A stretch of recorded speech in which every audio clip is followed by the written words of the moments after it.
9, 8, 7, 6, 5, 4, 3, 2, 1. Frankfurt, metropolis on the Main. Nestled in the very heart of Germany, where soaring skyscrapers kiss the sun, and where history connects with the promise of tomorrow. Well, that's almost where we are. Bad Vilbel! A tranquil oasis where time seems to stand still. But not today.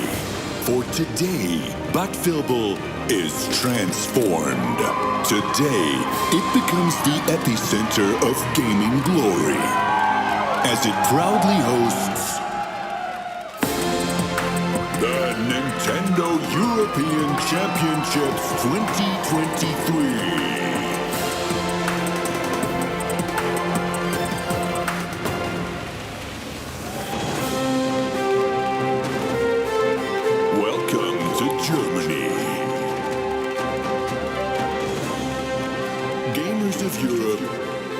Brace yourselves. The arena is set, and he is ready. Please welcome your host, Nims.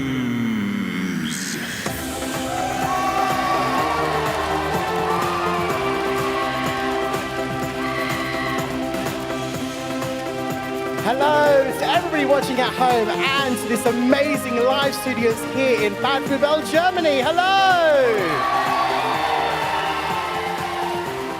Welcome to the Nintendo European Championships 2023. I am your show host, Nims, and I'll be here for the next 2 days as we will be featuring the Splatoon 3 European Championship 2023. Oh yes, and that's not all. For the very first time, we will be featuring Mario Kart 8 Deluxe, the European Championship 2023 as well. All right, okay. So, by the end of this weekend, we will be crowning our grand team champions for Splatoon 3, and of course, we will have our sole champion racer for Mario Kart 8 Deluxe. But I won't be alone doing this. Oh no, there are two other illustrious commentators that are going to be joining me on the stage. Some of you guys may know who they are. You may have seen them earlier this year. You may have seen them at other shows. But please go absolutely crazy and give them a warm welcome. Please welcome to the stage, Bowie and Charlie. Hello, welcome. Hi, guys. Pretty cool. How you doing? I'm not too bad, thank you. Very excited to be here, and it's amazing to hear how excited everyone here is for the show. Thank you so much for your energy. Wow. Amazing stuff. Charlie, how are you doing this morning? You good? Yeah, I'm feeling so good. I'm so excited for all the matches today. Amazing stuff. They are definitely ready for some games. So, for both of you guys, you, in fact, have been keeping a close eye on games throughout the entirety of this year, or this past year. In fact, both of you guys were doing some live commentary for the Nordic region, I believe, Bowie. Is that correct? Yes, indeed. Whilst there's been a lot of tournaments, we couldn't catch them all. I mean, we were lucky enough to host and commentate the Nordic qualifiers and finals, where their champion, Hanky Kanto, were pushed to their limit and then shifted into that upper gear. They really decided champion. So very excited to see what they can do when they come to this international stage. So yeah, really, really excited. Amazing stuff. Now, Charlie, obviously you've been keeping a very close eye. You are Queen Analyst of these games. That's your new title, by the way. You are Queen Analyst. Tell me a little bit about what you're looking forward to seeing today. We are literally going to have the 12 best teams in Europe competing on this stage, so I'm just excited to see that high level of games. Amazing stuff. Speaking of high-level games involve high-level prizes. Read. See what I did there? So, smart. So I'm definitely awake this morning. So, speaking of high-level prizes, before we get to that, very, very simple question, guys. I think it's an important question. How's your locker doing in Splatoon 3? My locker is just filled with cones. I just bought 10 cones and filled it to the brim. Bowie, how about yours? I mean, I'm quite meticulous with mine, so it took me a while to sort it out. I'm fairly happy with it though, but it's always in flux. There's always new stuff coming to like change it up, or you just feel different days.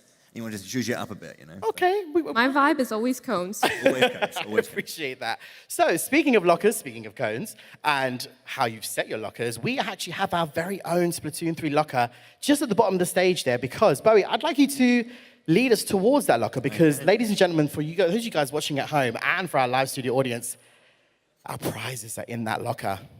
Should we show them? Let's have a little look, shall we? Let's go. Let's have a look. Okay. So, down we go. Here it is. This is our Splatoon 3 locker for our European Championship. Now, you might have noticed there is a very... I say ostentatious looking blue silk cloth, yeah. Silk cloth there. So, I think you know what to do. I'll do the honors. You do the honors. Give her a ooh. Let's go, guys. Ooh. Hey. Look at that. Oh, yes. So yes, this is our Grand Team Champion Trophy. One amazing team will be taking away this trophy. International players, good luck taking that through airport security. That will be fun. Yeah. It's huge. It really is huge. So obviously this is our grand prize, the golden trophy, of course. We do have the runner-up and the third place trophies as well available. So, you know, if you don't quite make it to the absolute top, you're still gunning for one of two other wonderful prizes. But that's not all. That's not all. Because that's just what's on top of the locker. Yes. So let's crack on having a look inside. Oh, are we going to get another ooh? Let's go, guys. Ooh. Oh, look at that. So, as Bowie just explained, guys, not only will the teams get the fantastic trophy, we, of course, will be giving away some fantastic medals to every single player today. So all of our players will be getting one of these medals. I'm trying to get one myself. I don't know how I'm going to do it, but I will get one. But also, what else, Bowie? Yeah, the medals are going to go to everyone. I mean, to make it this far, you have to be incredible at this game. Oh, it's already there. Of course, our grand champions will take home this gold statue, but that, of course, is not all. No. This is perhaps, I think, what everyone is playing for. Oh, look at it. There it is.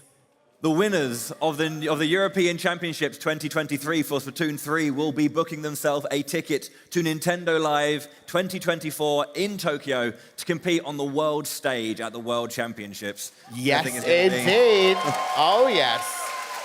So not only, of course, will they be crowned European champion, but they will then go and represent the entirety of Europe next year in the Nintendo Live 2024 Tokyo Nintendo World Championships. Yeah. There's a little bit of a typo on this ticket, Charlie. Yeah. It should say our names on this ticket. Yeah. I really want to go. We really want to go. I really want to go. Who else wants to go? Do you guys want to go? Yeah. Good. Okay. Good. But I think we should put it back in the locker because we are getting some people looking at us. Put it away. Yeah. Put it away. Go. Alrighty. Excellent stuff. Our guardian shall look after the team. There we go. So those are our prizes. And speaking of prizes, I think it's time we meet our teams, right? Yeah. One person's excited to meet our team. Let's do that again. Should we meet our teams? Okay. All right. Let's head on up to the stage. So, 12 amazing teams are about to grace the stage. You guys watching at home, if you want to cheer, please do so. And of course, everybody in this live studio audience, please give it up for our top 12 teams making their way to the stage. From Austria, Team Schwanzflossenwatschen. This strong team qualified without dropping a single game in their tournament. From Belgium, Team Overtime. The three-time Belgium champions are here and ready to step up. From France, Team Alliance Rogue. The defending European champions will fight hard to add another trophy to their cabinet. From Germany, Team Kaiser. Germany was defeated by Alliance Rogue in 2019. Can they have their revenge this weekend?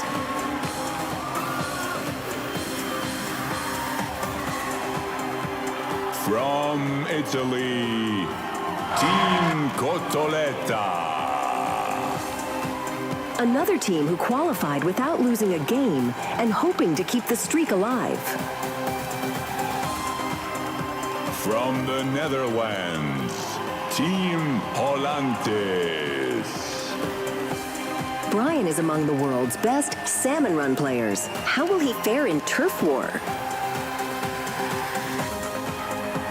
From Finland, Team Hankkikanto, representing the Nordics. Kaldemar and Sendu are back with two new teammates, battling to take the trophy north. From Poland, Team Hydrowski.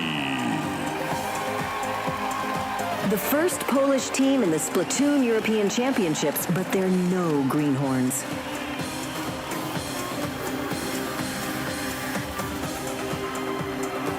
From Portugal, Team Mafaricos. More fresh blood on the scene, with the potential to cause a few upsets. From Spain, Team Zenit. Carlox is a two-time Spanish champ, hoping to lead the team to European victory.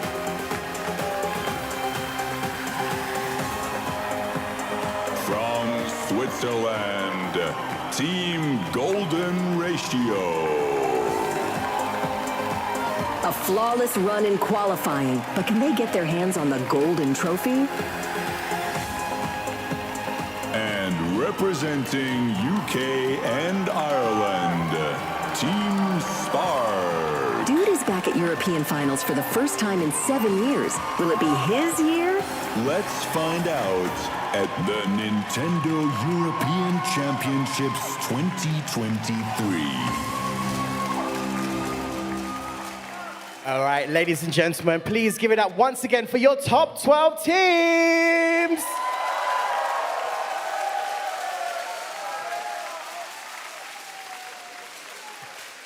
Okay, these guys are going to be showcasing some immense gaming on this stage. But before you guys go anywhere and we get set up, I have a very simple question. Could I please get all the team captains just to raise their hands? Where are you, team captains? There you are. Right, I'm going to try and run round to every single team. In fact, you know what? Come and stand here. Come on. Come on. You can start this off. Perfect. How you doing? Good? Excited? Ready? He's very zen. He's trying to get focused. So I'm going to start this question with you. Without giving away too much, what are you going to do to secure your position for tomorrow's semi-final? We are going to win everything. Oh, that's confident talk. Okay. Let me go over to this side. Germany, how you doing? Team captain? Yes. So same question. Without giving away too much, what are you going to do to secure your position for tomorrow's semi-final? We're going to play good. I mean, it's a confident statement. I like it. Who's my team captain over here? Hello, how you doing? Same question to you. How are you guys going to secure your position for tomorrow's semi-final? I don't know, just play the same as always. I think if we do like that, then it should be enough. I like that. I like that. That was good. Good. How about you guys over here? How are we doing? Yep, we're doing good. You're going to be good. What are you guys going to do? Without revealing too much, how are you going to secure your position for tomorrow? Using tacticular wisely. Okay, that's a good set. I'm going to come over to this side. Hi guys, who's my captain over here? Hello. Same question for you. How are you guys going to, without giving away obviously too much strategy, how are you guys going to secure your position tomorrow? We're going to secure it because we practice enough. We played a lot of sendo queue sets, great practice. So with all the practice, we'll get the win for sure. Very nice, very, very nice. Hello, team captain over here. Okay, same question for you guys. What are you going to do to secure your position for tomorrow? Play better than everyone else. Oh, okay. Okay, so we're getting a little bit heated. Who's my captain over here? Hello. Same question. We ate a lot of Italian food, and don't underestimate us because we're gonna win today. I mean, okay. Nice, okay. Let me try and come down here, try and get, who's my team captain on this side? Team captain, same question. Well, we are super grateful for being here, and we are looking forward to this, and we'll just do our best. Give that a round of applause, come on. Very honest and very humble answer, I like that. Who's my captain down here? Team captain over here? Anyone want to answer? Do you want to answer the question? You can do it. Same question again. What are you guys going to do to secure your position for tomorrow? We're gonna win.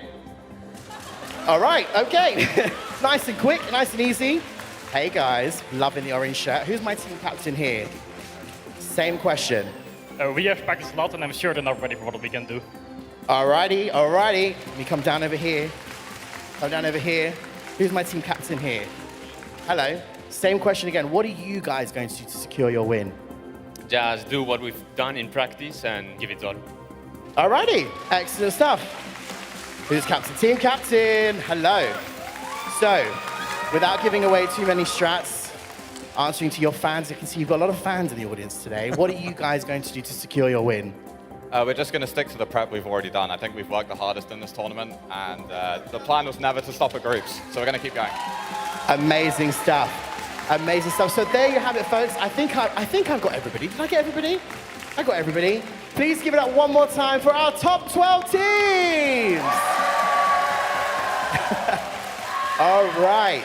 Now, very, very important part coming up next. So pay attention, teams, and of course, everybody watching at home and our live studio audience, because we are going to look at the bracket. Very important stuff. Ladies and gentlemen, and everybody watching, please take a look. This is our bracket for today. So, Bowie, we're going to divide all our teams into 4 groups. Is that correct? Indeed, yes. So our first round, which is the majority of day 1, is going to be a round robin. 4 groups, 3 teams per group. Everyone will play 2 matches against the other teams in their group. And we have only 1 winner from each group advancing to the semi-finals tomorrow. Right. And then, Charlie, after that, when we come back for day 2, we, I believe, then go to the semi-finals. Yeah, we're going to be starting off with the semi-finals. We're going to be seeing the winners of each of the groups face off to try and secure that spot into the finals. Absolutely. And then, of course, tomorrow, guys, after our semi-finals, we then have our grand final. We, of course, will be doing our 3rd and 4th playoffs as we go for our lower bracket semi-finals, and then it will be followed by our grand finals matches, which we'll give more information about tomorrow. So, audience, are you still with me? Excited? Okay. Teams, how are we doing? We ready? We good? I love it. Lots of concentrating faces. Everyone's like, yep, yep, okay. So, as we said, folks, that is our bracket, and I think it's time we get this show going, right? Yes? Alrighty. So, can I please ask that all of our 12 teams make their way safely off the stage, except for our Group A, of course, which is our French team, Alliance Rogue, and of course, Schwanz, Floss, and Wachen. Please stay on the stage. You guys can make your way down.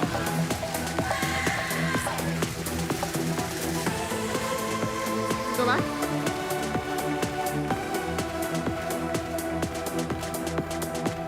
All right, guys, would you like to all go make your way over to the seats and get yourselves set up?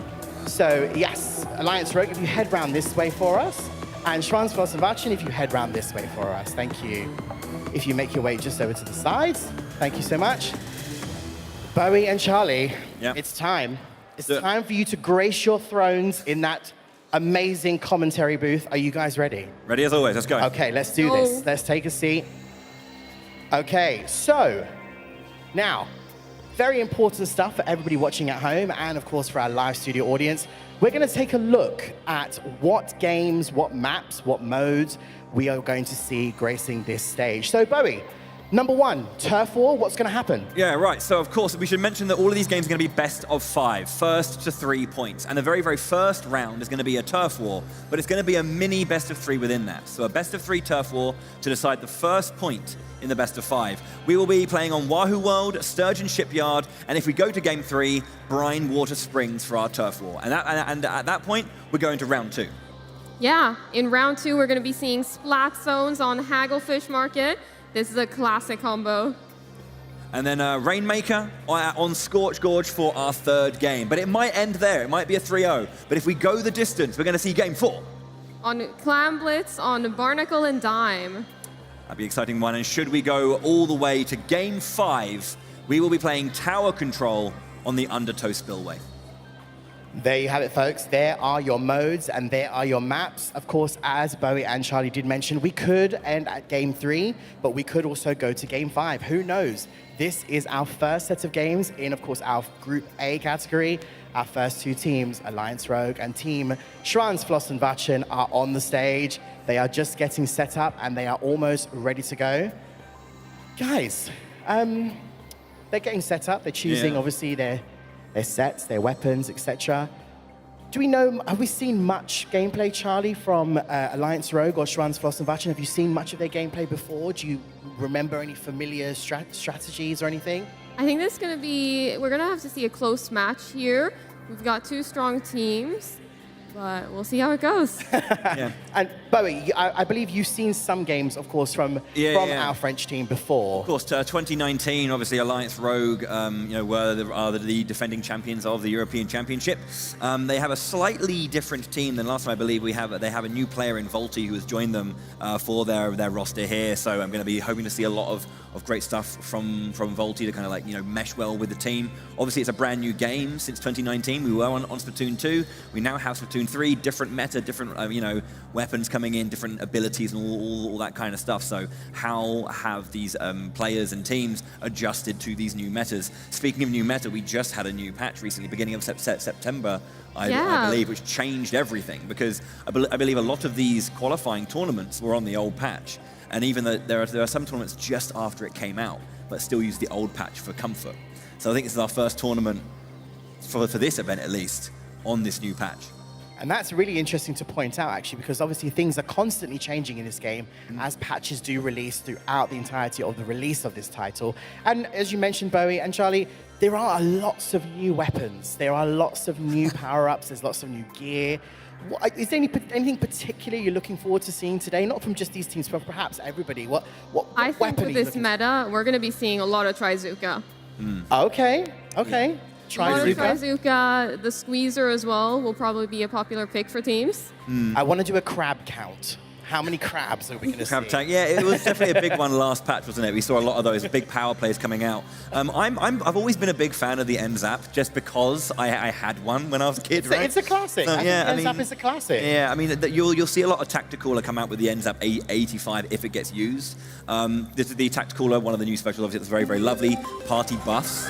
That's going to be exciting, but... And there you have it. There's the sound. Okay, are we ready? Audience, are you ready? Okay, so to everybody watching at home and our live studio audience, this is the first game in Group A. We have Alliance Rogue versus Schwanz, Floss and Vatchen. Give them a cheer, give them a best of luck. Let's do it. Over to you, Bowie and Charlie. Thank you very much, Nims. As we said, this is the first game of our European Championship for 2023. Charlie and I will take you through all the action. It's going to be an exciting one to open. The reigning champions versus the champions from Austria, SFW, Schwanz, Floss and Vatchen. Should be exciting. As we say, we got great, well-known names coming from Alliance Rogue. You got Kiva, Grey Scar, who are still in. Great players. Let's see what they can do. On to our first turf war. Of course, turf war in competitive is less about that objective and more about overall turf control. So let's get on first game. Yeah, let's get right into it. Looking at these teams right now and how they approach the middle. Looking at some abilities as well. Looks like we've got one Ninja Squid on the side on Volti there. Yeah, as we said, you're saying, well, you do actually have Kiva there with the NZAP 85, getting that tactical around that party buff going to be a big thing. We're seeing a lot of coverage of the back lines to make sure we get all of those corners covered, and then pushing towards that mid as well. Yeah. Nice, quick splat there. Very, very well done. Volti going down. Yeah. Looks like they're backing off a little bit here, just trying to stay safe as they wait for their team to come in as well. You can see right now, Grey still in the back, just covering a little bit. Ray's doing the same thing on the mirrored side. Some missiles coming out as well. We see some specials, the Trizuka being used as well. Unable to get any picks, it seems. The Tacticooler is also coming out. Beautiful splat there from the Carbon Roller. Yeah. Volty gets another one as well. Triple splat there from Volty, immediately solidifying that knowledge. I am definitely worth it. Let's go. See the Trizuka used as well. Beautiful splat right there. Volty keeping it up, really showing that quality already, and it's only the first game. Remember... Oh, a beautiful double splat right there, pushing up into the base. Alliance Rogue with lots of control of the map right now. Raze, though, trying to make something happen here in the midsection. Most of these players just dancing around a little bit. Kiva doing a nice job there of just backing off a little bit of pressure, but just solidifying a little bit of control. Trying to pepper over, trying to pressure back Raze. Suction bomb in the back, taking a little bit of control there, distracting the opponents as well. As Volty, as you can see, is zooming in. They're trying to shark, gets a splat in the back line again. Oh, Knives going down. I think that was Kiva there. Very, very nice splat. Yeah, beautiful control here from Alliance Rogue on this map right now. Just trying to make sure everything stays inked and getting all of those splats as they come down. Oh. Beautiful burst bomb throw. Excellent immediate explosion, gets that splat again. They're just all over the Austrian team currently. The French just doing a good job. So much control. Trizuka. Once again, yeah, we're going to see a lot of it, as you said. It's not the first time we will see it, not the last. Oh, wow, very, very nice. Good angles, good accuracy. Nico going down. You can see it's 3-0 splats down right now for the Austrian team. So France has had the ability to control and cover. These last 20 seconds are important. Is there a power play in the Austrian team's side there, in their pocket, to push back? Yeah, it's a beautiful job here just to grab control. Alliance Rogue these last 10 seconds, trying to ink as much as they can. It looks like we might have a little push back here, but I think it's not going to be enough time to secure anything. That's that first game going down. Alliance Rogue looking strong. That's kind of what we expected, wasn't it? Look at that clarity.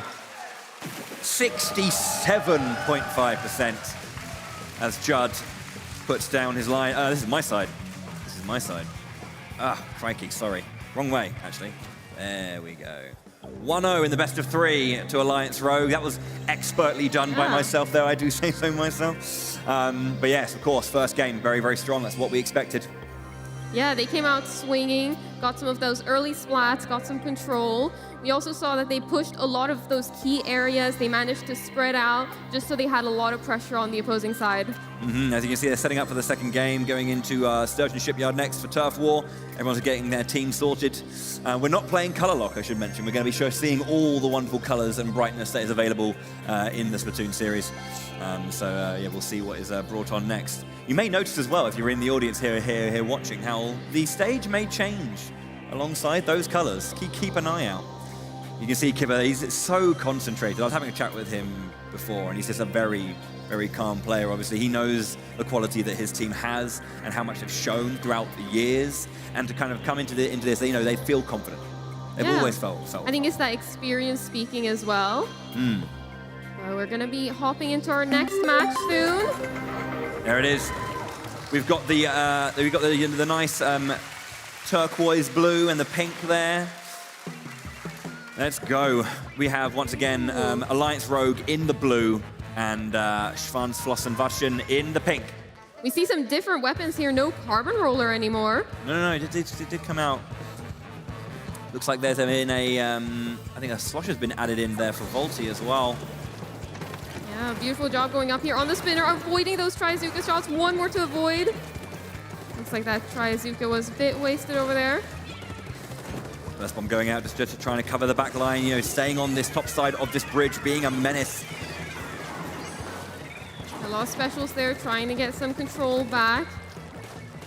We've got beautiful control of this bridge right here. Trying to push in a little bit further, but playing it safe, not wanting to overcommit, just wanting to keep that control. Tacticooler out now. This may lead to a more aggressive push. The Crab Tank coming out as well. It looks like that might be an attempt at an aggressive push, but it gets shut down. Yeah, there was a Killer Whale 5.1 on the left-hand side trying to push, but that Crab Tank keeping our player alive here. Yeah, very, very defensive, but nice takedown there. Beautiful job right Nautilus there. up top. Yeah, just Got a covering. little bit of pressure coming out here. Alliance Rogue all just chilling on the bridge as they wait to push forward. Yeah, Gray in the back line just trying to get a little bit of coverage there. You know, you can see this. This is where the meticulous nature of coverage comes from. You know, making sure that every single bit of ground matters. So even if they you know, Gray's aware that his team is doing a great job of pushing forward, so he's going to sit back and just cover as much ground as needed. Yeah. Looks like we see it pushed in here on the bridge, forcing Alliance Rogue to back off. Beautiful splat there. Nice being taken down. Did go down, but yeah, you can see Gray again just doing what he does best, just covering and supporting really, really nicely. The curling bomb going out, creating that nice line towards the back. Ray's retreats. Sui, she's on her way in as well, just to try and make the way back. Yeah, beautiful job here, taking that high ground and taking a good positioning, making sure to ink every last little spot, because it all matters. In the end, every little square matters. Look at this dominion, this empire back here for Alliance Rogue. So much blue space. Nico firing back, trying to survive here. The killer whale trying to track, but nothing happening from that one. So we see a little bit of a push here. Knives trying to get that splat. Raze as well now pushing back. It's looking pretty even on the map. It's the last 17 seconds, but you can see 3 splats down against SFW. A complete wipeout. Alliance Rogue have the control. There was a push that came back, but Alliance Rogue now with 10 seconds to go have complete control to cover the zone. And you have to think that is going to be 2-0, putting our turf war over. And the first point in this best of 5 down. Let's check. That definitely looks like it's going to secure it. Had control a lot of the game, but that final wipeout just secured the win. There we go. We can officially flip over our board one more time as the second point comes in. There we go. 2-0 in our best of 3 turf war. Now, of course, turf war is a very volatile matchup, so this is why the best of 3 has been introduced. So there's a chance if one of the game goes a bit awry or just falls away from you, you can try and bring it back with a different strategy. But as you can see, Alliance Rogue, nice clean 2-0 in that best of 3. That is their first point in the best of 5. Alliance Rogue 1, Schwanzflossenwaschen 0.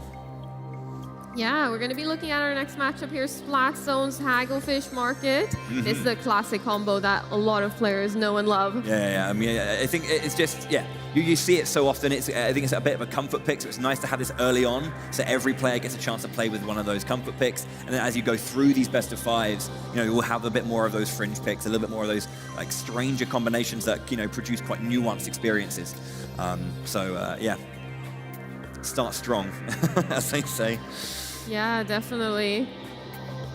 We'll have to see how these players choose to adapt now coming into this next matchup. Are we going to see that carbon roller get picked again, or what weapons are going to come out?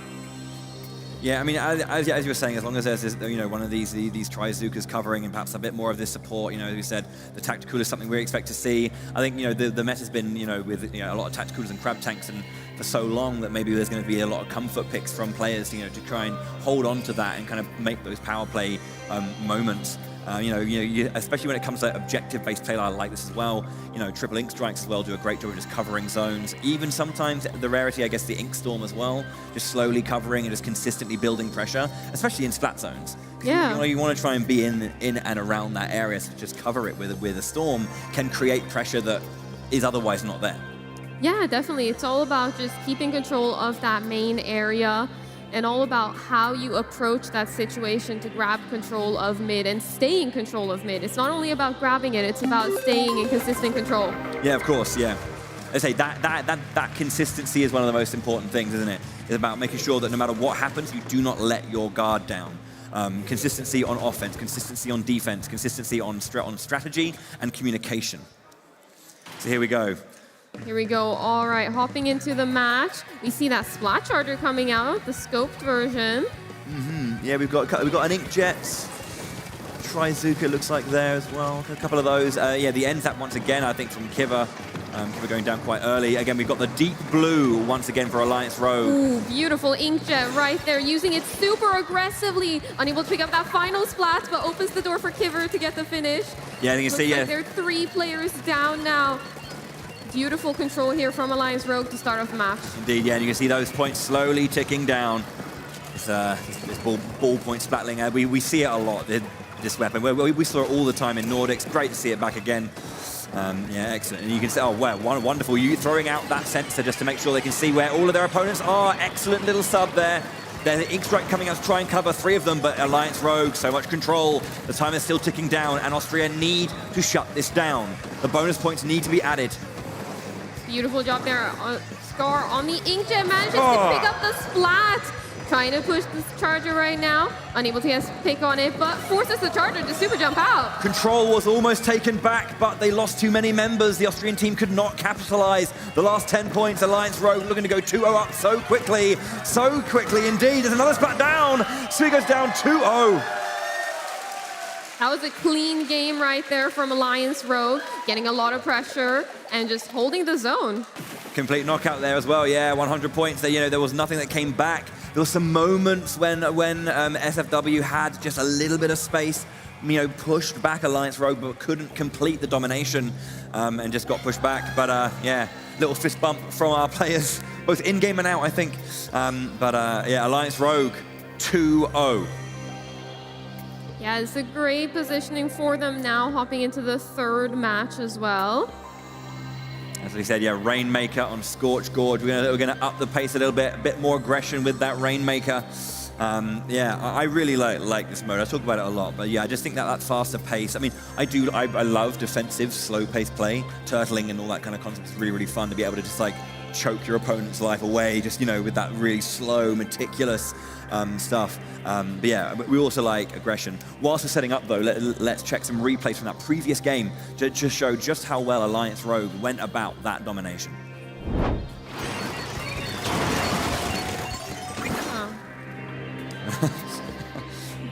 We'll get it up for you just a... No worries, it will be fixed, and we'll show you that replay in just a moment. So patience. But well, whilst we're getting that ready, the teams are just readying up, and as soon as they're ready to go, we'll continue with the game. And we'll get those replays to you whenever we can. Yeah, I mean, we want to obviously highlight those good moments, you know, because there was just such great, you know, I think there was a moment where that sensor got thrown to the back line, and 3 positions just came out, and the way that Alliance Rogue saw that and just dived and pinched them, just took them down immediately. Yeah, I think that's something to think about Alliance Rogue. The reason they are so dominant and the reason they've been so dominant in these matches have just been how they spread out across the board, how they're able to choke their opponent out. Yeah, but you heard that noise. That means that the game is continuing, and now we have Alliance Rogue are now the orange team, and SFW are our deep blue as we go into our 3rd game. Potentially final, but it's not guaranteed. Yeah, we see Volti on that carbon roller. Very strong weapon for Volti. We'll have to see how this start looks. It looks like we've got an early lead right here, early little pickoff. Alliance Rogue going down 2-3 in the favor of the Austrian team. Nice opening start from them. But Volti taking down Sui. There's the Rainmaker going down. Nice double there. Ray's going down as well. That was a very smart grab of the Rainmaker, just to waste a lot of time so they couldn't build pressure. But considering they wiped a couple more players... Trizuka coming out, one shot! One shot, one splat, goes down eventually. Ray's, Sui taking down, after taking down Ray's, Sui took him out. So yeah, once again, a little bit of a push here, but... Managing to get a splat, trying to get another one, it looks like they're able to. Looks like this Rainmaker is going to reset back to the middle. We'll have to see who decides to pop it. I'm guessing Alliance Rogue will, since they've got a lot of control. Beautiful squid roll to be able to get out of the range of that carbon. Ray and Kiva, yeah, you can see just waiting by that Rainmaker. Volti as well, just supporting it. They were alone by themselves, now together as a team. Kilowell's coming out, trying to just take something down. Kiva with a bit of pressure. 2v1, jumps down, wonderful defense. Kept himself alive. And there's a split on the left-hand side. Sui going down once again. Trizuka to the back. I think it took down another one. Knives is fighting back as Volti is trying to find Raze in the back line. A lot of pressure. Raze goes down.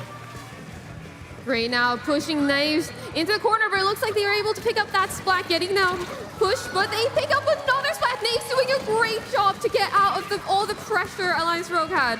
Yeah, so far, SFW doing a great job of just staying in this game. They haven't just, Alliance Rogue haven't just run through this. Trizuka on Kiva goes down. Beautiful Trizuka play right there to pick up the splat.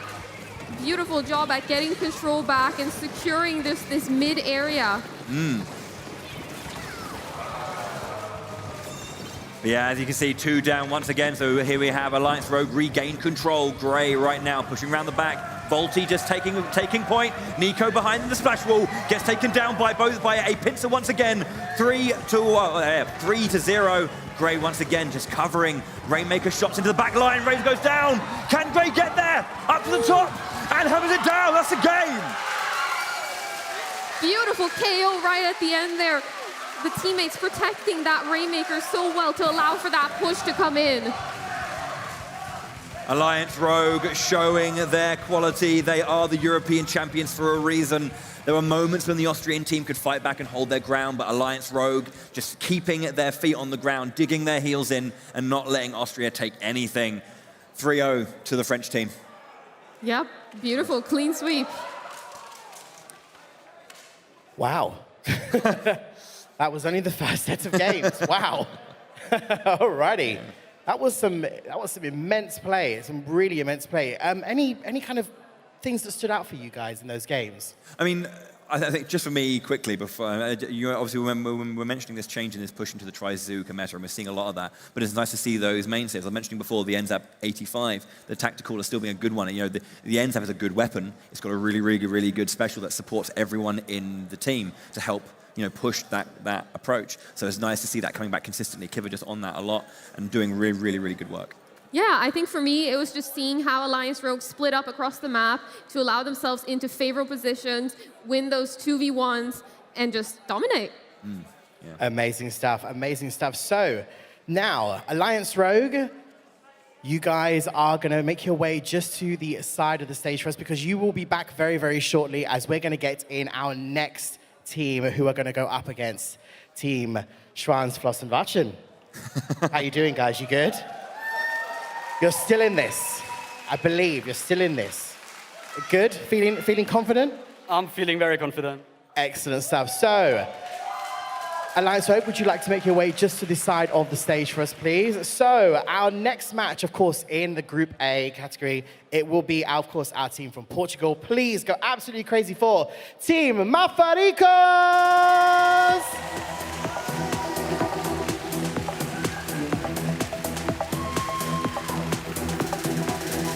Okay, as we get our next team set up on the stage, Bowie and Charlie, we're going to take a quick look at the bracket because, of course, we do need to update the bracket as we go along.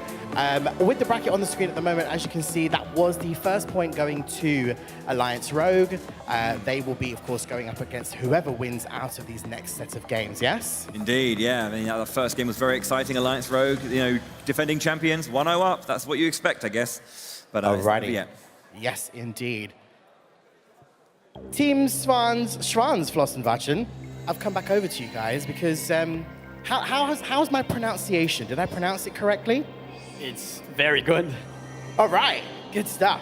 So, another game for you guys. What have you guys kind of learned anything already from the games you've played? Have you seen much of Mafarico play before? Have you met up with them perhaps? Anything that you kind of discuss in between each other right now? Well, we talked to them and it might be close. It might be close. Okay. Audience, are you still with us? All right. Here they come. All righty. Excellent stuff. So we are, of course, going to get Mafarico set up on their games. Their opponents, of course, Team Schwanz-Flossen-Watschen are ready to go. Bowie and Charlie. Yes? Second set of games. This is match 2 in Group A. Mm-hmm. Have we seen much, Charlie, before of Mafaricos? Have you been keeping an eye on their games in the past? Yeah, I think it's going to be a very exciting matchup. Both of these teams are, I'd say, pretty evenly matched, so we'll have to see hopping into it. Alrighty, so and now we're going to take a quick look once again at the maps and modes on the screen. I believe it's going to pop up just a second again. Bowie, so we're going to go back to Turf War once again. Yeah, indeed, of course. That best of 3 in the Turf War just to open up. So, yeah, we're going to be having Crab Leg Capital, one of the newer stages that was introduced in the most recent patch. Flounder Heights for the first 2 games, and if it goes to the Game 3, Hammerhead Bridge for that Turf War best of 3. Yeah, we're going to be also seeing Tower Control on Inkblot Art Academy. Great map mode combination. I'm a big fan of that one. Splat Zones for Game 3 on Museum d'Alfonsino. But if we go all the way to Game 4, Yeah, if we go all the way to Game 4, we'll be seeing Rainmaker on Eeltail Alley. Indeed, and should we see Game 5?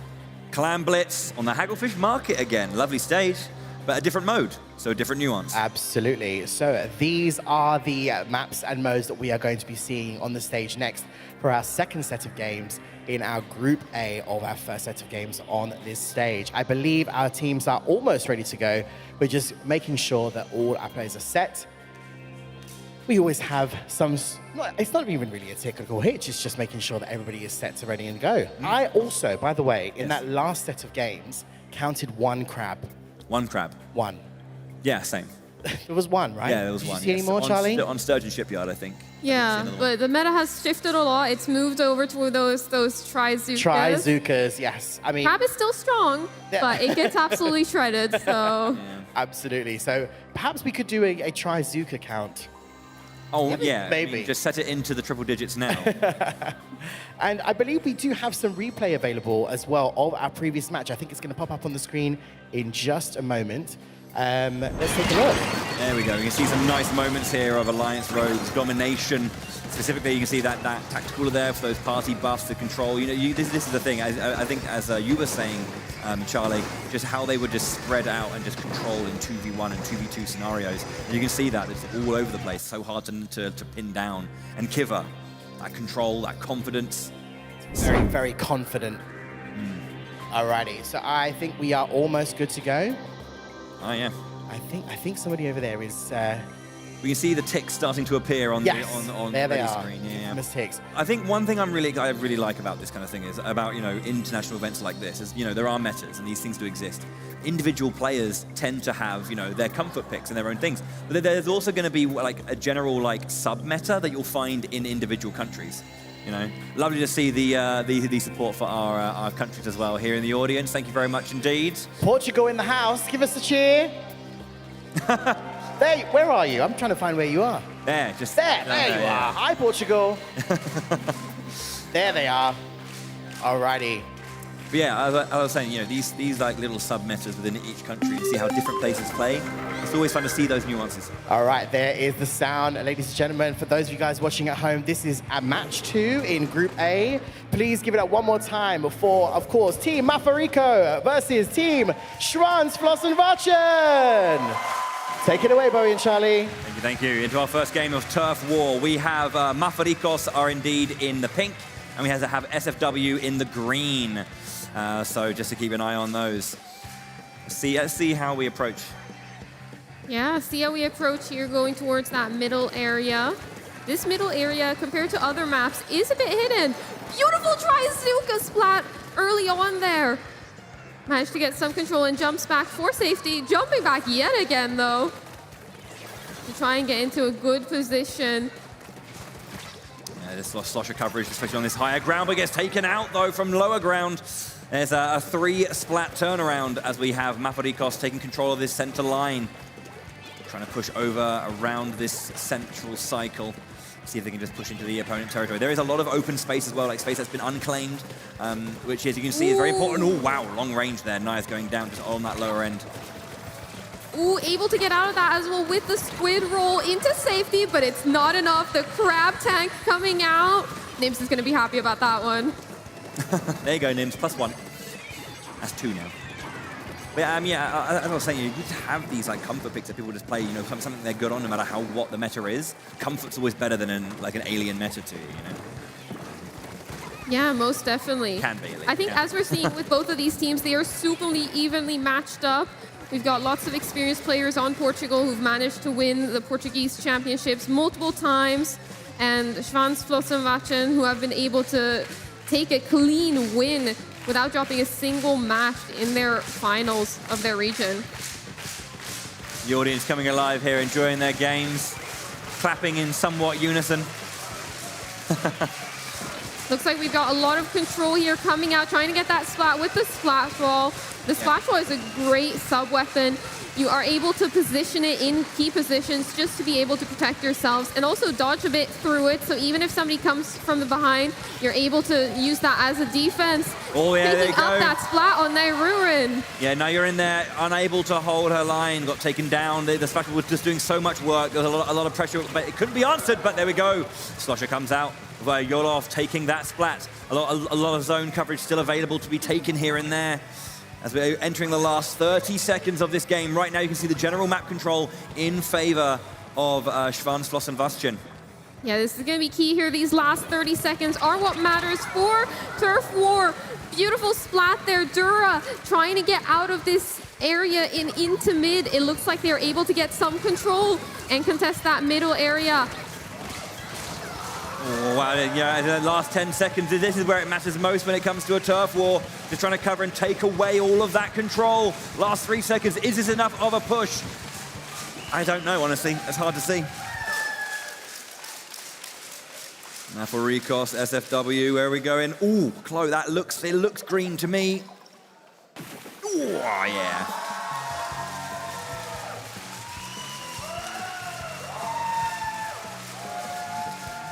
Schwanz, and Vastjen taking first blood, first ink. Yeah. So on your side there, as we will give My us... turn to be able to flip this little map there. There we go. Taking 1-0. that 1-0 lead. Everyone in the audience, you can see this, can't you? Yeah, you can see that? Is that really clear?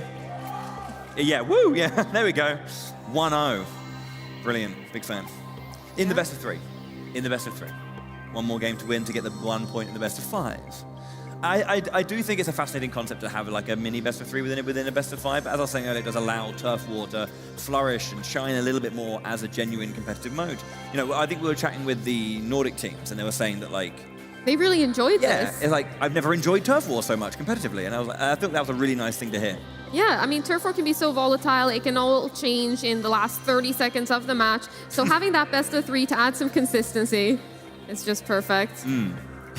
Try and find some semblance of consistency in Turf War, yeah. I mean, you know, winning two of them in like a row, you know, it's a little bit less of a fluke then, unless it is just a sheer fluke twice, which is. Well, that's why we have the best of 3. Yeah. Oh, look at that! We got some Spark fans in the audience. There we. Oh, come on! You're in public. You're in public, Pixel Squid. Good to see you. Good to see you. Thank you very much for everyone to come out as well. Of course, if you are a Spark fan, you've got a while to wait. We're in Group D.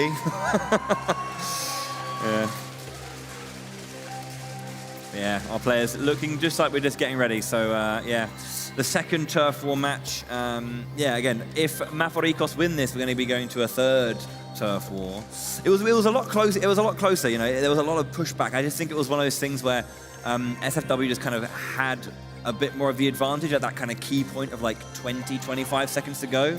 Were they able to kind of like just push the momentum too much? It was definitely a very contested map all throughout the game. Right in the end there, able to take control and get the win. All right, we're going to be hopping into our next match here. Give it up for our teams. We've got SFW now in the purple, orange for Mafarikos. Interesting strategy here as well. As we can see, one player on Team Orange, they're staying back, inking that spawn as the rest of the team pushes up to middle. That's a great thing to do if you want to ink your base, but also charge up those specials. We see the Tactical are coming out early here to try and get an early push across that middle bridge section. Oh, wow, they tried to make a nice play there, but Raze takes them down nice and early. Nice idea to kind of come up the center surprise with Slosher like throws, but yeah, unfortunately not enough. Yeah, but that's the good thing with the Tactical. You respawn instantly. Lurking a bit on these walls here, trying to pick up some splats, but ends up backing off just to stay alive. Very important to keep those key positions for the team. These ink strikes are pushing back SFW here. Mafarikos just controlling a little bit. You know, they have this line across this bridge, pushing over now. Look at how much space they can try and take here.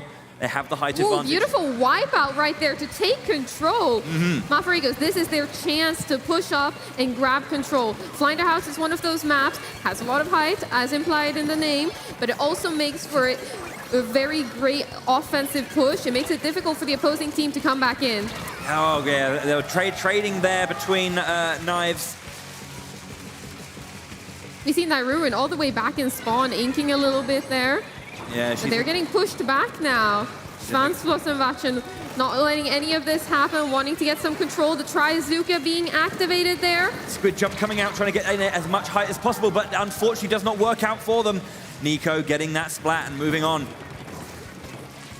Yeah, it was just hiding around on these walls. This map has a lot of walls, and that's something people like to do, just lurk around.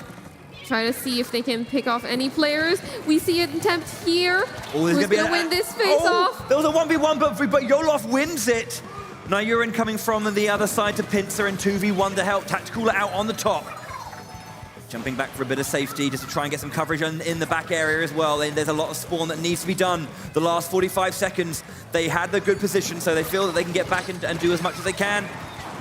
Yeah, it's a smart thing to do. When your team has control, just go back, ink all of those last spots. Yeah, Mafarikos trying to hold on in this turf war. They just about lost the first one. It looks like they have a bit of control here. They take down Sui. Beautiful job here as they push up even further.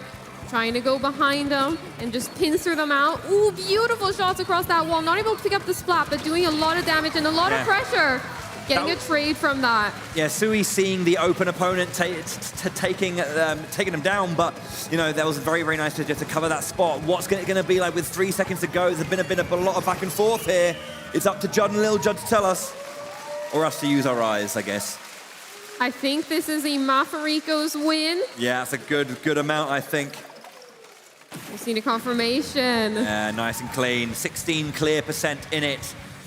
Mafarikos taking the second turf war. 1-1. The next turf war decides the first point. Yeah, I think this map, we saw a lot of early control there. It's one of those maps that if you go down early, it's hard to go back in. It's hard to push back up those steps. Yeah, of course, yeah. Okay, so 1 apiece now. Nice to see a very evenly matched set of teams here. Always makes for exciting games. Yeah, most definitely. We've seen very even turf war matches so far. We're going to have to see who takes it now in this final decider match for that first point. It's going to be heavily contested. It will be, it will be. I'm trying to remember the match we're going to for the third one. My mind just completely blanked. It's fine, we'll see it in a second. Hammerhead Bridge. That's the one, thank you. You're on it. But no, yeah, definitely going to see how that can play out for our teams. Yeah, it's going to be interesting to see what loadouts, what gear choices we're going to be seeing on these players hopping into this next match and how they choose to adapt from the first two. It's been very even and contested. That first match was pretty contested, but had Schwanzflossenwachen had a bit of control in the end that led to their victory. In this second game, Mafariko's having control for most of the match on those high points of the map. We'll have to see who takes it.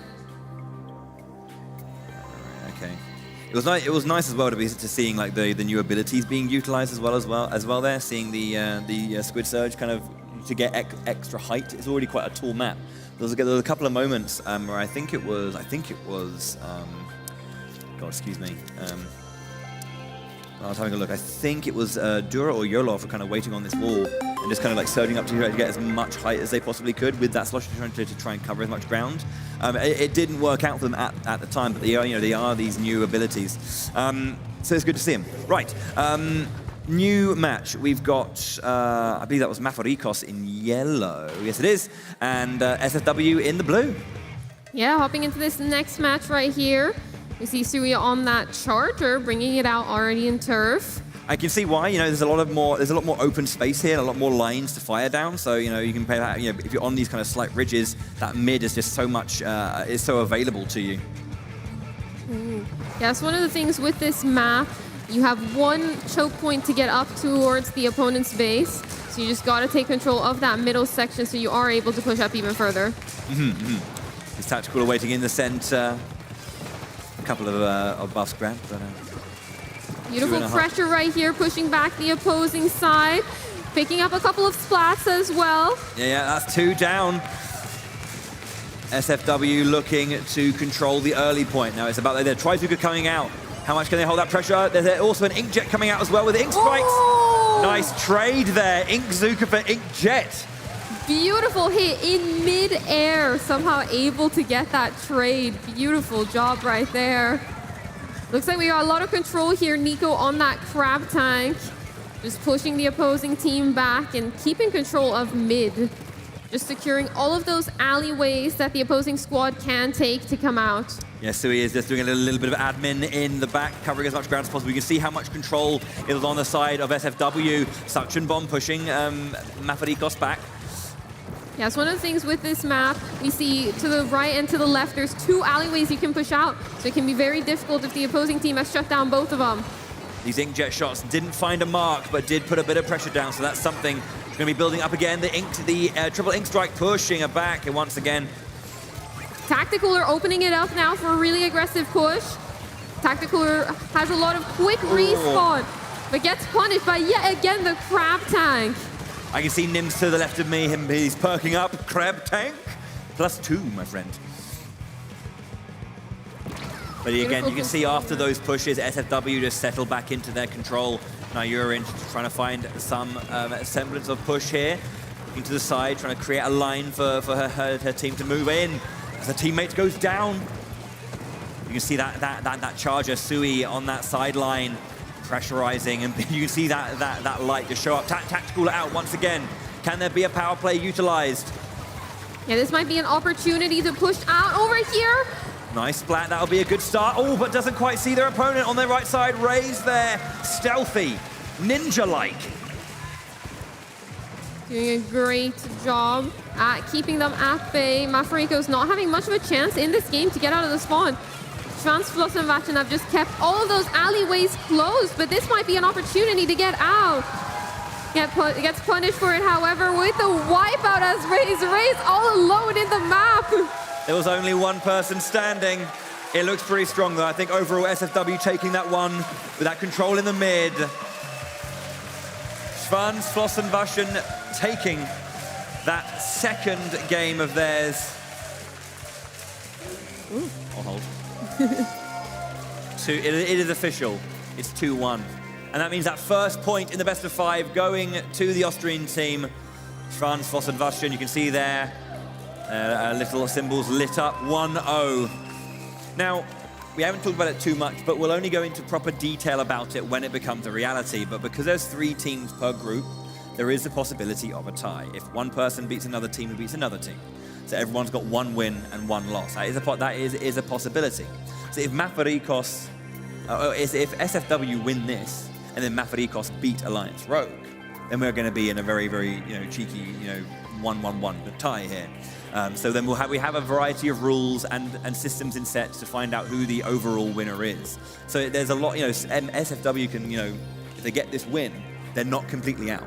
They still have a chance. Indeed. We do have a replay of that last one. So I believe we have a bit of a replay of that previous match. A nice bit of control from our winning team. So let's check that out. This is, I think, from our first match, our first part of the turf war. This excellent splash wall usage, as we were talking about, this back and forth for so long. Eventually, there's just like they just ran out of energy and steam, and nice confidence and communication there. You can see them enjoying themselves. That's what it's all about. Yeah. I believe we have another replay as well whilst we're getting ready. Let's check in. I think it was a crab tank usage, I believe. Nims is going to love this moment here. I think it was towards his center point. Splatling being used at pincer, and in the back line, that crab tank just getting that splat and pushing through as well. So yeah, the positioning on that crab tank, having that angle to be able to shoot into mid and get that splat. Beautiful. Excellent. Right. And there is our tone. That means the game is ready to go. We're jumping into it once again. Mafarikos, SFW. We're going into our Anarchy battles. Yellow for Mafarikos once again, and the purpley blue for SFW. Ooh, we see double chargers here, one on each end of the field. Who is going to be the ultimate splat charger user? Indeed, and we've got tower control for the first time today. We're going to have our moving objective, have to get past our checkpoints, and we are Ooh, on... beautiful snipe right there to start off the match. And the wipeout to follow it up. early control right here. Schwanzflossenwachen trying to push up towards that first checkpoint and get through it. Courtesy of the Inkblot Academy, that was art to open the game. It's been an unfortunate fall there by Naves, but they're able to pick this up. Sui now on that tower, doing a great job at avoiding the Booyah Bomb and staying on top, using their own special to try and bring some control back. Can they get this snipe? This player seems to be cornered. Looks like it's enough for the team to pick up the splat right there. Good work from Sui. She's been putting in a lot of work on this charger. Great stuff here. You can see that almost down to that final checkpoint already. This has been one strong push from SFW. Is there anything in Mafariko's side to push back here? The past checkpoint 3, the last bit now. They're going forward. It looks like the ink track's coming out, but it goes down. 4 points left, and the tower is stopped. This is a super aggressive start. 4 points remaining. Great start right here. Mafarikos, are they going to be able to pick this back up? It looks like they've been able to push the tower out of the danger zone, but they're still not in the clear yet. 2 splats down again as well, so they can keep pushing it all the way back to the very, very center. Nice control. Oh, wonderful, quick splat from Joao, taking a wonderful line and great accuracy to push back their opponent. Ooh! Beautiful snipe right there. Trying to push through this checkpoint. If you have 2 players on the tower, it will push through that checkpoint even faster. So that's why both of them are staying around the tower. But just leaving 1 player to push it when there's no checkpoint is perfect. Yeah. Dura and Yolof going down the only one now. Yolof is alone. Basically a wipeout. I think they're close enough anyway. That was a good defensive stand right there. Not letting them push too far into the opposing side. We'll have to see how aggressive Schwanzflossenwachen choose to play now that they have the lead. Aye. Just resetting this tower back to center. On the left-hand side, you've got Joao versus Knives. As Dura is pushing towards the center, takes control of that tower, waiting to. Trying to find a line, gets onto it now. Okay, they're off, they're on the move. Booyah Bomb being charged. Thrown out just holding this Booyah Bomb for a little while, trying to see the optimal time to toss it out. Yeah, that was good, just really good, like waiting for a line, waiting for the moment to throw it, just to keep as much control as possible, make it safe for their teammates. The Tacticooler coming out as well. Tacticooler gives your team quick respawn and 100% special saver, amongst some other buffs, so it's definitely a good one to use. Checkpoint 2 going down. After that, amazing, yeah, nice double. After that excellent push from SFW, it looks like Mafarikos are not down just yet. They're going to keep going for this. They have a lot of fight to go. Raze gets taken down, though, as you can see burst bomb after burst bomb being thrown out. Excellent sniping, but gets taken down. Sui on the back line. Sui finding a great angle, and the team did nice with a wipeout. Denying that push, that was looking great for Mafarikos to try and take the lead. The tower now going back towards the middle section of the map. Schwanzflossenwachen looking at that timer. A little over 1 minute left. They just want to try and keep this lead and keep Mafarikos at bay so they can secure the point. Aye. Waiting, trying to find their line. They have control now, so they have a bit of time. They still have a minute. They have the lead, and it's not an easy lead to beat at this point. It's a long way to go. Slavis is chasing back. That hit, trying to throw one of their subs, and they're just catching power. Ooh, beautiful pick there on Zhao. That Booyah Bomb now also getting charged up. Again, just choosing to hold it for as long as possible, seeing where the optimal spot is to place it. Not really finding any optimal spots for it, as Schwanzflossenwachen had backed off so far. Yes, indeed. Ooh, so sniper on sniper. Yeah, it's currently 20 seconds left, and now Mafarikos are trying to get that control back and push. The ink back there, just trying to use that to any good effect. It's back into the center. Mafarikos with 10 seconds left. We're going to be going into overtime. They need to hold on to the tower. If they lose it, it is game over, and it's 2-0 down. They need to have control here. They get taken down immediately. Here's the last moment, and that's it. Beautiful defensive stand right at the end there to secure the win.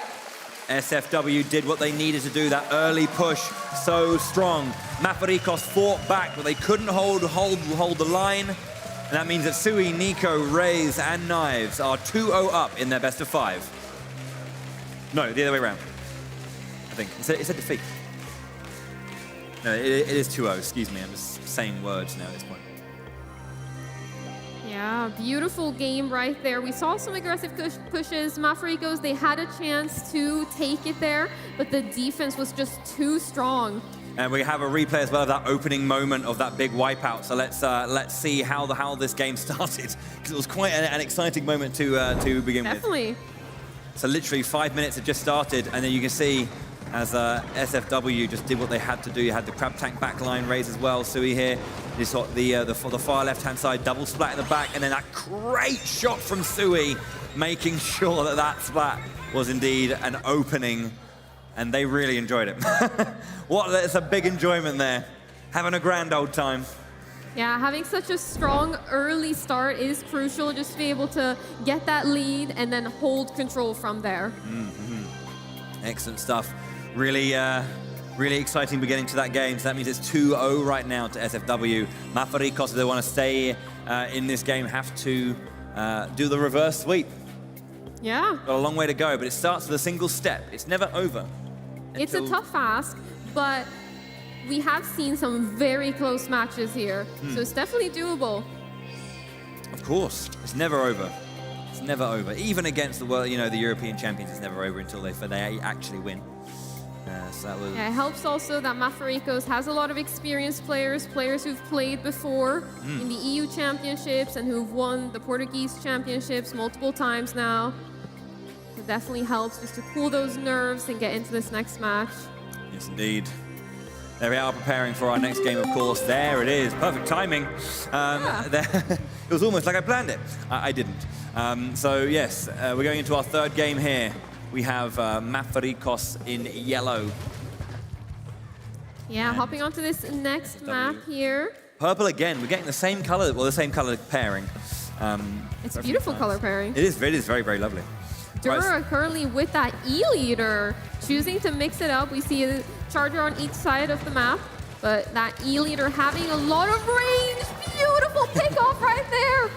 I was mentioning the E-leader. Yeah, it's like wonderful range, exact showcase, wonderful timing. As you can see, we've got this windmill in the center of this zone as well. So a little bit of nuance to that central mid play as the time is ticking down. SFW with that 2-0 lead. One more game and it's over. As you can see, they are purple. They are ticking down very, very nicely. So we're trying to get up onto that top platform. Unable to make it out. Mafrikos now on the back foot, trying to get back into this zone. The Zipcaster trying to open up some space. Manages to get one spot, but gets taken down. Beautiful play right there on the defensive end to keep the zone alive. Trying to cover, yeah. So much control so far. You haven't been able to lose it. Battle of the Snipers once again, it looks like. Splash Wall comes up to try and keep that safe, trying to find that line, but I think they already went down, so not too much to worry about there. Beautiful control here. The final points ticking down. 5 points remaining. It looks like it's gonna be a win. Oh, that was so clean. So clean from SFW. They got control at the start and didn't let go of it. Iron grip. That was super clinical right there. We saw the snipes as well coming into play. That charger doing a great job. Sui. Yeah, Sui was doing some excellent work with that long range, just sniping brilliantly across the board, just consistently being this presence and this pressure point. Mafrikos were up against it, couldn't quite weather the storm there. And there you have it. SFW wins their second game. Wow. Wow. Is that it?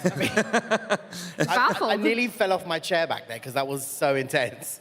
But ladies and gentlemen, are you guys having a good time so far? Alrighty, please give both these teams once again another round of applause and a cheer. Thank you so much, guys. We will see you shortly. Thank you so much. One more time for Team SFW.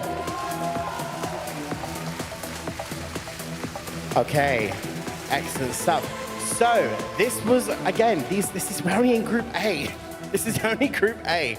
So can I please welcome back onto the stage, all the way from France, Team Alliance Rogue. Welcome back, guys. Make your way over to your seats. Okay. Okay. Team Give us no Mafarikos, how strength. you doing? Good? You're still in this? You're still in this? Having a good time? Yeah? I won't bother you anymore. I'll let you guys get started. Oh, he says that was just a hiccup. Okay. That was just a hiccup. Okay. Well, best of luck for your next games. Let's get them set up.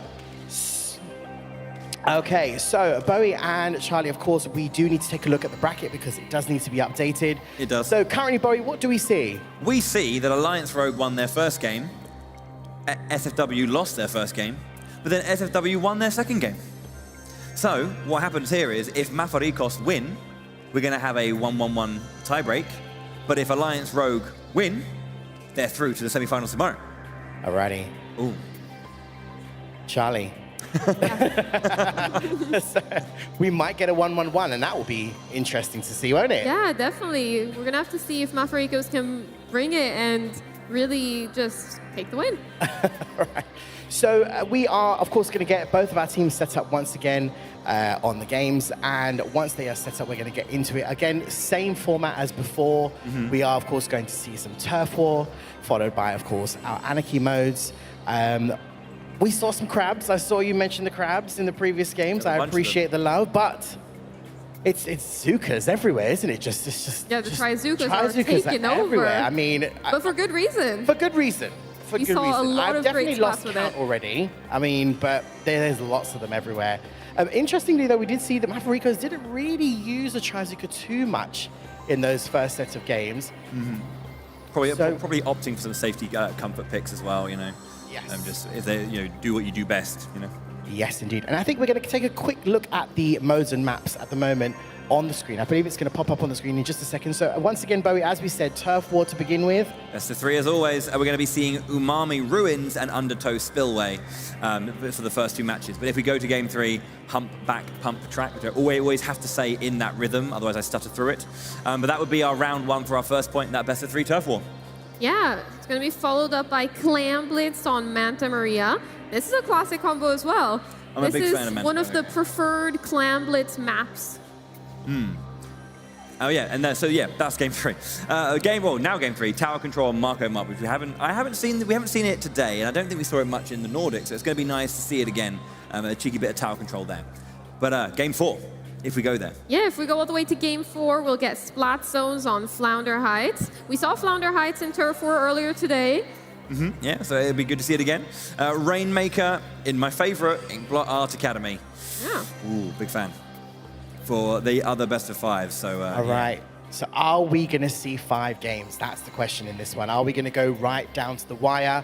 Are both of our teams going to really push it all the way through? And perhaps we will get a tiebreaker. Who knows? But there's the sound, ladies and gentlemen. There is the cue. Both of our teams are ready. Please give it up for both the teams, Mafarikos and Alliance Rogue. Bowie, Charlie, take it away. You got it, Nims. Okay, so orange and yellow. We got Mafarikos in yellow, Alliance Rogue in purple. No carbon there from Volti, but very good on that Tri-Slosher as well. We're going to have to see here. It looks like Alliance Rogue is taking a bit of a slower start to the mid just to charge up those specials. We see the first initial battle here. Volti now with those fizzy bombs there, charging them all the way up. Crab, he is immediately coming out and getting pushed away, taken out on the side there.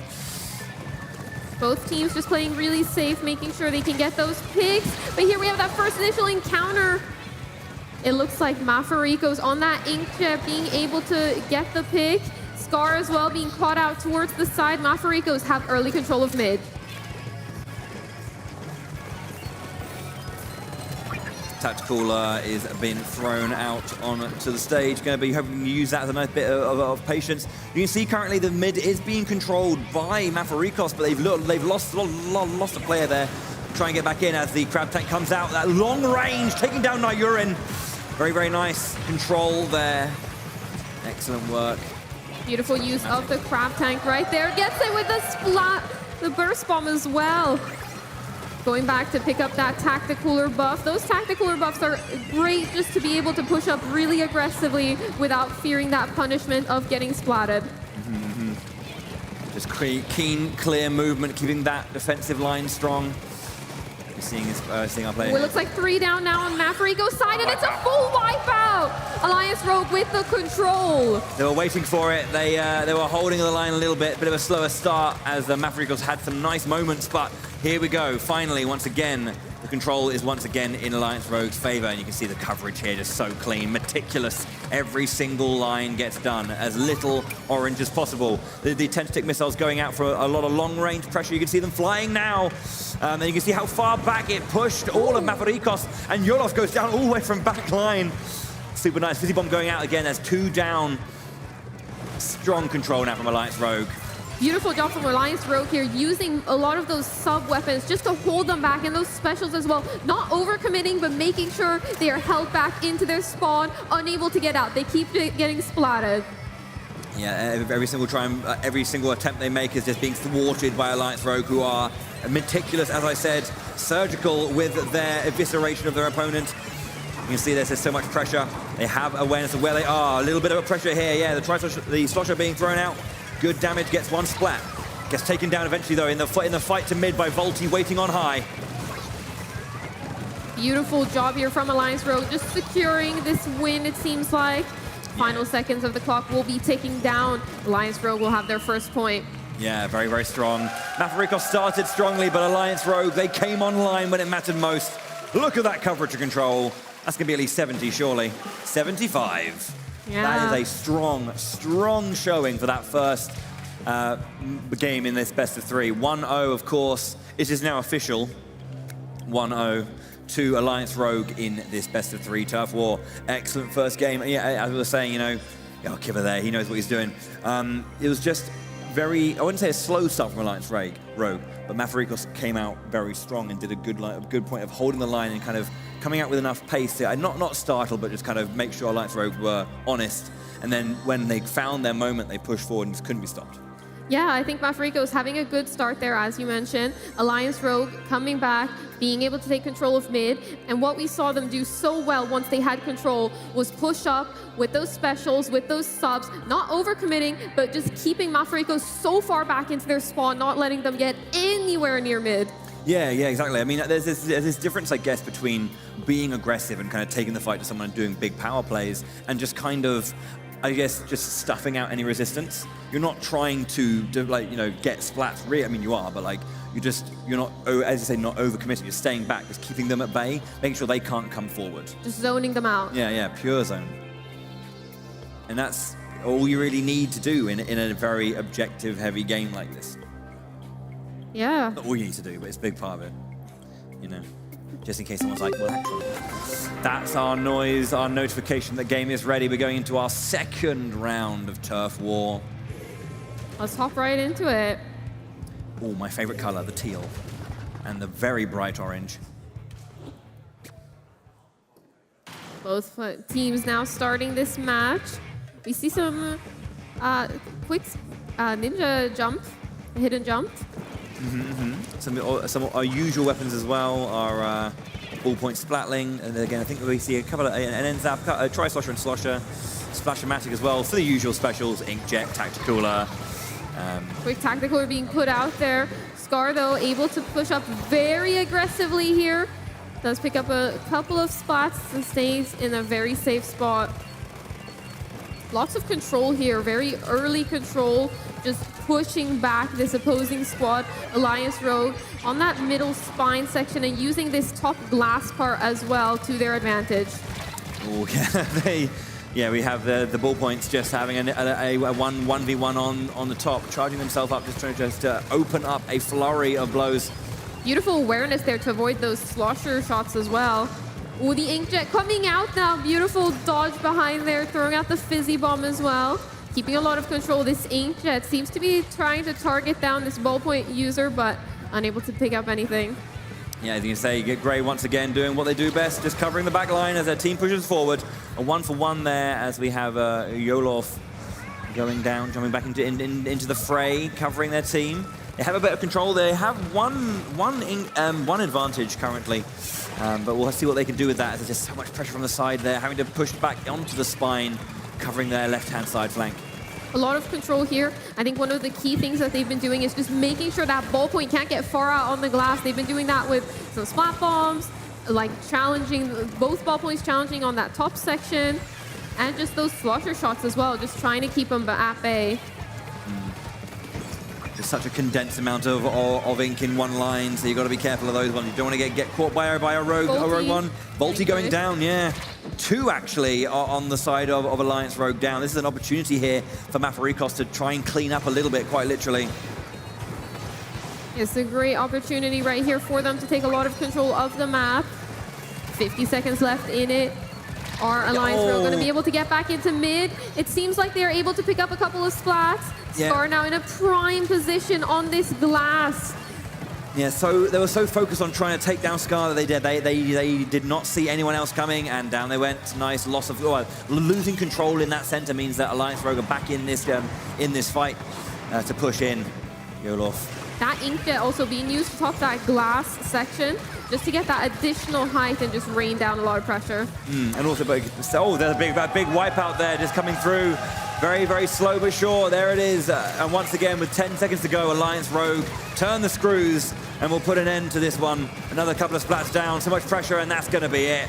Alliance Rogue saving it for the last moments. Once again, the fist bumps across the side. They know what they've done. We don't need Judd to tell us. But of course, it's part of the job. Or Lil Judd specifically having a go. There we go. Yeah, we had a very contested map, but just those final seconds, getting that wipeout of being able to push up so far, absolutely key. Yeah, 2-0 then to Alliance Rogue, taking that first point in the best of 5. 1-0 to them overall. 2 games away from a semi-final confirmation tomorrow. And to place itself in the top 4 in Europe. Yeah, it's going to be a big game for them. So we'll have to see if Mafarikos is able to adapt and able to overcome this challenge that Alliance Rogue has presented them with. Yeah. See, just talking between these games, making sure they know what's coming next. They're just preparing, just making sure that if there were any kind of small weaknesses in their game plan, what do they need to shore up? Whilst Mafarikos trying to see what did go wrong, try and tighten up that game plan. Where are we making errors? Where are we losing moments? Where have we dropped opportunities?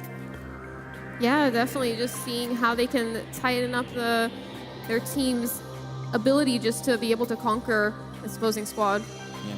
We also have a quick replay there of a couple of splats back to back from our French team. So let's have a look at how well they did in that previous game. I think this was, as you were saying, this strong control on Nair in there, and then into the backline again. That final shot. So much control here as they had when they were finally pushing forward. Excellent work there. That was a beautiful burst bomb play right there. Just to get that range, their main weapon wasn't enough to get that range, so to be able to use that sub. That was the image of Allez. Allez La France! Right, okay, so 1-0 to Alliance Rogue. They are looking to end it with a couple more wins here. We've got the pink and teal once again. Mafarikos in the turquoise/teal, and Alliance Rogue in that nice pink. Yeah, hopping into Clan Blitz now. Both teams just approaching that mid. Alliance Rogue actually recently finished first in the world in the in-game Clan Blitz monthly challenge with a power of 2,776.7, undefeated in that rotation. Wow. So they seem to be pretty strong at Clan Blitz. I mean, so far there's already got 3 splats down against Mafarikos. They're looking to immediately get straight away with that power clam in, and then covering. They managed to get 2 there, 54 points already, 46 going. Hopefully they're going to be doing that slow, patented just cover just to get that timer ticking slowly. There's no answer just yet from Mafarikos. Only 10 more clams needed to go in. Timer ticking down. Can they get a few more in right now? Really aggressive push here, just keeping them at bay and trying to keep that basket open. Tossing a clam in last second just to keep that timer up. But you can see they have a power clam that just drops into the thing. So this is a kind of pity clam here. But you can see a power clam also on the side of Alliance Rogue on the right-hand side, just behind this top line. Can Mafarikos find anything here? Beautiful splat there. This heavy spotting doing a great job picking up 2 players right here. Does get punished for it, but doing a great job at looking over those walls, just being able to get those picks. Yeah, that was just precision. So much precision there to get that shot with that ball point, sorry. As you can see, they've already erased all of their bonus points, and they have 19 to go, 16-13 there. Kiva just throwing around as many as he can. Finally gets taken down.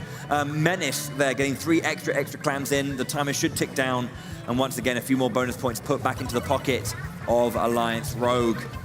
Yeah, Manta Maria, that top section that we're on right now, that's called the bunker. That's where a lot of players like to be to get those aggressive pushes. If you're in your opposing team's bunker, you're going to have a lot of control.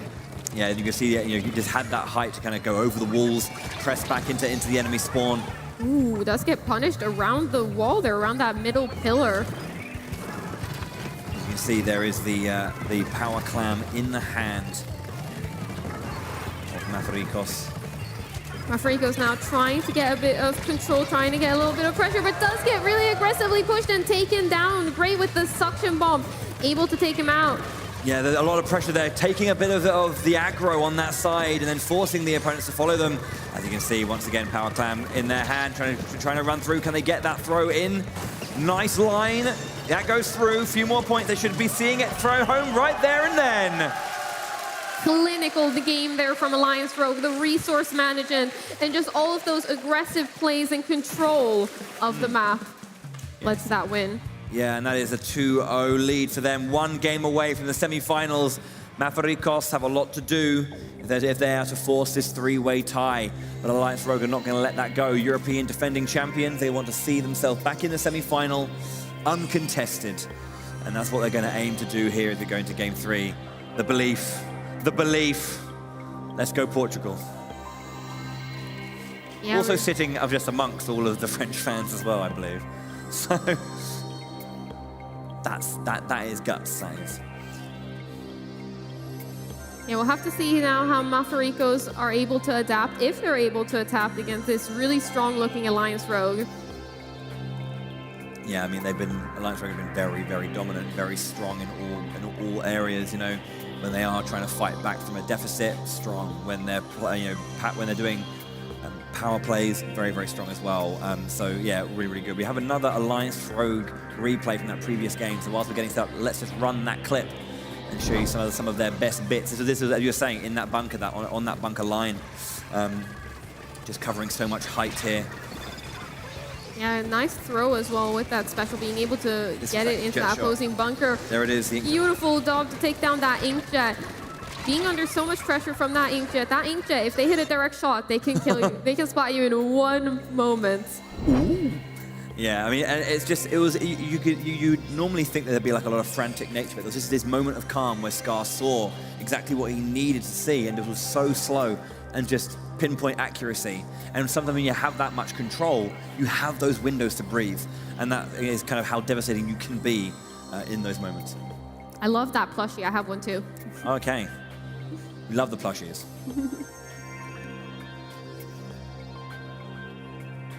We're just readying up, waiting for our last couple of players to be ready. And when they're good, we're going to be jumping into our game. This could be the last game as a whole of Group A. If Alliance Rogue take this, they are in to the semi-finals. Can they stamp their mark on day 1 fully? Let's see as we jump into our next game. We've got Mafarikos in the deep blue and Alliance Rogue in orange for game 3 of match 3 of Group 1. Yeah, Macomart here. Tower control. We'll have to see how these players go towards the middle. Dura on that splat charger as well, the splatter scope. Trying to get some picks potentially. The Rapid Blaster as well, an interesting choice, picking off Zhao, and they get control of the tower. Yes, indeed. Torpedo going out. Inkjet is alive, so we're going to have as much pressure as we can get. Ooh, does get taken down immediately though. Dura shutting that down immediately. No, Scar, not today.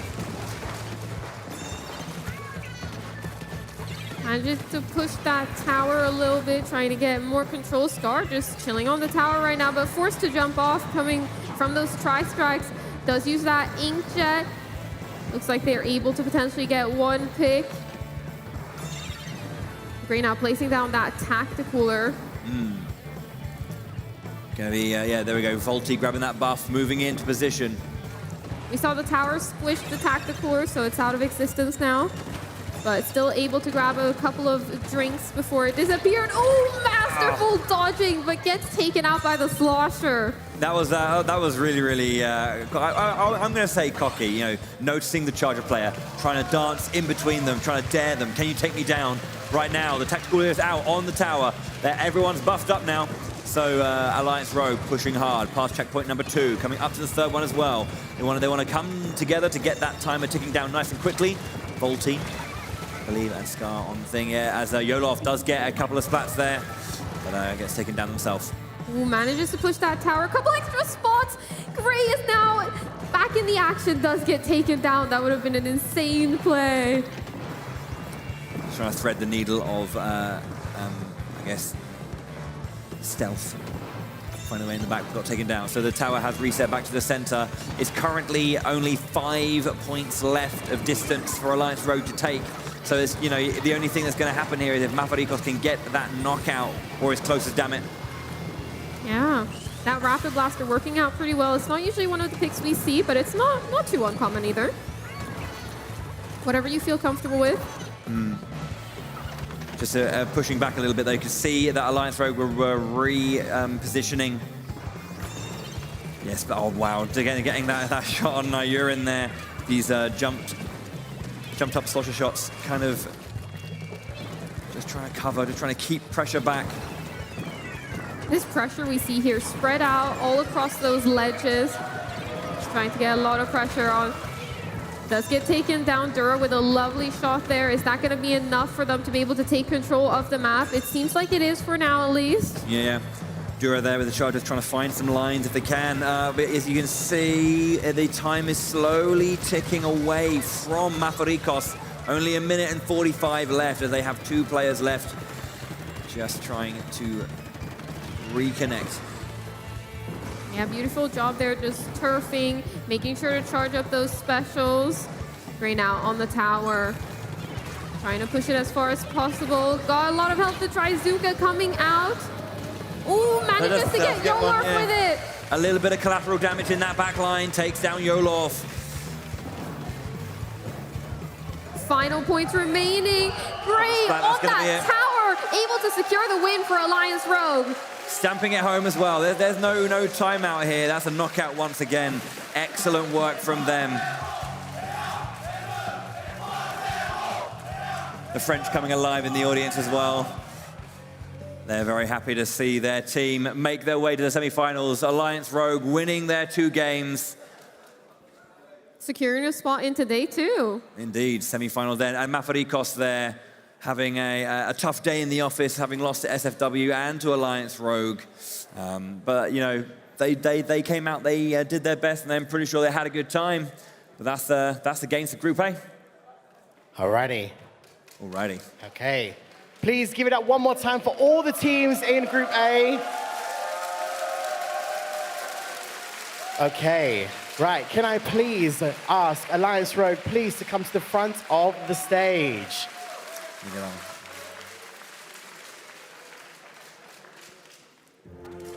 Come this way, guys, Alliance Rogue. Come this way, yep. Don't be scared. Come over there, come over. Please come and stand at the front for us. Please come stand at the front, all of you guys. So, give it up for Alliance Rogue, ladies and gentlemen. Okay, Alliance Rogue, solid, clean play throughout all of your games. You're one step closer. How are you feeling right now? Feeling pretty well. Ready for the semifinals tomorrow? Okay, ready for the semifinals. So, talk us through a little bit about the games. Did you find that what's kind of been the key element for your team as you guys have been working through, and for the games you played so far? What's kind of been the main thing for you guys working together as a team? We work on everything, especially synergy between the team, between the players. I think we have mastered it, honestly. Give it up one more time, ladies and gentlemen, for Alliance Rogue! Alliance Rogue, I'd like you to pay attention to the screen just above you there. These are your highlights from the games you've just played. Let's take a look.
there you have it. Please, everybody watching home and our live studios, give it one more time for our first team going through to tomorrow, Alliance Rogue.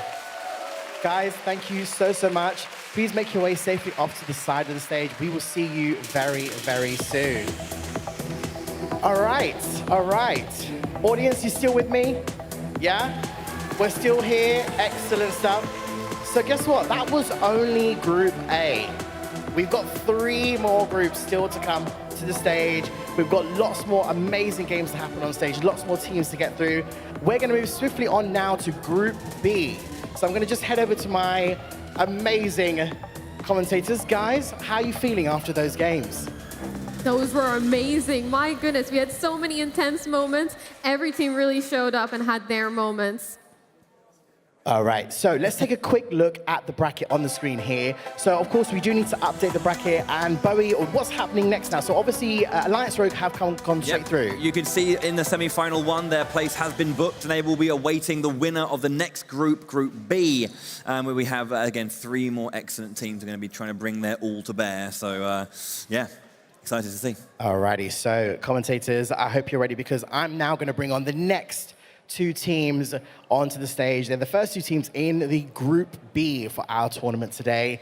Audience, I hope you're ready. Please give it up for this next team. All the way from Poland, it is Hydrowski!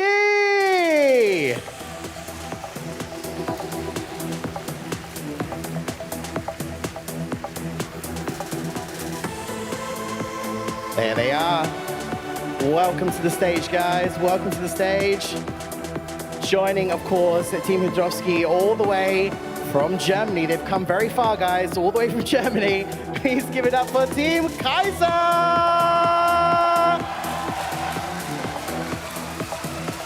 Welcome, guys. Welcome, welcome.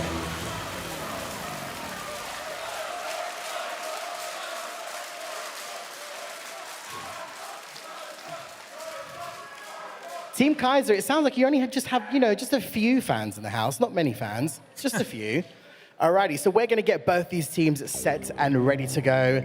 Bowie and Charlie. Yes? First set of games in Group B. Yeah, it's an exciting one. Let's take a look at the maps and modes. Of course, What we're going to see next. So, we are going to take a look, I believe, again, same format as we said before. Turf War is the first set of games, but I believe we're going to jump over to the maps and modes in just a second as our teams get ready and set up to go. Yeah. Just whilst we're getting ready for the No, it's fine, it's fine. Here we go, they're here now. Kaiser fans. So Turf War again. You may have noticed that there will be some similarities here. So Game 1, Game 2, and Game 3 of each group have the same sets of maps and modes. So Game 1, or the first match between these 2 teams. Round 1, Turf War, again, Wahoo World and Sturgeon Shipyard for the first 2. And if we go to Game 3, Brine Water Springs. We're going to be following that up with Splat Zone's Hagglefish Market, one of the best map mode combos in the game. And of course, as we saw earlier, Rainmaker on the Scorch Gorge will be our Game 3. And it might end there, but it might not. We might go to Game 4. And if we do go to Game 4, we'll be seeing Clam Blitz on Barnacle and Dime. And oh yeah, you know it's true. Game 5 will be Tower Control on the Undertow Spillway should we go the distance. Which I want to do. Which I believe you. I believe you. So interesting, obviously, for people that may not know at home watching, for Team Hydrowski, this is their first time entering into a championships. Let's see, there might be some magic that happens on the stage. You never know. Don't know. We haven't seen much, of course, from these players before. Charlie, have you seen much from Team Kaiser before? I'm sure you're familiar with their gameplay from previous championships. Yeah, most definitely. I mean, Kaiser is a very experienced team. They're going to be bringing a lot of experience, and they came second last time. So aiming for that first this time. Yeah. Right, there is a bit of history between Germany and France, obviously, because Back Squids, who were representing Germany back then. It's not the exact same roster, but we've got one player from that team. Yeah, Margin is, of course, the consistent one. But I think this is Germany versus France, not Alliance Rogue versus either Kaiser or Back Squid. This is Germany versus France. This is country v country. Making that clear, making that very clear. So yeah, it's going to be exciting to see, yeah. Alrighty, so we are almost ready and good to go for both their teams. I believe setups are just being double checked. Once they are good to go, we are going to hear that magic sound. It's coming. There it is. Look at that. You're so good at knowing when it's going. It's like it's all been rehearsed, folks. It's like it's been rehearsed. All right, ladies and gentlemen, if you're watching at home, and of course our live audience, give it up for our next two teams, Team Kaiser and Team Hydrovsky. Charlie, Bowie, take it away. This is what I love about, new games and new events. You get new teams. We haven't seen too much from Poland, so let's see what Hydrovsky can do in their first game at the European Championships. Yeah, starting off Zeres with that feared Splatoon Stamper. Very known for this weapon. Trying to take early control here, trying to push over the grates, picking off a player, manages to get wads. Able to get that pick. Now looking for yet another player. Good line. Came by also falling victim. Falling victim to it, yeah. That Splatoon Stamper being a great weapon to just pick up those splats. Glacek now inking, but Isaac was hiding. Trying to pick up that splat, but unable to do so. Great awareness there from Glacek. The reaction times were perfect. Yeah, excellent work. Just showing that they have got that ability, that gumption to deal with those 1v1s, which is very important. Just trying to make sure they have that coverage going, that height advantage in, but there is another player above them. They have to be aware of that. Turns out Troisuka couldn't quite get it though. Fly Zero runs away alive and kicking. Tactical down to support the team if they're around to grab it. Yeah, both of these teams contesting mid and just contesting that area below mid as well.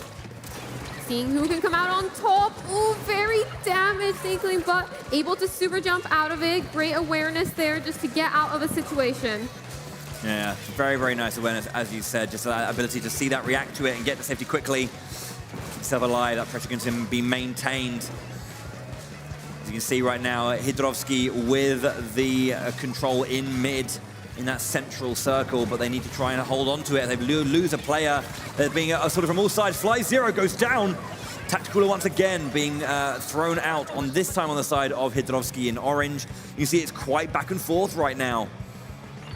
That was some great control there. Oh, wow! Kaiser is not giving this up, not easy at all. You thought you could get away? I will take the legs from under you. They are gone. Yeah, another one is there. Beautiful job and beautiful awareness to drop down and help out your teammate, making it a 2v1. Those are much easier to win than those 1v1s. Yeah, just see that vertical horizontal line is kind of cutting with the Splatoon Stamper there, as you say. Turf War now. The last 30 seconds are what matters the most, and we're starting to get into that. 20 seconds left. Are we going to see strong control here remaining for Kaiser? Or is Hydrovsky going to be able to make their way back into mid? They've got 10 seconds. They need to make something happen now. The Zipcaster. Sarah's getting up really far into the base. Last few seconds here. You can see Hydrovsky lose too many members. Kaiser having the numbers advantage at the end. That's got to be enough to claim that first game. But wow. It was looking so contested, like halfway through that map. But then, as you say, as we said, those last moments can say so much. Yeah, those last moments are definitely what matter there. But very good performance there from Hydrovsky to start it out. Although, if it was a good start, Kaiser do have that early lead. The home ground advantage, home turf advantage for them. But yeah, you can see there's still some smiles on the Hydrovsky faces. Honestly, they genuinely put in like a really good work. I think there's maybe just potentially just a bit of like running out of steam at that last moment, perhaps, because there was so much contesting it throughout the entire match. But yeah, they had such a good control and such a good push, but then not being able to capitalize from it, backing off a little bit too early, and just letting Kaiser take control of that middle area a bit too fast. As you can see, there's just one game away now as from the first point of the old mini best of 3 within the big best of 5. How many times will I have to explain that today? I don't know. But the concentration on the faces of all our players. Hopping into this next Turf War match, Hydrovsky should be pretty confident. They had a really good start to that first match. Just got to make sure they nail down those final 30 seconds to a minute. Yeah. So they can secure that win. Yeah, we're going. I believe we're on Sturgeon Shipyard next as well. So that kind of very complex and kind of like heighted center. These two lower flanks on decide, you know, how are Kaiser going to be able to find their game plan to push into that? What can Hydrovsky do? Are they going to bring out big power play weapons, big power play specials? You know, you were saying earlier, you know, that that Zaya likes to kind of bring out the Splatoon Stamp, a very, very powerful, like, individual weapon itself. And that's kind of like, I guess, what he's trying to bring to the table, that fear factor of that weapon, you know, and trying to, like, I guess, push and pressurize their opponents out of the 1v1s. Hopping into our next match here. All the players are going to be dropping down. We've got those two beautiful colors, green and pink, the classics. Right, so how's the opening play going? Hydrovsky trying to push 3 with a 3-and-1 with their one player in the back, obviously covering as much as possible. Glazek having a nice bit of pressure to work with here, falling back very well, staying alive. Trizuka out, what can they get with that one? Turn around! Double splat with the Trizuka!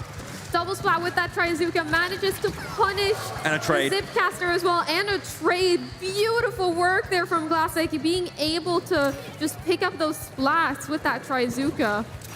That's the kind of play that, like, defines games in Anarchy mode. Oh dear, okay. Beautiful work right there. It does get taken down now, though. It looks like we've got some early control here for Kaiser, despite that amazing play. Able to pick things back up. Yeah, it's not a game of just single plays when it comes to turf war. It's a long slog to get through that 3 minute of turf control. Yeah, it's all about stringing it together, all of those moments. Beautiful awareness with that Tri-Slosher, knowing that the player would be dropping down. Yeah, too much pressure as well. Yeah. Does get another splat. 3 taken there as well, just a bit too much of that width, just because with that final part of the Tri-Slosher, just catching cars earlier as well. So with just a minute and a half left on the clock, you can see how far up, Kaiser are right now into Hydrovsky's spawn. Taking another 2 here. We've been on this player for a long time, but just so good. Tactical in the corner, still alive. That finally goes down. Classic now trying to get out of the spawn right here. It's looking really tough for them right now. Kaiser just have every single corner covered. They've got them pressured from all different directions. Gamepad now might be able to get back out of their spawn and into this middle area. You just need that one hero play, though, and you can push it back in the last 50 seconds. Kaiser losing 2 of their members. Now's the time for Hydrovsky to push back. Can they find that good line? Suction Bomb doesn't connect past. Tactical out, though, going across the bridge track. Can they try and get a flank, maybe, with this height advantage? Trying to push back there. They were underneath the bridge, had to get out. Super jump, that was great awareness just to get out of that alive. It is much faster to super jump back to base than it is to get splatted, so definitely good awareness right there. Now Majin sneaking around, trying to pick up a splat here. Quick shots, quick coverage. It's just so cleanly done. Just taking control of this middle bridge here. As you can see on the 3 side, you've got Zeros as well. Margin up top, can't go. There you go, the 3-on-1 for the splat finally. Last 5 seconds, is there anything in Hydrovsky's tank, or is it gonna be, as it looks, a Kaiser game? That was a massive game for Kaiser right there. Winning it in dominant fashion, just not letting up any pressure. Once again, Kaiser with the 2-0, winning that best of 3. We're going to be going into the Anarchy mode here with Kaiser 1-0 up. Excellent start from them. They have that lead. Good start. It is official. It is official in our wonderful thing. 2-0. 1-0-2. Yeah, no, that was an amazing game from them. They had a lot of pressure, just getting splat after splat after splat. Just finding those weird angles as well, just approaching when they were getting all of those splats, just approaching the opposing squad from different angles, just trying to pick off those splats. Yeah, indeed. It was a lot of control throughout. I mean, but I want to talk about again Hydrovsky as well there, because they had that nice opening play. And I was saying that in a game like Turf, which always goes for time, that doesn't really make it, you know, it's a nice moment, it's excellent play, and it shows the caliber of these players. You know, again, I don't know too much about Hydrovsky, it's Poland's first time here, but, you know, they have this talent, they have this ability. In a different kind of game, let's say Rainmaker, and you get a play like that, you're pushing at least through one checkpoint at bare minimum. Yeah, no, definitely. Yeah. So, I mean, let's have a look at that opening play then by Hydrovski with that Trizuka and that kind of instant opening strength. Let's run that replay right here. So Glacek, as we were saying, was falling back at first. There was a lot of pressure on them, but they're gaining ability and special power with all these shots. They get it here. Trizuka shot out once, twice, an immediate turnaround. Magic play. Following that up as well with a trade on the last player. That's 3 players taken down. Excellent work there. And it's just, it came from, that's the thing, that's the ability to turn a situation around. That came from a negative position, pushing back, a lot of pressure on, and then just kind of like have the moment to suddenly turn the tides and get that 1-2-3. Yeah, beautiful job there from Glacek, a very experienced player in the community. Let's hop into our next match right here. Orange for Hydrovski, purple for Kaiser. An overwhelming amount of support in the audience for the German team. You can keep going. You don't have to stop because I said that. That's fine. Splat zones right here. Looking like a very aggressive push for Kaiser to start things off. That sucked him on being placed beautifully.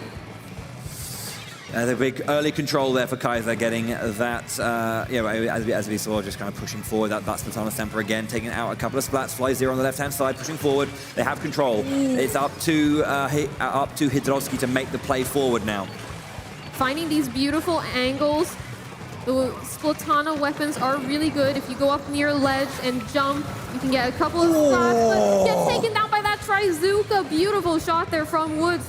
This might be their opportunity to get in towards middle. Glacek now trying to cover that zone. Isaac, though, not having any of this. Putting down the tactical, trying to just keep the zone alive, keep the zone in their color, and it looks like they will be able to. Yeah, that was a wonderful moment there just to take out the Ooh, another beautiful splat there on Cars. This is looking like a lot of control. Follow that up with the double splat. Beautiful work right there. Trying to get a third as well. They get the third as well. Kaiser, absolutely dominant. I don't think you needed the inkjet there in the end. I think you had that in the bag anyways, but who doesn't love a beautiful play like that? I believe that is called styling on your opponent. That was a super lovely finale there. Excellent stuff from Kaiser. Yeah, just such control, and they just kept that pressure up. Hydrovski couldn't really answer. They had some nice moments, but nothing really coherent throughout that game. That was just all Kaiser, Kaiser, Kaiser the entire time. Yeah, Kaiser now on match point. Just one more game if they want to take this. They love the camera. The camera loves them. Poland are up against it. A reverse sweep is what they need to do. So far, it's been very dominant in most of our games here. A lot of 3-0s so far. Haven't seen a 3-1 just yet. Will we see a game 4? Can Poland pull something together? Can they stop the German onslaught? Yeah, I think we've got to see just how they are able to adapt. We saw some amazing plays. We've seen Hydrovski has the level to be able to take some of these matches. We just have to see them all string it together, that consistency throughout the entire match. Yeah, indeed. And we're just going to quickly, whilst we're getting ready, just show that last moment, because you said it was unnecessary, so it's going to be double unnecessary to replay it. But that's what we're going to do, just to see that inkjet play at the very end. Is here. So already got a splat on Cars, as you said. Then got ready on that inkjet, and then just putting insult to injury. 1, 2, and then just hounding this final player here into the corner as they got that final splat there. There we go. Yeah, they had no chance. Now, was that necessary, do you think, to replay that moment? I think so. I mean, it definitely was. Yeah, of course. We love showing great plays, even if, you know, the opposing team are like, ooh, embarrassing moment. Fun. I don't think that's embarrassing. I think that's just a good play. Yeah, I want to see another moment as well. I really like this, so yeah, agreed. There was a lovely moment when I believe it was there with these Splatoon Stampo. You tried to zipcaster across and got immediately denied. It was such a quick moment. It was like, I'm not sure if it was anticipated or anything, but here, as we said, like, you know, try to make a play on the left-hand side with the zipcaster. No. That Trizuka shot coming out.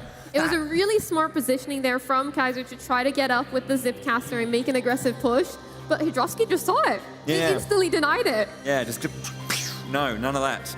I love those kind of moments, you know. Again, we were showing how much the Kaiser were dominating, but those kind of moments are excellent to see. There's just a little bit of spice, a little bit of personality coming into a game. So, yeah, it's not all Kaiser. I mean, no, definitely not. Points-wise it was, but, you know, interplay-wise. No, definitely. Hydrovsky have had a great showing here. We've seen a newcomer team, obviously, new region. So we haven't seen them play on the big stage before, but being able to show that their region is something that is going to be a strong contender in the future. Yeah, absolutely.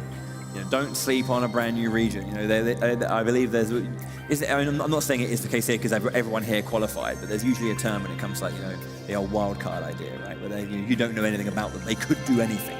Yeah.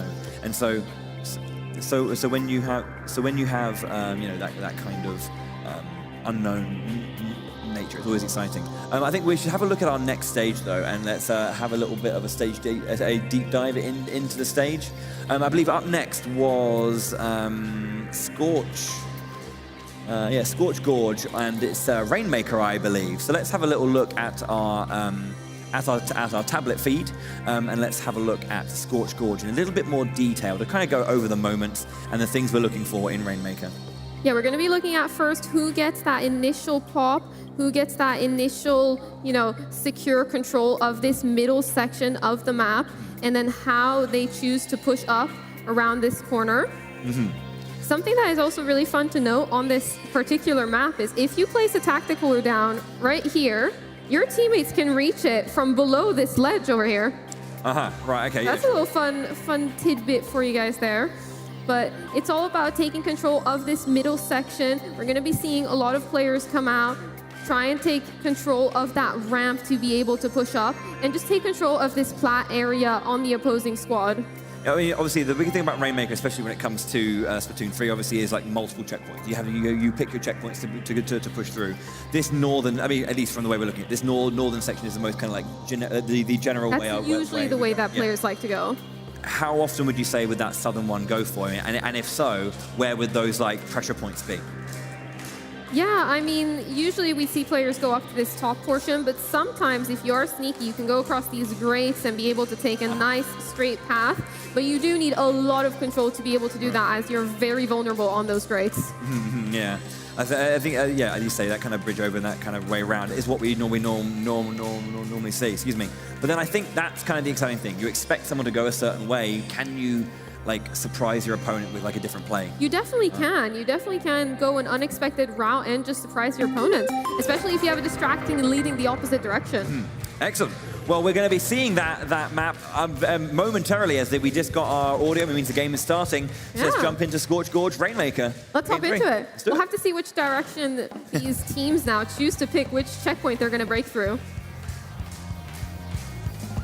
Okay, you can see they're pushing straight for that center. And so far, the Rainmaker shield goes to Hydrovsky in the yellow. Kaiser looking to find their way. First time in, Game P goes down on one side. Wads is trying to find the thing there. Isik and Wads, yeah, having a bit of a 1-2. Fly0 trying to support. Now, the Rainmaker in the hand of Kaiser, as you say, going up that first height to the right. Straight away in. Checkpoint number 1, they're through immediately. Nice start so far. Yeah, managing to get up that side that we were talking about, the usual checkpoint that people like to go across. Using some great movement to get there as well, and just turfing. I love to see this right here. We've got a lot of map control, inking out all of those edges just to make sure that even if the opposing team is able to stop the push, you have a lot to work with in mid. The Rainmaker has reset there. Going to be reopening that shield. Very much looking like Kaiser control. Isik pulling to the left-hand side here. Margin waiting. Teammates pushing round. The Zipcaster goes up. Coming straight in, so much pressure.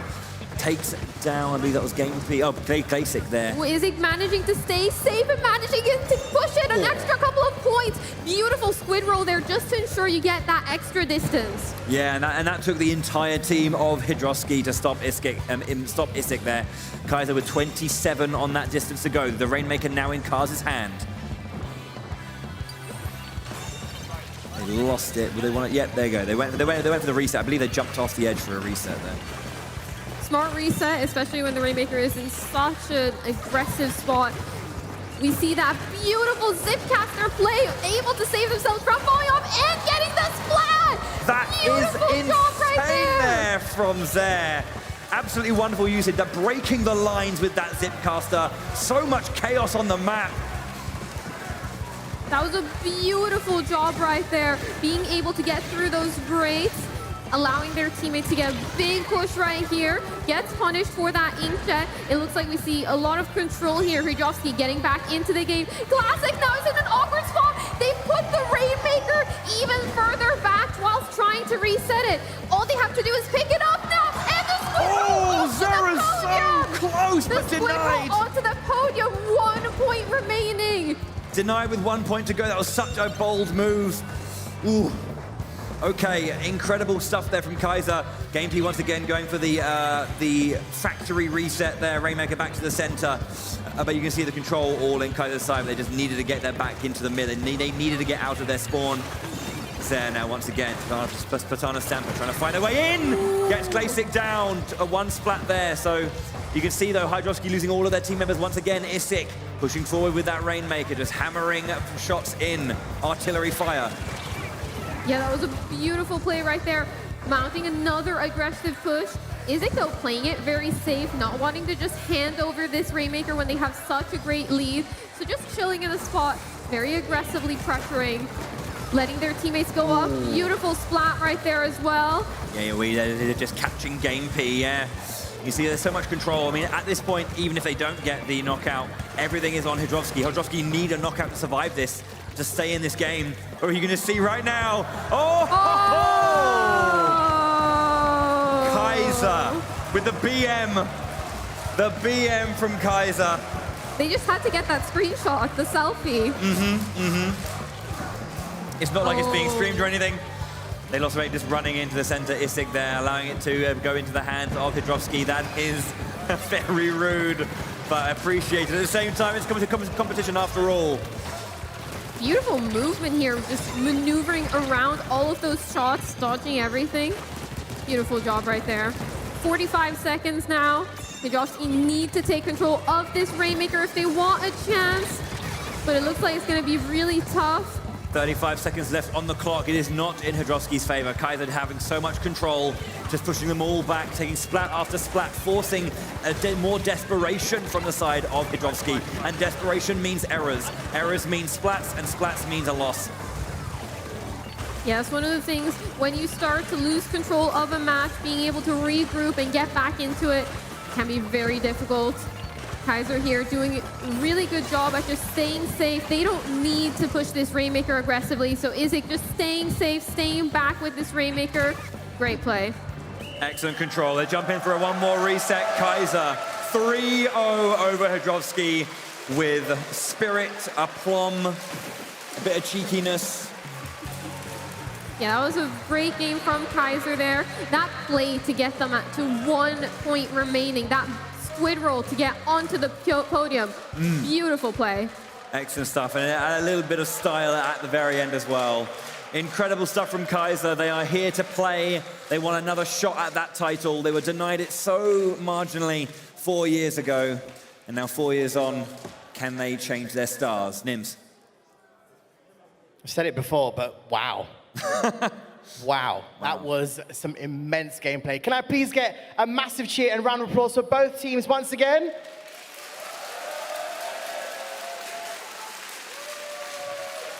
Thank you so much, Team Hydrovsky. We will see you very shortly. All right, Kaiser will remain where they are as they are going to take on the next team in our Group B category. They've come all the way from Spain. Please give it up for Team Zenit!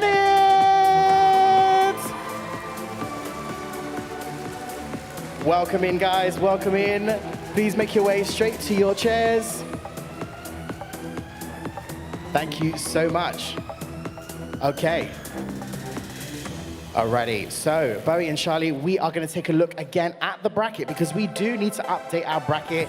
Some immense gameplay as we just saw there from our first two teams in the Group B category. So I believe now a point will go forward to Kaiser. Indeed, yeah. As you can see in the Group B segment, that Hydrovsky's tag has been grayed out. Kaiser still in that beautiful blue.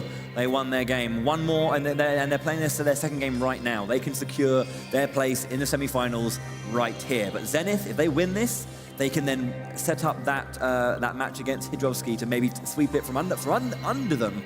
But we don't know just yet. Absolutely. And Charlie, as we saw there with Hydrovsky, some excellent gameplay showcased on the main stage, considering, like we said before, the first time here on a stage, on a platform like this, they really did put up an amazing fight. Of course, somebody as an experienced team like Kaiser, but we are going to see more of that. They will be back onto the stage very shortly. Yeah. No, it's going to be interesting to see when they come back and now if they're going to be able to make anything else happen. They were doing a good job. Excellent stuff. So I believe we're going to take a quick look again at the maps and modes. We do, of course, have game 2. Because, of course, as we all know, it is, of course, the same format, but we're going to just really quickly run through the maps and modes once again. So, Bowie, Turf War with number 1. Indeed, yes. So we're going to be on Crab Leg Capital, that new map that came in the latest patch. Then Flounder Heights is our second game. Thank you very much. Our second game. And if we go to game 3, Hammerhead Bridge will end it for our Turf War for our first point in the best of 5. Yeah, afterwards we're going to be seeing Tower Control on Inkblot Art Academy. Bowie likes this map a lot. It's my favorite map. I don't know why. I love it. But yes, game 3, Splat Zones in Museum d'Alfonsino.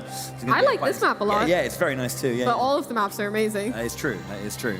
How about game 4?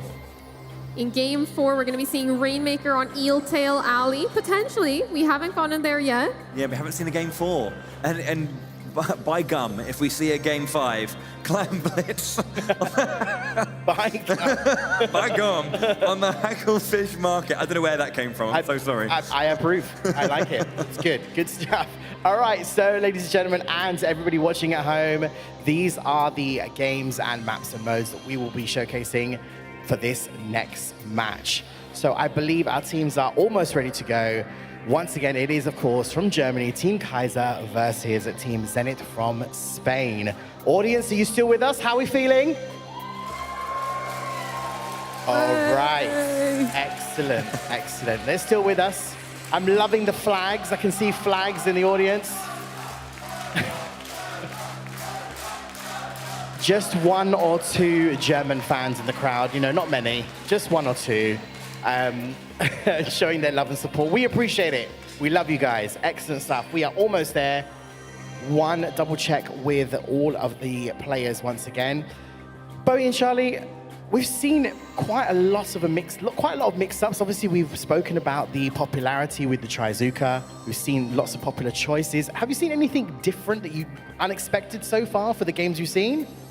Well, I mean, I think it's not, I wouldn't say it's unexpected, but it is a difference. Obviously, Zeon, Least Fatana, Stamper is quite a powerful weapon. We've seen it in other games, but I think that's the first time we've really seen it be utilized to such effectiveness. Yeah, I think we've seen like a couple of players have been playing weapons that they are known for. Even if they aren't that popular in the meta, we've seen a lot of just weapons that they are good at. They are good at it despite the meta. Yeah, and we did, I mean, in the previous game, Hydrovsky, we did see that they were changing up the weapons. We saw people changing from dualies to different weapons, and we saw quite a mix-up there with Hydrovsky, which was quite interesting to see. And there it's like it's rehearsed. I mean, there's the cue. Ladies and gentlemen, and everybody watching, please give it up for Kaiser versus Zenith! Alrighty, Charlie and Bowie, you know what to do. We do. Talk about a video game. Okay, so we got obviously our Spanish team, Zenith. We got Mario V, Alex DC, Carlox, and Yokaru going out against Fly Zero, Zer, Isik, and Margin. Yeah, we're gonna have to see how these players choose to approach mid. It looks like we've got early control there by Kaiser, putting down that tacticaler as well to enable an even more aggressive push. This map is a really fun one. I really love playing on it. That freshness, for sure, is definitely playing into its favor as well. I think it's always, you know, the new stuff is always fun to play, isn't it? As you work out its nuance and you work out its strengths and weaknesses. Yeah, just being able to get those aggressive pushes. Ooh, getting almost caught out here, but it looks like they're able to get out of that. It looks like Zenith playing a really passive style, trying to secure control of their base before they push in towards middle. Ooh, beautiful shots right there. almost getting taken down. Yes. And getting the splat confirmed right there. Yeah, threading the needle just underneath that fence and just past the wall. Wonderful stuff. Beautiful job right there. This map is very complex in the sense that it has a lot of different altitudes. It has those grates at the top. It has those bottom areas up to the base. It just has a lot of variability. Okay, get out of dodge. Let's go. Keep yourself safe. Keep yourself alive. Mario with the defensive play there just needs to also just cover a little bit of space that was taken away from the back zone. Kaiser with a lot of control here in mid, just trying to extend their turf coverage as they push up towards this base. It's pretty difficult to get into the opposing squad's base just because of how these grates are placed, and you're so vulnerable on grates, so it's very hard to push up further into their base. You can see how much control there is so far on Kaiser's side. Zenith just struggling to get out of their base. You can see the focused face of our Kaiser players. Just, The crab tank coming out there. Is it going to be enough to be able to turn the tides of the battle? Doesn't look like they're able to get any meaningful splats. They're just being calm here. There's an inkjet out, flying out. You can see losing a couple of members there. Getting into the back line with that zip caster. Waiting for the landing and just taking them down. Excellent work once again from Zaire. They saw the inkjet spawn location and just hammered home. That was a super smart play, making sure to target down that inkjet user right as they jumped back to their original positioning. Beautiful timing as well to get up there right on time. First one's going out as well, just trying to cover a little bit of ground. Fly Zero underneath the grate, just trying to push Mario into a corner. Does indeed. Couple of last seconds, but it hasn't changed. Kaiser from start to finish.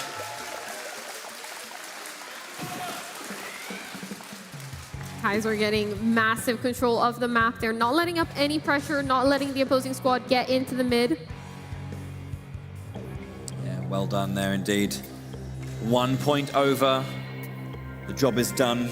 Tick. Admin completed. All right, Kaiser there. 1 game away, 1 flat. 1 match away from taking the first point. That's what I was trying to say. I'm sorry, so sorry. Thank you for supporting. Our first point in the best of 5, almost done. Kaiser just so, I said that I used the term earlier, but surgical, just so clean, so accurate. You can see the Kaiser support in the crowd there. It's been loud, it's been proud, that's what it's all about. Although Spain here just need to, I think just confirming a couple of things on the Spanish side. I'm sure everything's over. Yeah. So whilst we're just waiting for this game to get ready, let's go back to our little tablet and have a little look at Flounder Heights. Now, Flounder Heights specifically, let's just have a little scroll over.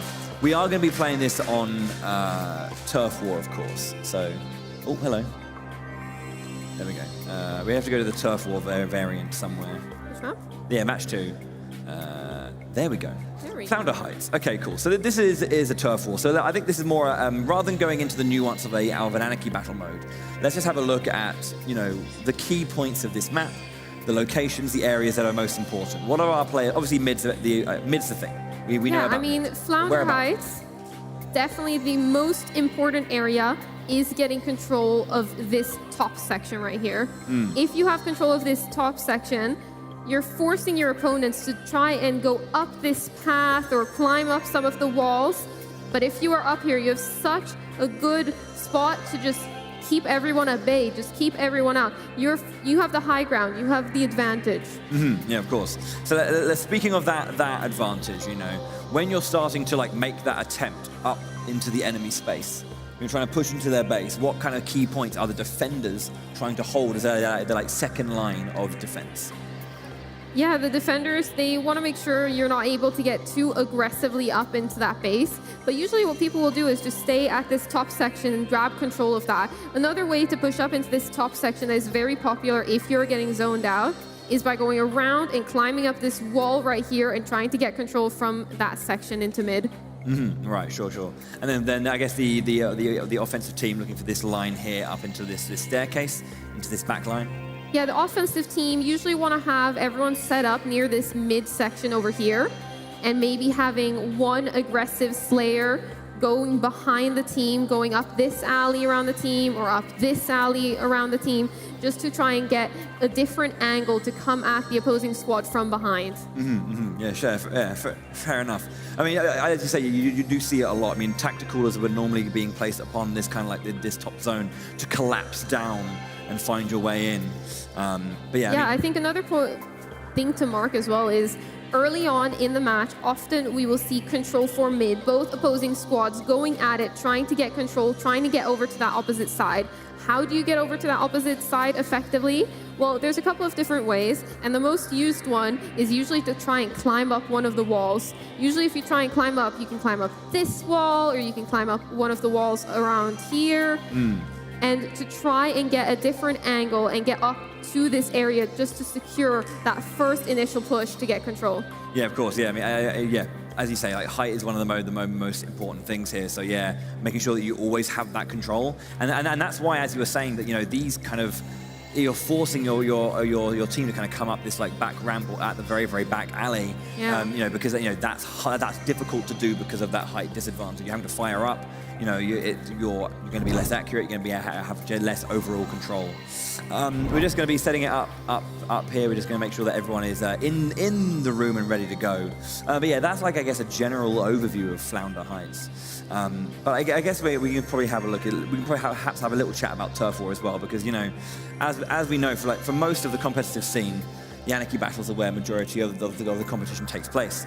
And now, that whole conversation of why Turf War is being used in this way, that best of three, is that as you've been saying, it's volatile, it changes always. So it's pretty much until that last. It's very moment. unpredictable. It's all about those final 30 seconds if you want to secure that win. But one fun fact actually is that Turf War is very popular in Japan. Yeah, a lot of Japanese players love Turf War and love Turf War tournaments. See, I think one thing that this does, and I think why I think it's a good idea to not isolate it from the rest of the Anarchy battles as a competitive concept, is that it is the basics of the game. It's like the fundamental experience of this game. Yeah. And Anarchy battles are always fine-tuning and pinpointing elements that you do within that. But this is all about that sheer macro ability. As a team, can you just control global zone? Turf War is such a great mode as well, just to learn the basics. If you're able to win in Turf War, which means you're able to take control of the map, you're going to have a lot easier time in those Anarchy modes to be able to just secure the objective because you have so much control of the map.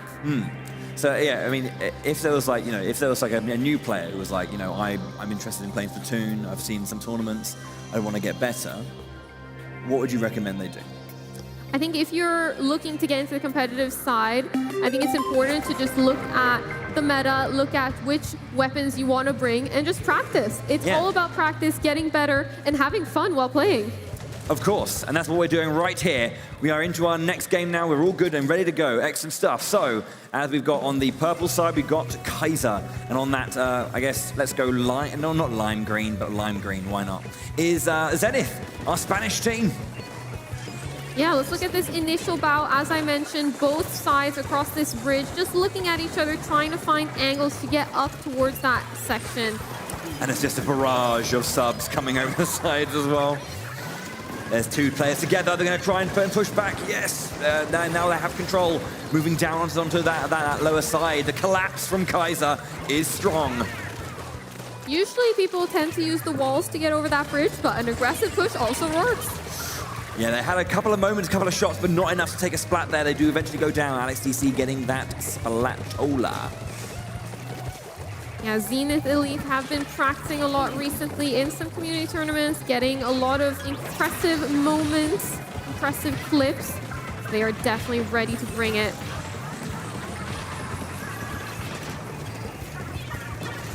Ooh, very, very nice. I think that was coming out from the burst bomb, just clipping an opponent and taking their life down. There we go, and another in midair.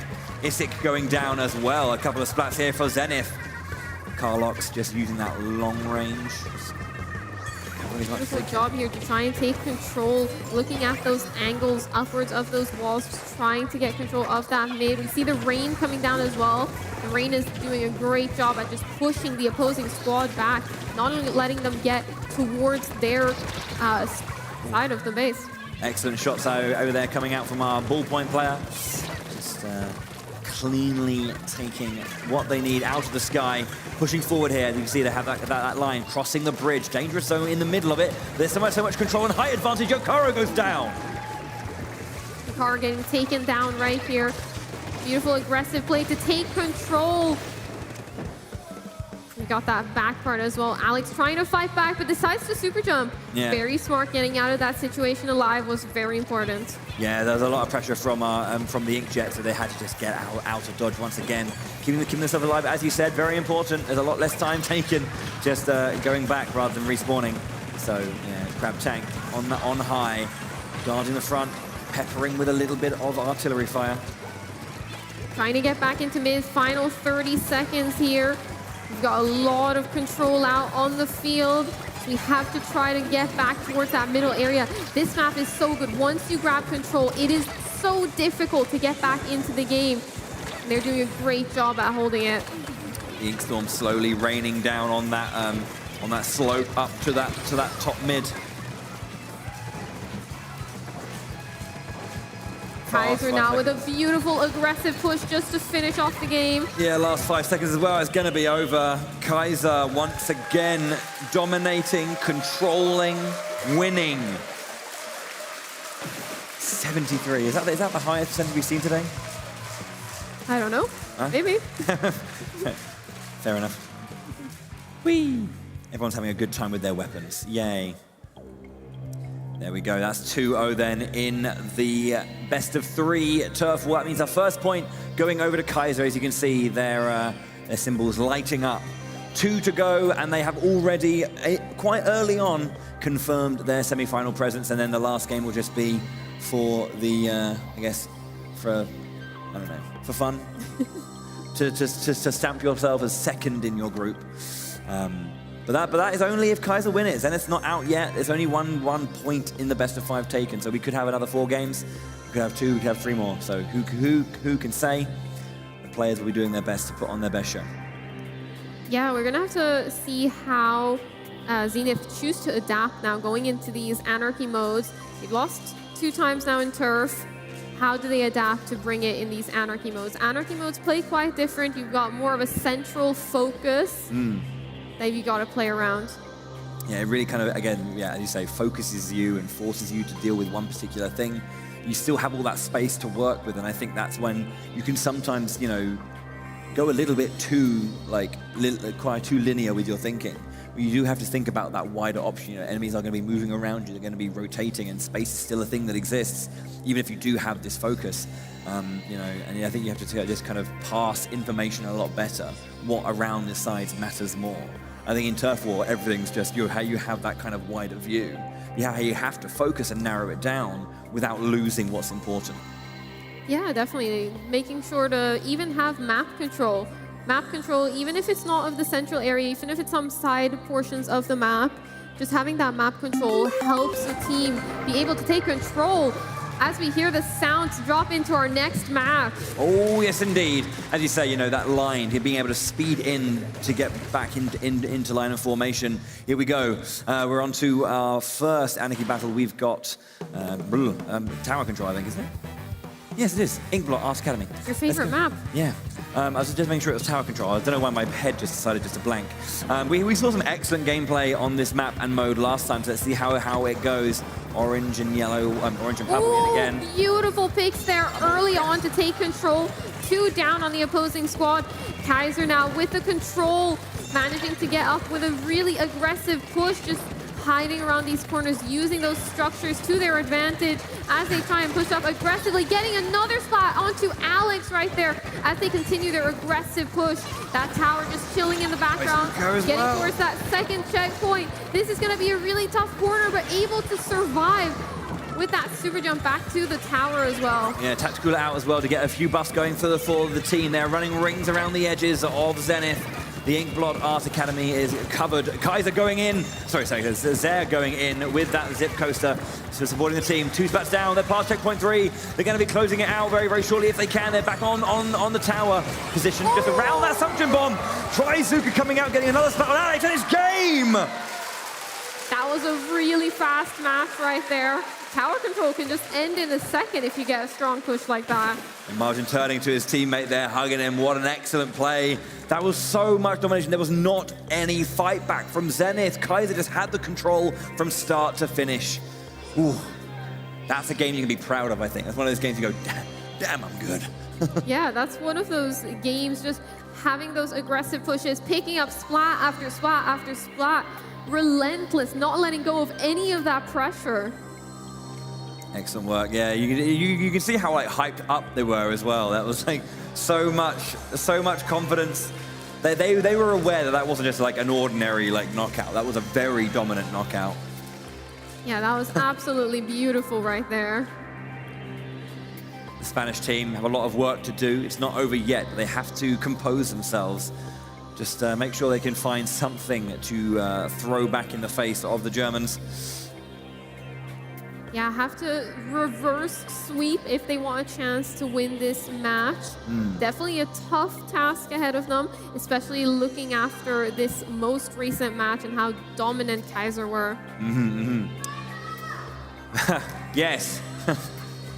Correct. One audience member, Kaiser, yes. That is the name of the team. We know what we're doing. Okay, so Kaiser are 1 game away from that semi-final place. They'll come back tomorrow, heads held high. Now, what's interesting, again, is that Group B winner plays the Group A winner.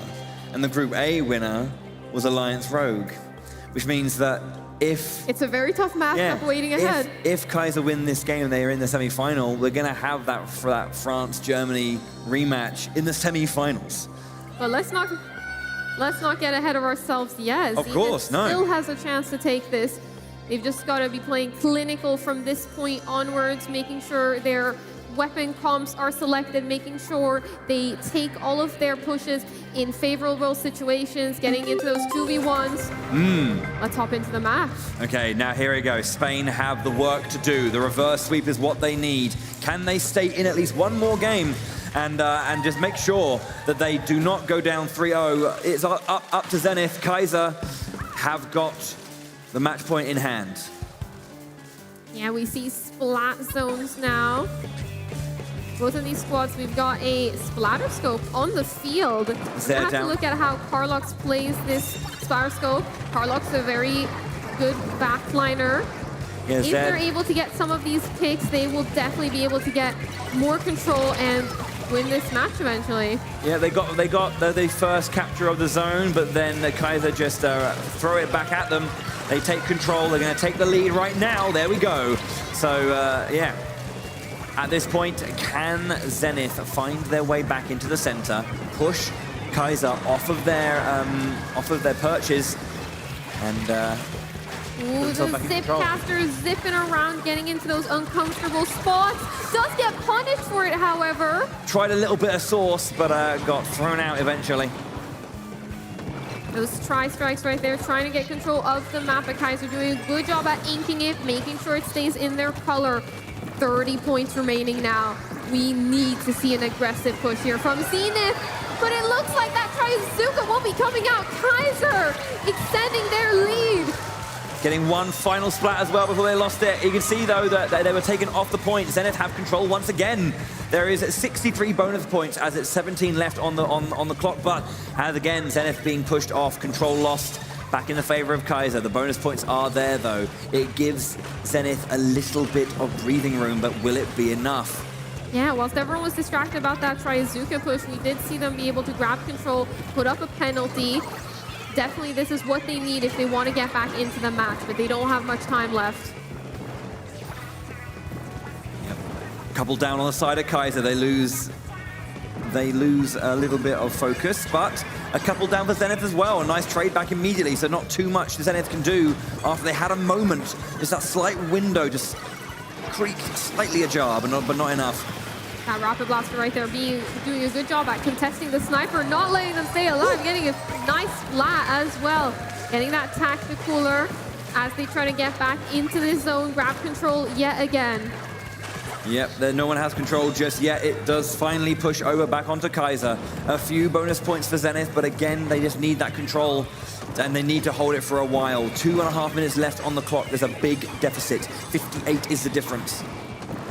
Kaiser, when they've had control, we've seen them have great, beautiful line marker as well. We've seen them have a great control of the map as well, so they can push those really far, push those points really far down. Does get taken down here when they get pushed aggressively. We see a control now for Zenith trying to mount this first big push.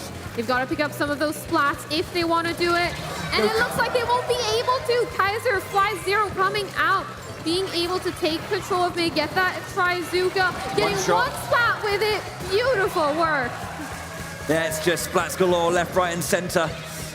Kaiser being on the winning side of most of those trades, but you know, Zenith does have a little bit of life in them. It's a lot to work on. They managed to bring it down to a 32 deficit, 1.5 minutes to go with 30 points of bonus, or penalty points rather, having to go through. Tactical out on Zenith's side. Can they utilize this buff? Can they push forward and go? That line marker doing such amazing work at just marking the opposing squad. That line marker is not usually one of those subs we see, but it looks like they're going to maybe be able to take control of the zone here. Those tri-strikes aggressively dropping onto the zone, but they get taken out in a wipeout. Kaiser now going to be pushing down these final points as they take the win. They stand center, proud and loud is the audience as they secure their place in the semi-final. Kaiser 3-0s Zenith. They 3-0'd Hydrovsky. Kaiser looking very solid in all of their matches so far, having very dominant victories. The front row of the audience are having an absolute mega time. Great to hear. Kaiser are strong, Kaiser are confident, and Kaiser are through to the final day. Hello. Everyone falls silent as Nims is here. What an insane game that was. Gosh, I've nearly broken the chair back there. I keep falling off the chair because every time it's just so intense. Please, one more time, give it up for Team Kaiser! We'll see you soon, guys. Thank you so, so much. Please make your way to just the side of the stage for us. Okay. Okay, folks, so we are not done yet because we still have one more match, of course, in this category. So, can I please invite back to the stage, all the way from Poland, Team Hydrovsky!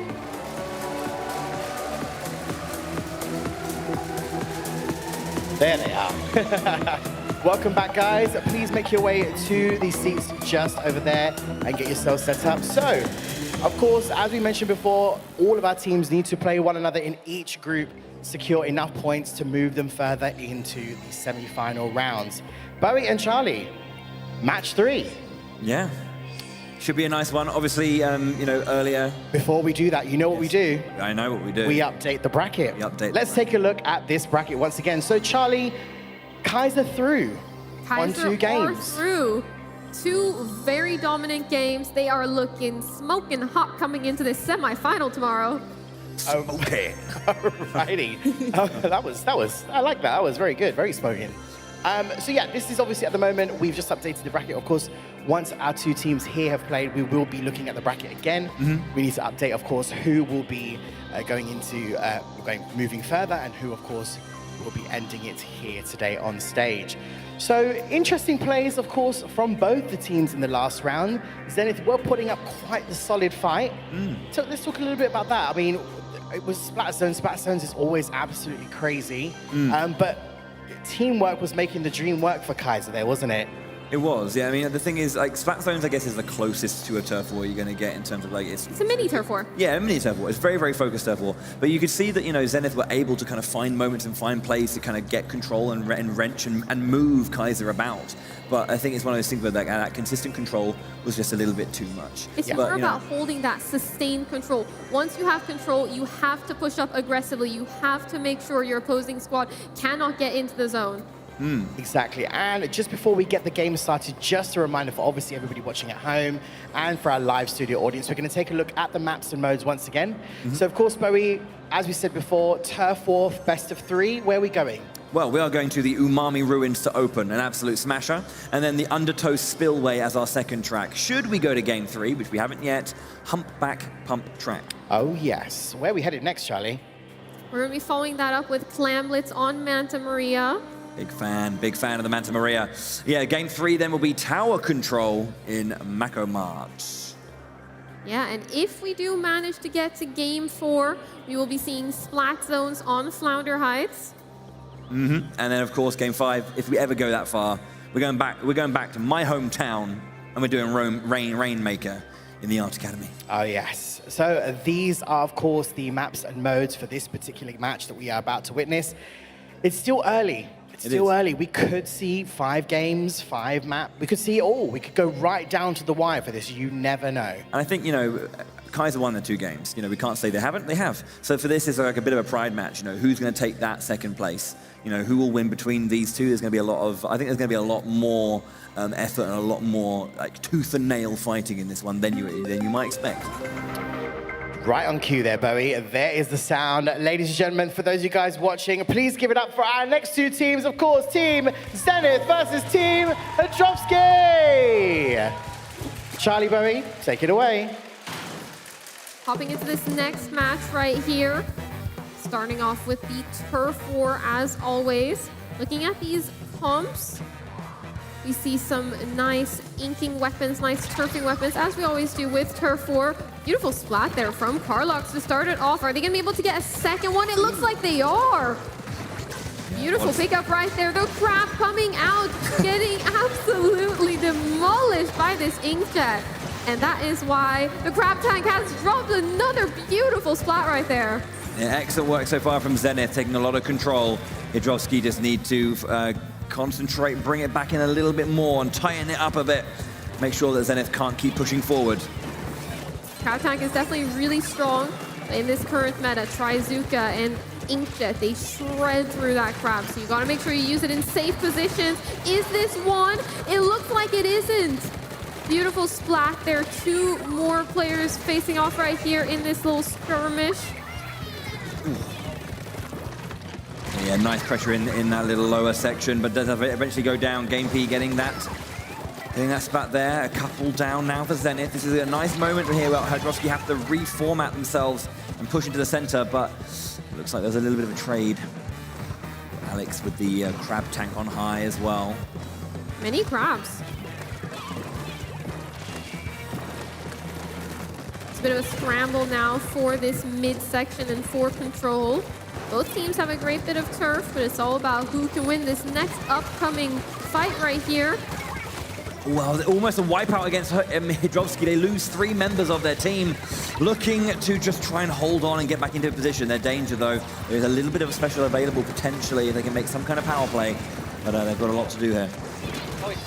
Ooh, beautiful splat right there. Going around and getting the wipeout as well. Cleaning up this match. Yeah, that's the wipeout that they were looking for. Zenith looking hungry. They had an unfortunate couple of losses, are quite tight in places, but they can show that they can turn the screws when need be. Getting down the inclines to try and get into a better position here. Support Carlox there. Beautiful pressure right here, not letting the opposing squad go anywhere near that middle section, just keeping them as far at bay as they can. Yeah, 30 seconds left on the timer here. They have control so far for Zenith. They have that central point, but it does take one really good power play to turn the tables if they can find that. Right now, though, it looks like Hedrovsky just trying to just looking for an opportunity, but the time is not on their side.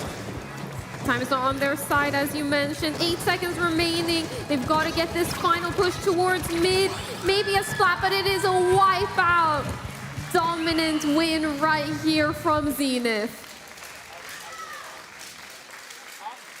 Okay.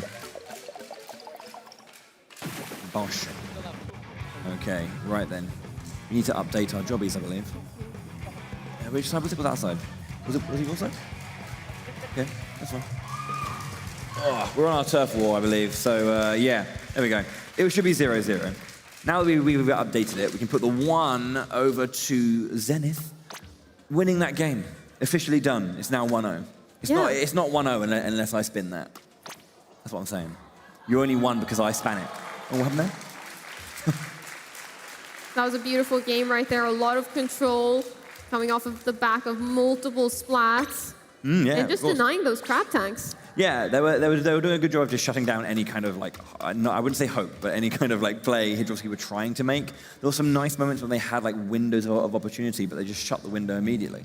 And that can kind of, you know, that is the kind of shutdown you want. You know, just don't give them a chance to push back at you. Yeah, most definitely. We'll have to see now how Hydrovsky choose to adapt coming into this next turf war match. If they're looking to, are they still going to be bringing the crab tank, or how are they looking to adapt against those aggressive pushes? One game down in the turf war, though. One more to go. I think, yes, if Zenith win one more, they're going to get that first point on the board and be pushing for that second place in the group. It's a long way to go. We'll have to see how we do. But yeah, this is our last game of Group B as well. And then we'll be halfway through the group stage. Lots of games to go still. So if you're enjoying yourself, make sure to hit every single game, because we're going to be here all day showing you the best of European Splatoon 3. You've got lots of exciting action coming, including and starting with this first match right here. Yeah, the one that's right in front of you. Orange versus blue yet again. We've got, I believe, Zenith in the blue with Hydrovsky in orange. Yeah, Zenith. A team that was created by Ray Bacon, a famous Nintendo Switch content creator with over 2 million subscribers on some platforms. Super cool bringing the whole team together. That Trizuka coming out early on, trying to see if they can pick up a splat. It looks like the Inkjet is going to win in that trade-off. Carlos with that height, that control, as he said, on these glass platforms behind that line, is a usual spot for Inkjet usage. Keeps them safe, keeps them high up as well. Keep that height going for them. Just covering as much zone as possible before moving back into the fray, onto this spine. Yeah, skirmishes going all around right here, going up onto that glass, trying to get control. That glass is a great place to look over the entire map. If you have control of your glass, you are able to get a strong push since you're able to help your teammates push up. Ooh, ballpoint V, ballpoint action. It looks like Watts is going to win that one. That's that height advantage for you. Obviously, shots do arc in this game. They don't just go straight as a dime. They do arc, so that height obviously gives you that a little bit more accuracy there. Alex coming out of the crab there, moves forward, does take a splat down there. I think Game P goes down there in the center, trying to push a bit of control off of the glass for the opponent's side on that right side. Hydrovsky now a bit on the back foot, trying to secure their way back into this match. They're gonna have to group up and try to take these pushes more together if they want to make that happen.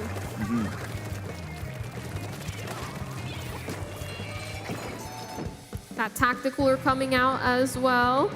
But 1 minute left here in this second turf war as it's 2 for 2, 3 for 2, nigh on a wipeout against Hydrovsky. They managed to survive a little bit. Mario and Alex coming in to support their point player right now. Ain't shot, can they get that shots they need in that corner?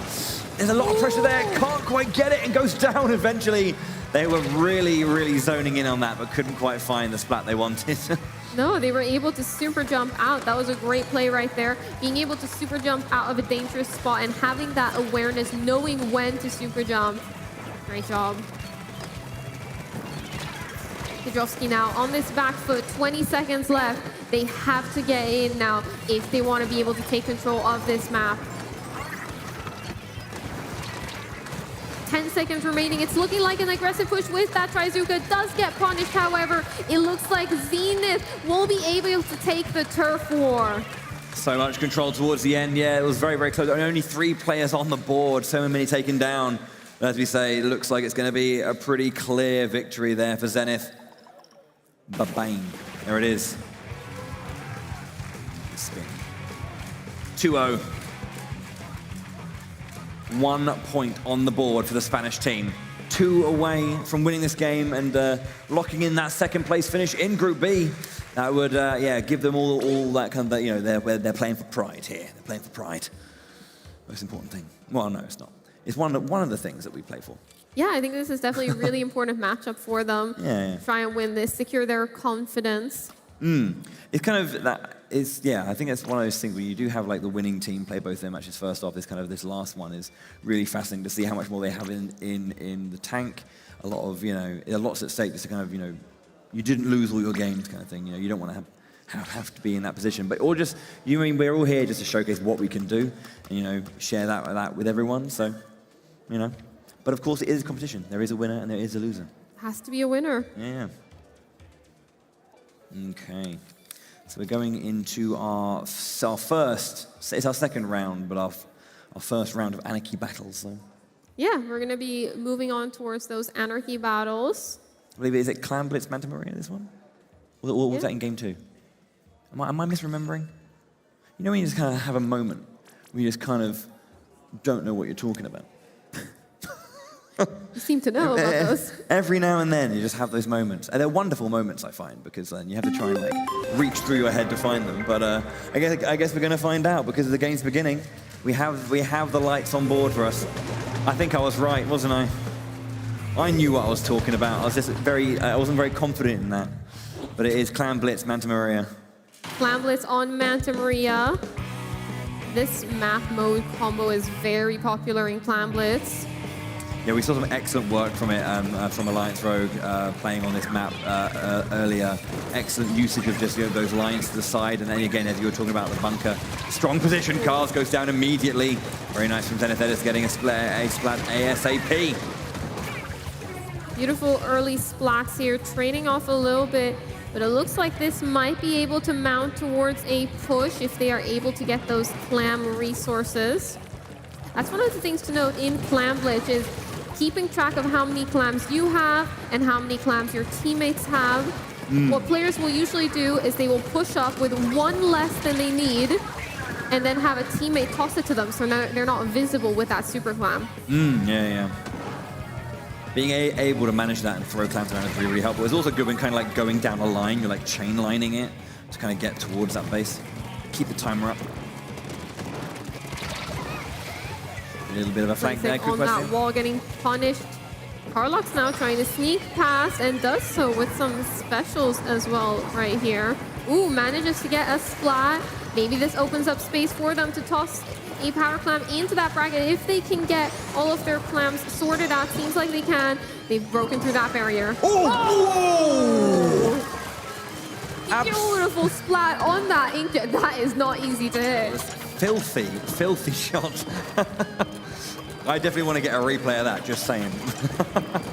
But yeah, excellent first power play. That timer is being ticked up. They just need to get some more clams over to the bunker player. There we go, a couple more being thrown in. 1 clam broke under the basket there. But it seems like they have a lot of them. Seems like they're trying to keep this open for as long as possible. It looks like they've lost 2 players now, though. This might be the time to back off. Say, that was a good push, but let's regroup in mid. Yeah, super smart just to back off, wait, don't overstay your welcome. Just trying to find these very sneaky lines. Great control here of mid and great idea to back off in that exact moment, making sure you stay in control of the mode instead of getting wiped. Double splat coming out over there. This might be an opportunity to push up really aggressively. Oh, the inkjet is back. Are we going to be able to see a repeat of what happens? The crab tank following out as well. The double special usage take out that splat charger. Yeah, that was a lot of resources put into it, but there's so much control from that bunker position. So they had to just, you know, get it back somehow. Yeah, most definitely. Zenith do have another power clam in hand. You can see it flashing on that screen. Ooh, 1 for 1. Beautiful push here as well, breaking through that barrier and pushing through those penalty points to push their remaining score even lower. Ow. Yeah, there's no clams in hand yet. Can they offload some to the front line? There's a lot of pressure going on. They stay alive and get out of dodge as well. Okay, cool. So the timer is still not down completely. They are still taking it in. They have a power clam as well. Can they end it right here? Oh, okay, there it was. Oh, they jumped over to the side, and I thought they went over. Oh, man, they didn't. That was a beautiful celebratory spin little shot. Yeah. Because it was spinning. I was like, is that the power climb going wayward? But no, it was them going to the side. Very, very close. Turn around, get it in. Nice job. Zenith. Yeah, another thing I also want to point out in that match, Carlox with that splatter scope was able to maneuver around that bunker area super efficiently. Even one time maneuvered around and climbed up the wall when there was just the tiniest splodge of ink on that wall, just to be able to have a good positioning, putting yourself in a good position to get those amazing splat like we saw on that inkjet. And I mean, talking about that moment, we do have that replay available to show Carlox's ability with that sniper. Let's just check that moment back now and see just how awesome it was. Yeah, beautiful job right here. Maneuvering around, that's what I mentioned right there. Being able to ink that wall, climb up it, position yourself in a beautiful position to get that splat. It's just the way that it kind of like does that zoom in and it snaps out because you just got that angle right in that moment. And there's so much catharsis to it. It just feels really good to see. Yeah, definitely beautiful play right there and lots of control in that bunker. Manta Maria is one of those maps where the bunker, as I mentioned, is such an important spot. And you can hear the noise. The noise, our alarm going, I guess. We're back into the game. Zenith here, one game away from ending this round and going home 1-1 from the event. Carlox yet again on that splatter scope. Feeling confident after that last match, I'm sure. Tacticooler coming down. That's a quick Tacticooler, 15 seconds in, not even 15 seconds in, and they've already got a Tacticooler. Manages to get a splat. Carlox now sitting on this tower. It looks like they're going to put up that wall to be able to have a nice defensive angle on that tower. Push it through the checkpoint, backing off, getting another splash wall on that tower, knowing exactly where to be to get it to land so perfectly on the tower. Ooh, yeah, not quite a little bit enough height there to get up that line, trying to find anyone who's just peeking around the corners. That was very, very close, but not enough. Onto the second checkpoint already, pushing forward. Hydrovsky right now, they are running out of steam, it feels like. Can they hold on a little bit? Can they push back? Can they get into this game? Yeah, again, a beautiful throw with that wall to position it perfectly on tower to stay protected. Seems like it's pushing up towards the final checkpoint right here. The Trizuka being activated. It looks like we're going to get a splat right there with the Trizuka. But unfortunately, it was only our one player remaining. They couldn't do anything here, so they have to try and find their way out of an aggressive team coming in as the tower is slowly resetting. Alex is just doing their all to stay somewhere relevant. Beautiful job there from Alex, just maneuvering around with those squid rolls, getting all the way back to safety. This is the thing, you can see them doing so well and being so dominant, you know, even though, you know, when they were playing against, you know, Kaiser, they lost 3-0. You can see they can do this. They can shut down. They can find these wonderful moments. Wonderful plays right there. Carlox yet again on that tower, getting up towards that third checkpoint, trying to push through it, but it looks like this is going to be a great defensive stand right here. Hydrovsky making sure they lose control of that tower, trying to push them back towards mid. Yeah, can they find their way back and try and take the lead here? It's not impossible for them. They've had these moments here and there, just rare sparks of genius that allow them to kind of get control. And as you can see here, reset back to mid. The inkjet's coming out. Can anything come from this? Any splats at all? Oh, gets taken down. And it was by Carlox. We didn't see it from Carlox's perspective, but once again, another double splat. Almost a wipeout. Beautiful work there from Carlox. Chilling on that tower when needed, but also getting those incredible splats. Hydrovsky, if they want to win this, they have to be able to get control of this map, get control of that turf, and push players back. Trying to find a little bit of higher ground, a different angle to try and find their opponent.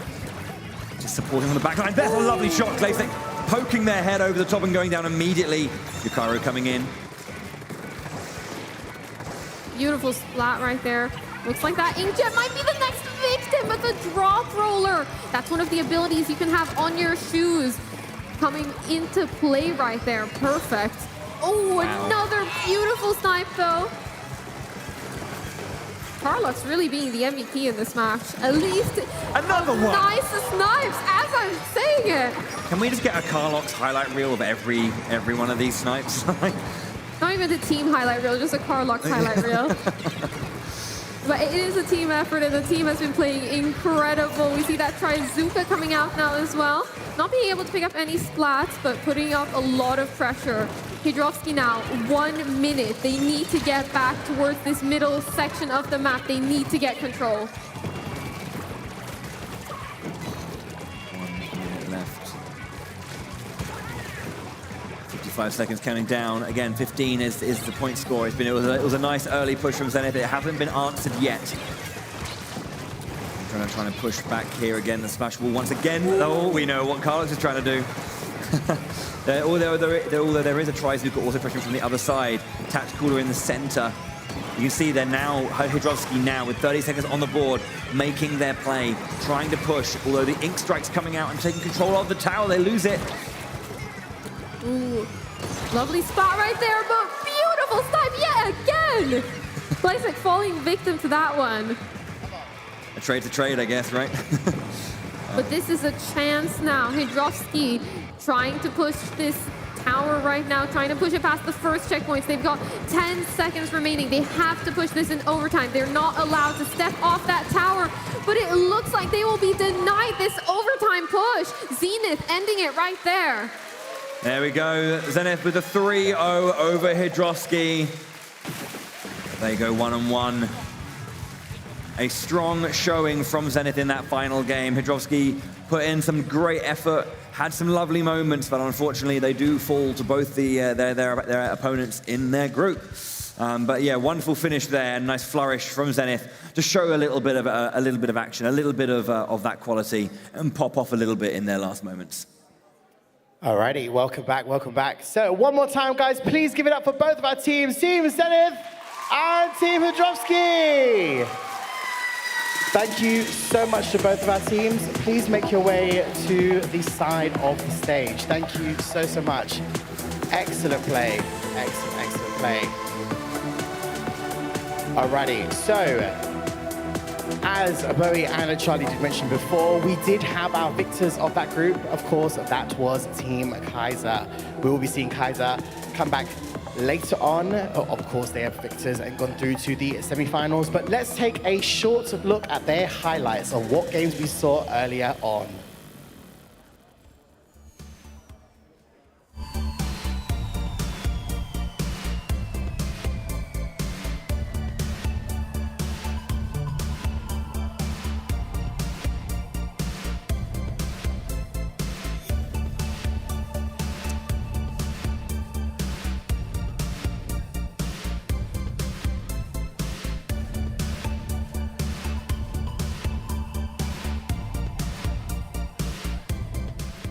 Okay, of course, they were Team Kaiser. Give it up for Kaiser one more time, folks.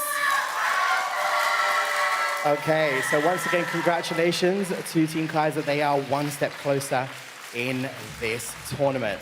Now, Bowie and Charlie, we need to update this bracket because lots has happened. Lots of teams have, well, as we saw, that Kaiser is through to the next round, but second place obviously taken by Zenith, Bowie. Yeah. I mean, as I was saying, like Zenith, it looked like, Kaiser was dominant. We can't say they weren't, but Zenith, they're playing against, other teams really came out of their shell and really showed that quality, and that's what these extra games are for. And it's great to see that.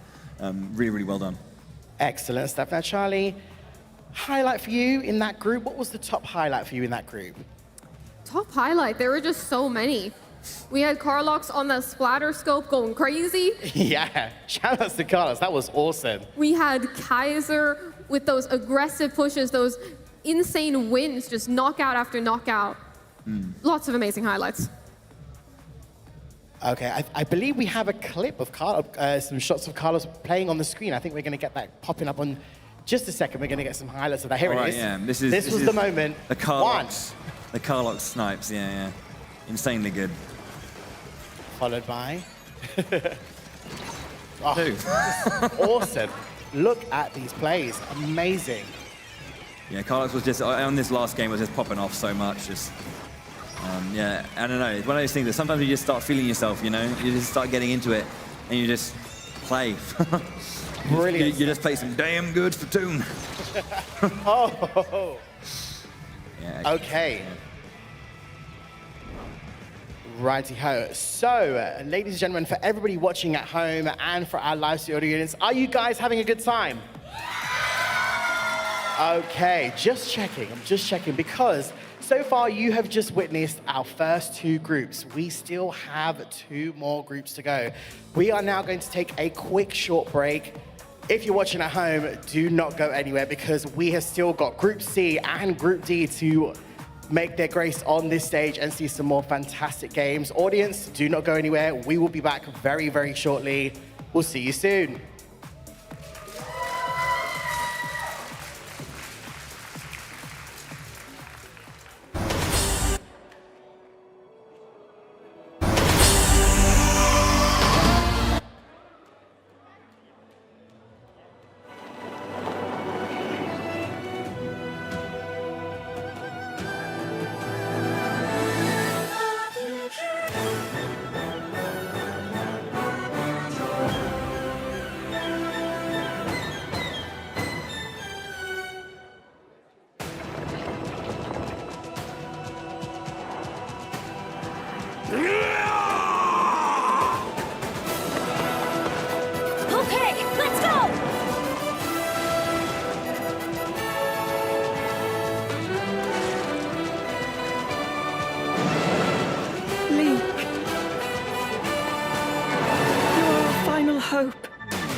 Oh, well done. Perfect. Yes! Who are you?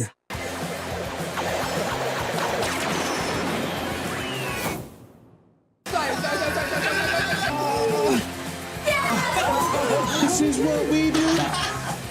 Whoa.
Here we go!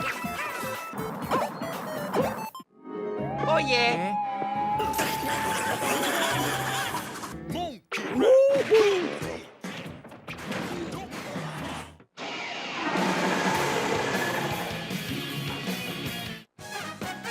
Oh, my!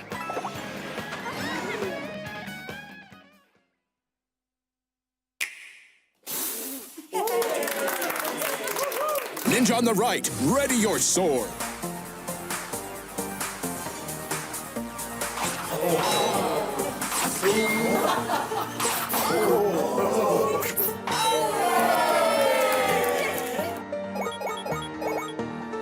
Look around you for the color and snap a photo when you find it.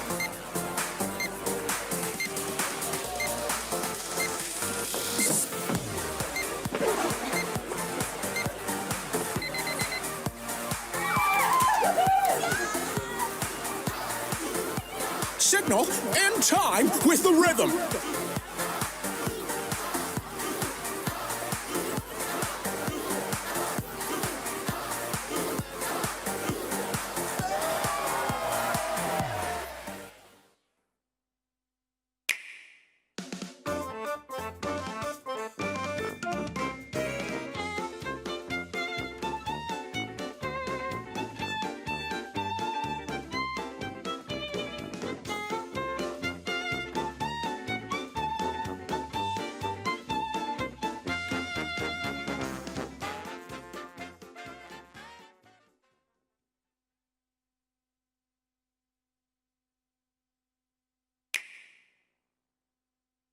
The name's Pikachu, and I'm what you might call a great detective.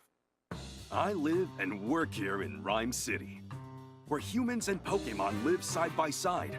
Everyone loves it here, and not just because the coffee's outstanding. When I'm not busy solving cases that crop up, I'm looking for leads on my missing partner, Harry. And it's no walk in the park, let me tell you.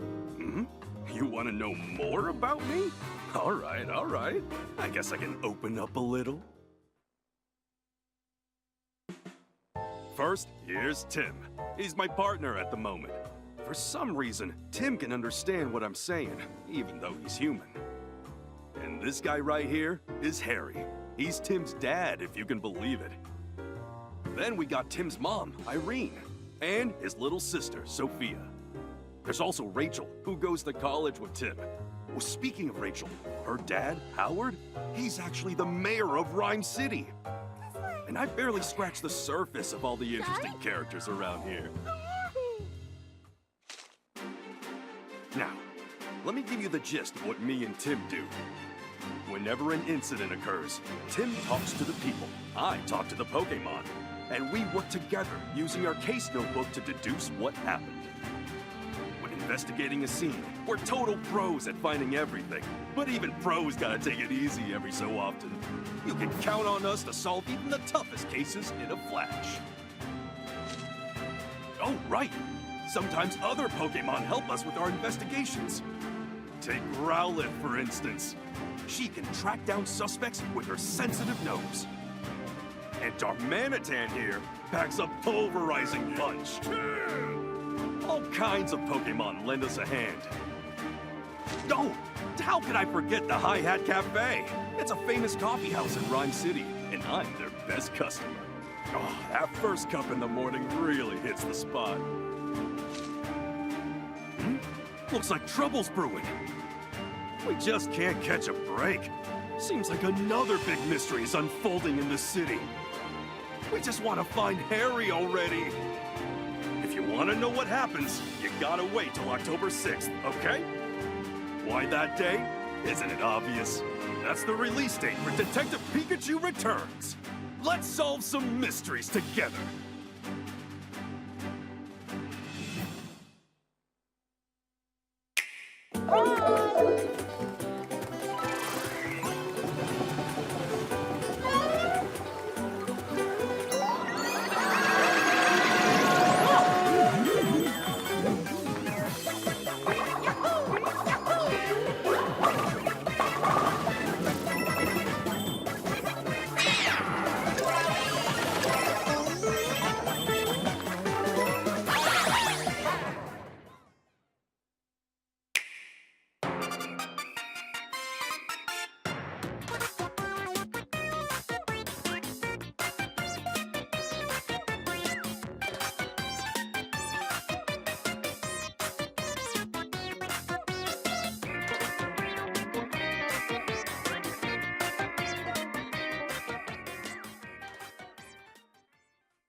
Nintendo European Championships 2023.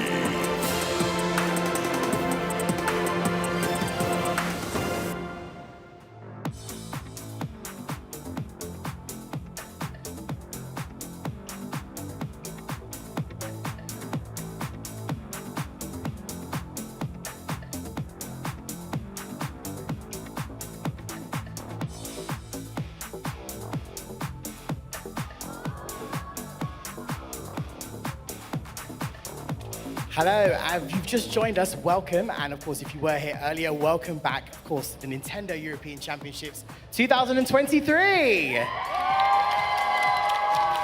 Okay, so if you were with us earlier or if you have just joined us, we are currently halfway through our first set of the bracket for Splatoon 3 European Championships 2023. Is that, oh, these guys, I thought someone was going to say something behind me, but yes, Splatoon 3, guys, make some noise. Okay. Alrighty, so yes, we are halfway through our first set of games. We saw, of course, from our Group A and Group B, we saw from France, we had Alliance Rogue and, of course, Kaiser from Germany make their way through to the next set of games, which we will see later this weekend. But I've got some fantastic, we've got some flags, as you can see behind me here. We've got some fans, I believe. Guys, where have you guys traveled from today? All the way from the UK. UK in the house, make some noise! Okay, who are you guys? Obviously, you guys are here to see Team Spark, no-brainer. But have you guys been enjoying the show so far? What's been a highlight for you guys so far? The whole setup is fantastic. The stage is beautiful, and it's great to have a venue where all the fans can come along and celebrate Splatoon. Perfectly put. One more time, Team UK, make some noise! Alrighty, so without further ado, we're going to get straight into our next set of games. We are going to go straight into Group C. And can I please invite to the stage from Group C, they've come all the way from Italy. Make some noise for Cozzoletta!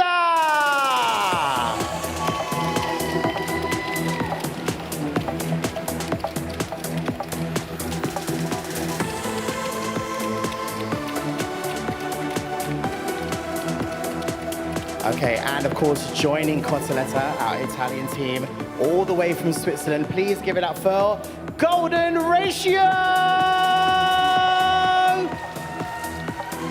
There they are. Welcome to the stage, Cozzoletta and Golden Ratio, our first two teams in the Group C category. I'm going to make my way back onto the stage. Bowie, Charlie. Hello. First set of games in Group C. We're going to take a look, of course, at the maps, modes, and games. We love the maps and modes. Obviously, it's the game one of a new group, so we're going to be going back to that game one rotation. Turf War on Wahoo World to open, and then Sturgeon Shipyard to follow. And of course, if we go to game three, which we haven't yet, Brine Water Springs. Yep. Following that, we're going to be going to Splat Zones on Hagglefish Market. I know this is one the community loves. Yeah, indeed, we do enjoy seeing that one. Game three, though, we've had a bit of cheekiness on this one today. Rainmaker Scorch Gorge. It's been quite a fast-paced map so far. It's been scorching. Ooh, very good. Plan Blitz on Barnacle and Dime will be our fourth match if we get there. And of course, game five, should we see it? Tower Control on the Undertow Spillway. You haven't seen them yet? This could be our time.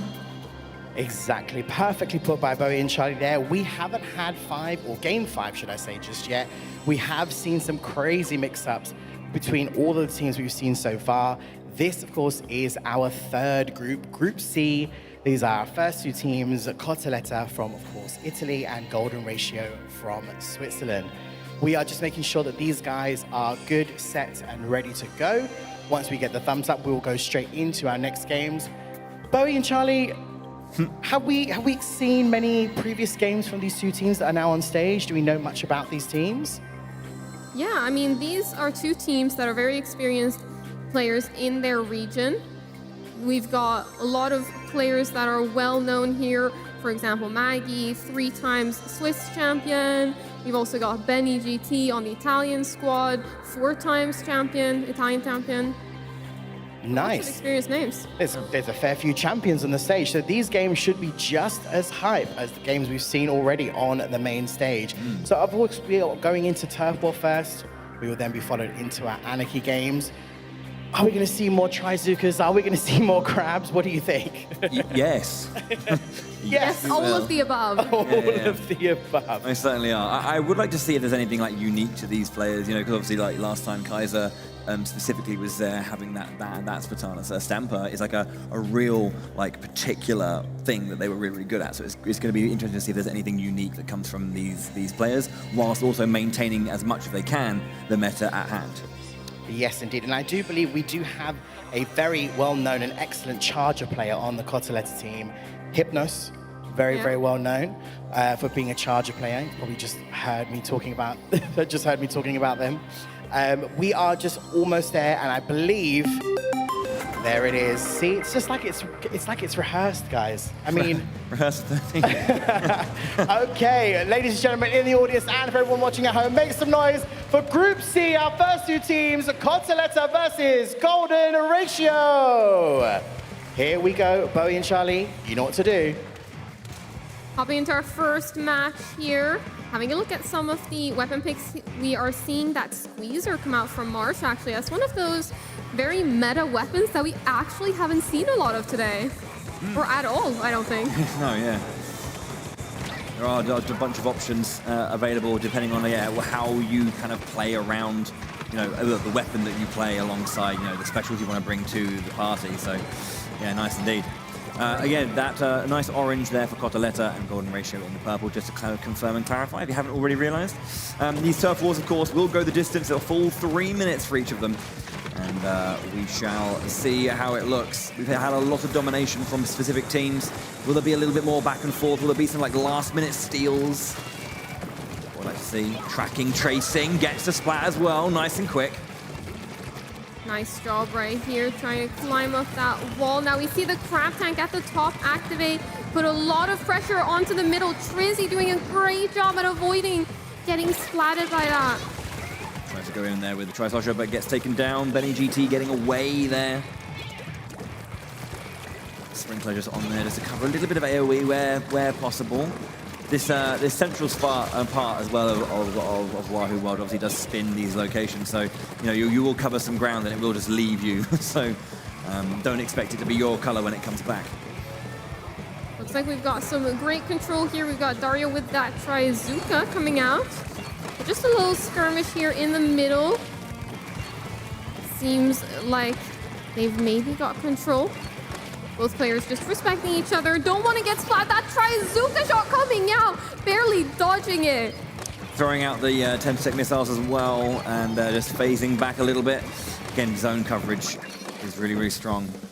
1 minute left. You can see how basically even this is. We don't know the underneath of those pillars just yet, but looking pretty close as we hit our last minute. This is where the big plays are meant to be. The big power plays. Will people hold on to their specials? Will they immediately just blow them as soon as they get them? Yeah, this is a very even matchup right here. Could go either way. It all comes down to these final 30 seconds and how players choose to play. Benny now with that crab tank, able to put out a little pressure, but unable to pick up any splats and does get punished for it. Yeah. Golden Ratio now looking to make their way back into the middle. Tactical out. Last few moments, they're going to make as much use of this buff as they can. Oh, come on, just push a little bit closer. Can't quite take it down. Plenty of time, but couldn't see it. Hypnos eventually trades back and forth, but is it going to be enough? Look at the control from Purple right now. Golden Ratio hoping to try and take this first game, looking fairly solid. It's looking like a game 1 win for Golden Ratio. Yes. Have to wait for the confirmation from Judd and Lil Judd. There it is. 60-36, fairly commanding. And there you have it. Golden Ratio do take that first game. Yeah. There we go. Look, and the accurate spin, 0 to 1, is locked in. Yeah, there we go.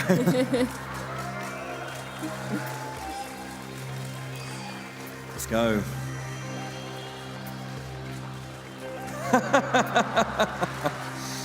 Amazing. Amazing. Any kind of tablet or any kind of phone picture-taking device, straight away. Good stuff. You can see that the players, though, focused, controlled, they're super focused about this, looking to see what they can do to adapt into this next match. The first one was so close. So just seeing what can be done.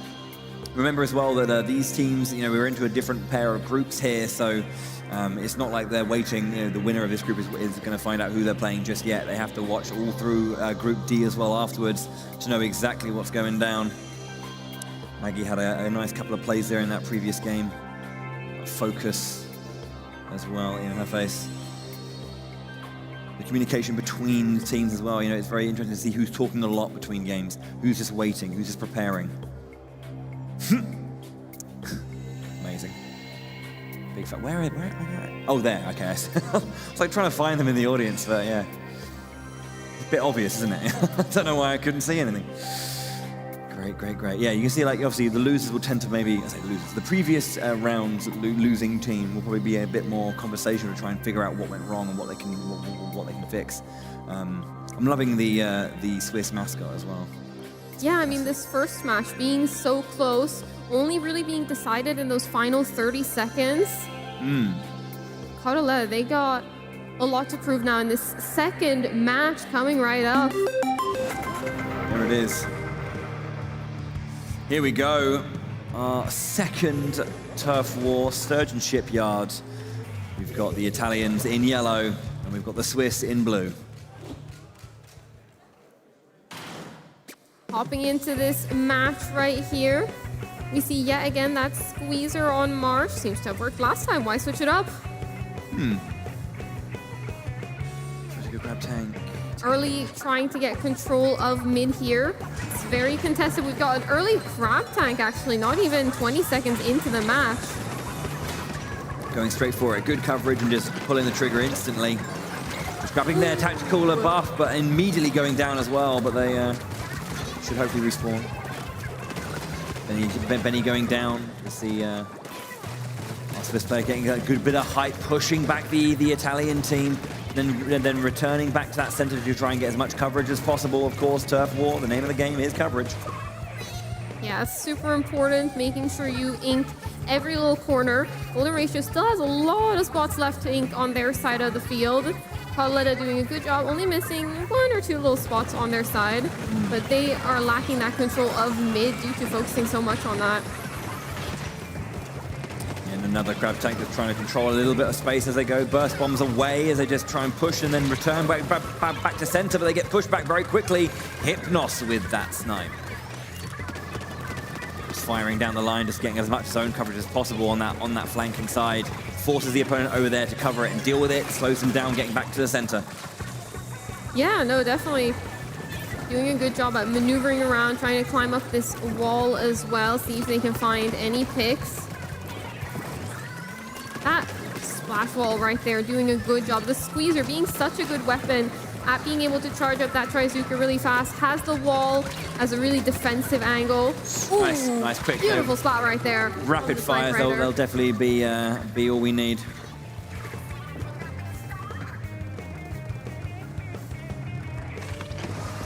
In the front lines here as well. Trizuka out, just trying to get a little bit of collateral damage, but nothing really happens. Fires a couple of shots down with a 1 or 2 curling bombs as well to hold the line, but nothing major as Golden Ratio are taking onto the bridge once again, holding the line pretty nicely. Again, covering flanks, just trying to make sure there's as little yellow as possible on their side of the map. As with 40 seconds to go, they want to try and push their way forward. They are missing a player though. Caudalet now need to get in. 30 seconds left. This splash wall putting down a lot of pressure. Trizuka unable to pick up any splash. We got one shot left, and there it is. Dario getting taken down by that, but instantly punished. Beautiful snipes there from Hypnos, known as a charger player and very well known for this playstyle, for that good aim. Last few seconds now. Just ticking down. It looks pretty strong. I mean, Golden Ratio have lost majority of their members, but you can still see just pushing into the Italian side. It looks pretty good, I think, still for Golden Ratio, despite the ending there. But you can see that Caudalet push to the center. That's going to be a close one. Ooh. Golden Ratio hold the line. 3.6% roughly. So close. It's a 2-0, and they will take that first point. Looking at the map there, I thought Cotoletta had that. Yeah, it looked really, really good, but I think there's just pockets here and there. You know, they had that lead, but that's the thing. There was one player left today. When Cotoletta pushed to the center, you know, there was one player left on Golden Ratio just in the back line, just covering a little bit and just taking away a few points. And, you know, that's a heartbreaker for Cotoletta. They could have held that line and pushed to get that first point. But as it stands, 1-0 down after the turf war. Yeah. We'll have to see now. We're going to move into those Anarchy battles. See how this changes things up. We've had 2 very close matches on Turf War, so I think this will definitely be a contested match. Yeah, but before we move into that, of course, we do have a quick replay as well of Cotoletta contesting with a splash wall, I do believe. Let's have a look. I think it was a 1-1 for 1 trade. Yeah, oh yeah, I think this was here when you were saying that there was that like splash wall dropped. Yeah, of course, yeah. Holding back and they're just trying to find their way through.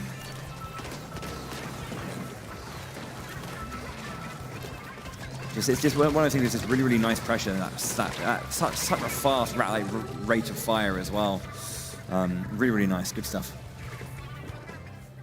Sniper Rider is such an interesting weapon. You charge up some shots and then you tap, tap, tap to fire them. It's one of those things. I like it. It's a different kind of flavor to the charger style. You know, you're normally kind of just charging one shot, then go, charge one shot, then go. But yeah, I think that's kind of like nice between all the kind of charge style weapons. The Splatling's all the charge style. You have to kind of like hold up and then unleash. There's different varying levels of charge for different kind of things, like in different situations, which I think is quite nice. That flexibility in weaponry is good. You'll find your comfort within the style. There's longer ranged ones, shorter ranged ones, but it looks like we've moved to a longer ranged one. The Splatter Scope coming out there for Hypnos. We've got the triple ink strike special with that one as well. Again, naturally, because you've got this Splat Zones gameplay, just dropping a triple ink strike on the zone is going to do a lot to try and like contest it or take it back. Yeah, nice early control. Seems like it's from Cotoletta. Yeah, they have got the early points. Well, I mean, where's you getting the early points? But nice double there. Zuka putting in the work. And a push through. Can they get that lead, though? That's a good thing. They didn't get their penalty points put in. They're taking the lead now. There's a lot of aggression coming up. That was a very fast brush, but it didn't land anything in the end. Triple ink strike to contest. Trizzy is very well known for playing that ink rush. So interesting to see that they're choosing to bring out that weapon. They're bringing out all the stops now to try and secure this win. Ooh, double splat very, very quickly. The 1-2. Strong weapon, Nautilus. Big fan. Nautilus is such an interesting weapon.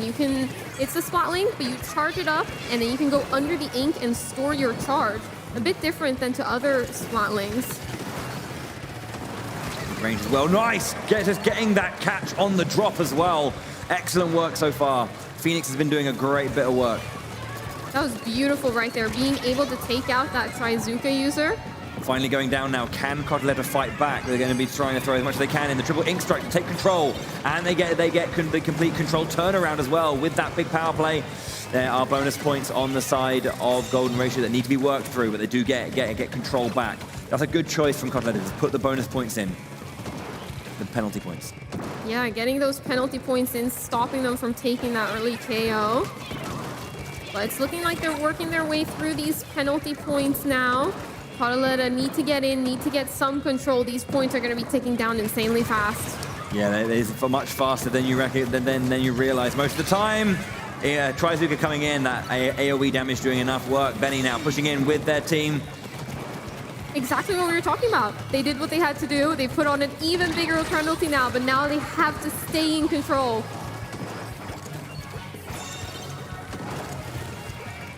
Phoenix, though, doing a great job on this Nautilus, getting the jump.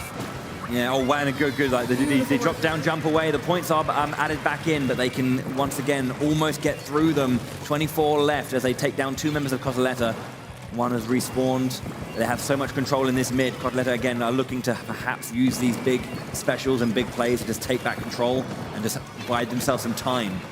Ooh, dodging masterfully out of the way of those specials. Cotoletta is making a push for the zone. The zone is very contested right now. It looks like they're able to stay in control. Golden Ratio now 10 seconds left. Cotoletta contesting the zone and able to take it yet again. Hopefully they're able to hold on to it this time and maybe push back a little against Golden Ratio, who've so far been in the most control, the most consistent here. They couldn't get the finish. Phoenix just making sure to get that counter-attack under pressure. Excellent turnaround on fire. The Nautilus coming in to play a lot there.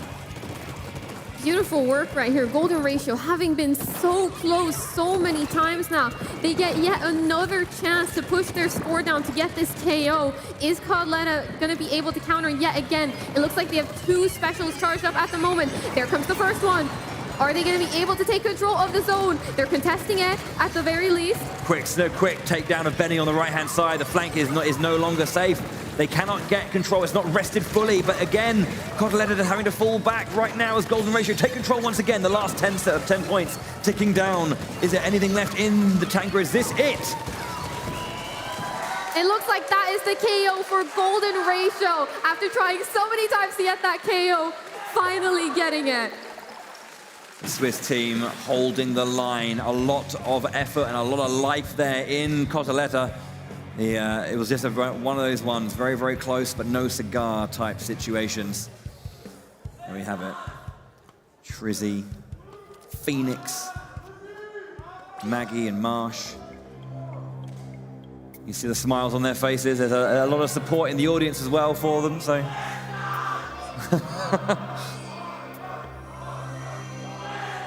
On match point now, Golden Ratio, one more game if they want to take this set. Yeah, again, I mean, to be, when it's such a small group like this, when you only have 2 games, every match matters. So, or only 2 matches, every match matters. So it's like to have that in hand must be so solid, Okay, we have another highlight as well from that previous match. I believe it was Cotoletta, fighting back a little bit here. So let's just see this moment here when they get control in the early part of that game, and then that double Trizuka, I believe. Yeah. Excellent stuff. Again, powerful weapon. We see it a lot, and it's just, you can see why. Excellent range, excellent power, excellent control. Beautiful work. This zone was contested a lot by Cotoletta, but they just weren't able to take that control. Yeah, I mean, we saw this Nautilus doing such great work as well, as you were saying. The ability to hold your charge for a little bit. Lovely. Yeah, and utilizing it to get those angles, go in at the right moment and go in and use those precious seconds to just unleash your charge. Oh, yes. And we now have another game underway. We're going into Rainmaker Scorch Gorge. We have got a purple and green yet again. So I believe we have Golden Ratio in the purple, Cotoletta in the green. If Golden Ratio can see this one, they have got that early point, and they only need to win 1 more to get through. But of course, they've got to get through this match first. It's not over. What can Cotoletta do in this game 3? Can they push a game 4? Can they take it all the way? Can they even win? Yeah, Golden Ratio now. Got that pop, but haven't been able to get early control. Beautiful try of Zuka there. Being able to get a splat, and yet another one. Double splat once again. That Trizuka doing so much work. Excellent seeing the line, leading the target, landing the shot. Oh, the ink back coming out. Just stopping that push, sucking anything they had left out of that push. A very, very nice debilitating special. Again, I guess not one thing you see all the time, but it has its niche uses. Yeah, we've seen now a different splatter scope than last time for Hypnos. This one with the ink vac, and we saw right there, the ink vac was very effective in that defensive moment to stop that push. So maybe this is what they need to turn the tides. You can see Rainmaker in Cotoletta's hands. Cotoletta now trying to mount that aggressive push. But they are unable to get past this Swiss defense. They are holding strong. You see the Nautilus with a full charge, trying to break that bubbler right there, getting that blaster. Nice little pickup there. Managed to push a little bit, yeah. Their patience did pay off. They managed to get all the way to the first checkpoint. Is it enough to keep pushing, though? Look at that pressure coming out from Golden Ratio to make sure that the shield was theirs. Pushing back their opponents. 2 splats down. Can they get that third? Benny holding the line, still alive, and now down goes Dario. Benny is alone in that corner. What can he do? He can be splatted. Beautiful job defensively there. Maggie now picking up the Rainmaker, trying to mount their own push. Trying to get past that first checkpoint. Neither team has been able to get past that first checkpoint yet, but this might be an opportunity for them. We see the Trizuka come out as well. Unable to get a pick, but it does open up enough space. Beautiful aggressive push as well there to be able to break through that first checkpoint and take the lead. Excellent stuff. Yeah, that checkpoint is down. They have the lead. Once again, they're going to be pushing even further. Maggie on the right-hand side, just going for as much distance as possible. I respect the concept. Just get a buffer. I think that was a very smart play there, having that opportunity to go for such an aggressive push, get those points down on the board, and have a huge lead now going into the last 2 minutes of the match. 2 minutes to go, as you say. Yes, indeed, the lead is on the purple, is on Golden Ratio's side. Yeah, another thing to note about that push as well was they managed to push that Rainmaker alongside that wall and into that orange buoy type of thing to stay really protected and be able to get it super far. Yeah, just those little tiny decisions can eke out single points, which can clutch out a game. Right now, we've got Dario just working on the shield, but at the same time, Marsh with an excellent flank. Dario goes down as well. Golden Ratio are all over Cotoletta. They are shutting down this push now. 1.5 minutes. They don't need to push it, but they want to make sure they mount that aggressive pressure. Staying in a safe spot, but making sure they keep up that pressure on the opposing squad. 30 is a good lead, but it could be better. Yeah, of course. It's one of those things you don't want to push too far. The wipeout coming out right there. This is going to be the aggressive push that they need. Going up towards that final podium. Hypnos denying it with a beautiful snipe. 7 points to go. It was so close, but it all came from that wipeout. That is going to be a big mark to make. We have Cotoletta needing to pretty much go for the wipeout at this point, or close as it can be. Wonderful work from Golden Ratio just to make sure that's a bit tighter, a bit harder. Another double splat right now. Kitsu and Dario down, and a third. Another wipeout once again. 2 back-to-back. After one great play, after another. Golden Ratio look to be the golden children here, the golden inklings. Trizzy now grabbing that Rainmaker. 20 seconds left, going into a safe little corner. Maggie up top there, trying to keep that Rainmaker protected, zoning out that opposing squad, not letting them get anywhere near that Rainmaker. 10 seconds left now, just holding that Rainmaker. A beautiful double splat into a triple splat. Just consistent carnage, mayhem. Overtime has started. As soon as Golden Ratio managed to nab that Rainmaker, it's over, but maybe there's a little bit of hope here. Kitsu with the Rainmaker. Trizzy's got aggressive play, shuts it down. Golden Ratio 3-0 Cotoletta, and win their first game and put themselves in prime position to try and take their group.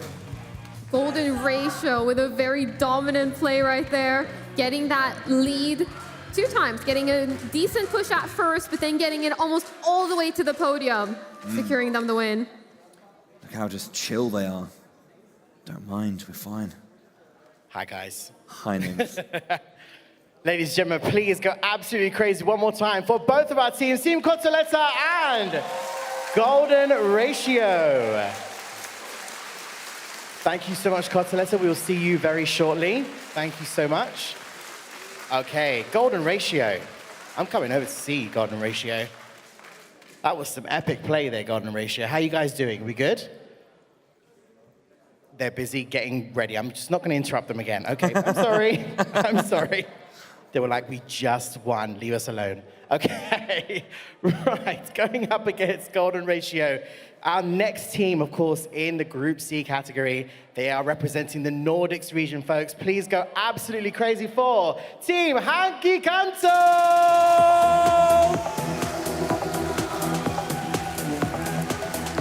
Welcome to the stage, folks. Welcome, welcome, welcome. Nordic fans are in the house. I can hear you. Alrighty, awesome stuff. So, as both Golden Ratio and Hanky Kanto get set up for their games, we are going to take a look at that bracket because it has been updated, Bowie and Charlie, hasn't it? It has, yeah. Both the bracket in front of me and the bracket on the thing. Oh no, there we go. Yeah, so as you saw, Golden Ratio winning their game, Cotoletta dropping one. So Golden Ratio, if they win here, they're through. So they've got there's a lot of pressure on them to make it, and Hanky Kanto cannot afford to lose this one. Alrighty, and Charlie, as we saw there was some real, I mean, the clue is in the title. I mean, there was some absolute golden play there. There was like double splats happening every sort of 10 seconds in that last game. We had so many beautiful plays there. Golden Ratio played that perfectly, having a lot of control, getting those splats, and just having control of that Rainmaker. Excellent stuff. So now, just as a reminder again for everybody watching at home and for our audience, we're going to go through the maps and modes one more time, as we have, of course, got one more team onto the main stage. So, Bowie, starting once again, we are on the turf war. We are indeed. Again, we're going to be seeing the Crab Leg Capital, that new stage. It was going to be a lot of fun on there. And then Flounder Heights for our second game. Should we go all the way? Hammerhead Bridge is going to be our third game for this first turf war. Yeah, we're going to be following that up with Tower Control on Inkblot Art Academy. Game 3 will be Splat Zones in the Museum d'Alfonsino. And if we get that far, we'll be seeing Rainmaker on Eeltail Alley. And if this game is hella sweet, we're going to have Clan Blitz in the Hagglefish Market. That's it. Oh, all right. I mean, I was like, we might see a game 5. You never know. Never know. You never know. But we do have some highlights of the previous game we just saw there. We're going to take a quick look at that replay from the incredible play, of course, from Golden Ratio. This was absolutely mental. Even the guys backstage were just going crazy. As you can see here. Talk us a little bit through these double splats, Charlie. That was absolutely beautiful, getting the triple, getting the full wipeout. That Nautilus holding that charge, playing it to perfection. So it's such a powerful weapon. You can just change the tide of battle so quickly, and you can just see, like, it's very frantic. That's the thing. There's a lot of frantic movement, and it was just so composed from Golden Ratio just to hold that takedown methodically, one by one by one. Okay, yes. And as Bowie, as you mentioned, this could be the golden ticket if they win this round. Golden Ratio playing with some golden play could take them to the golden ticket to get to the next golden round. Lots of gold. I see what you're doing there. Lots of gold. But Hanky Kanto will show us what they can do as they are getting ready and getting set up. Of course, for both of you guys, you were there when this team qualified in the Nordic region, so you are familiar with their strats and their gameplay. Yeah. Hanky Kanto is definitely a really strong team, led by Sendo and Calamar, two really experienced players. They've played at the EU Championships before. They are definitely going to be a tough team to beat. Yeah, it's quite fascinating as well because, like, I mean, Arc and Atomic, excellent players. Kaldemar, Arc, and Atomic are actually like in a static team. Sendo kind of jumping in to kind of represent Finland and the Nordics obviously together. So, you know, Sendo's experience, we know, incredibly experienced player. You know, has done so much for the community. You know, both nationally and internationally. They haven't got. I mean, they're here to win. So we'll have to see if they can. Alrighty, well, there is that sound, ladies and gentlemen. Please give it up for both teams one more time to Team Hanky Kanto versus Golden Ratio. Charlie, Bowie, take it away. Hanky Kanto, despite being dressed in purple, are yellow and not purple in the game. Golden Ratio purple once again. Have a look at these weapons then. Atomic, they're on that E-Leader, not usually a pick we see on Turf War. But especially on this map, I think it can be really strong, getting those angles, especially with all of those grates. I think there's lots of opportunity for different spots where you can get those picks. Crab tank out again, just in the early part. Just try to get away, Maggie, not this time. Nice cover there, just trying to get rid of this flash wall nice and quickly. There's a lot of aggression coming out, moving really far in and deep. Can they play? No, have to move out. Smart decision. Went a little bit too ham. Good job there, maneuvering around, getting hit in the face with a curling bomb, but we take those. This map is one of those maps where it's insanely difficult to push into that opposing base. With the way the grates are lined up, there aren't that many ways to get up there. This Zipcaster now, though, unable to get any picks, seems like. Trying it, though, but safe in the return, nice and quickly. Just throwing out a little bit of chaos, if anything else. Yeah, just trying to... they're going to get the spot they can. Kaldemar goes down there, getting some height to try and cover a little bit of ground as well. These vertical and horizontal slices from the Spartana Stamper. Looking at getting some splats up there now. Golden Ratio doing a good job at controlling this map right here. Not letting the sniper feel comfortable, not letting that E-leader feel comfortable. With the Zipcaster now as well, pushing up even further into the base. Are they going to be able to get a pick? It seems like they're unable to get a splat, but they're going to be putting out a lot of pressure. Yeah, that was really good. There was just a lot of, again, chaos in the back line. Trade between Maggie. Sendo moving into the center there. Kaldemar, Atomic, Arc just respawning, trying to do a little bit of coverage in the back line. Tactical Golden out. Ratio coming hot off this 3-0 win last match. Are they going to be able to hold on in Turf War now? They have a great lead coming into these last 40 seconds. They just need to keep it. These long-range suction bombs just being thrown really, really nicely, just causing a bit of trouble on this side. Just a constant flank presence. Very, very nice work. They need to be a little bit more flexible there, trying to help their teammate, but unfortunately go down. Marsh getting that catch with the Try-Zuka. Golden Ratio now have a lot of pressure. 15 seconds left. Can they hold on? These are the most crucial moments of the match. The Zipcaster comes out as well to add even more pressure onto that E-leader.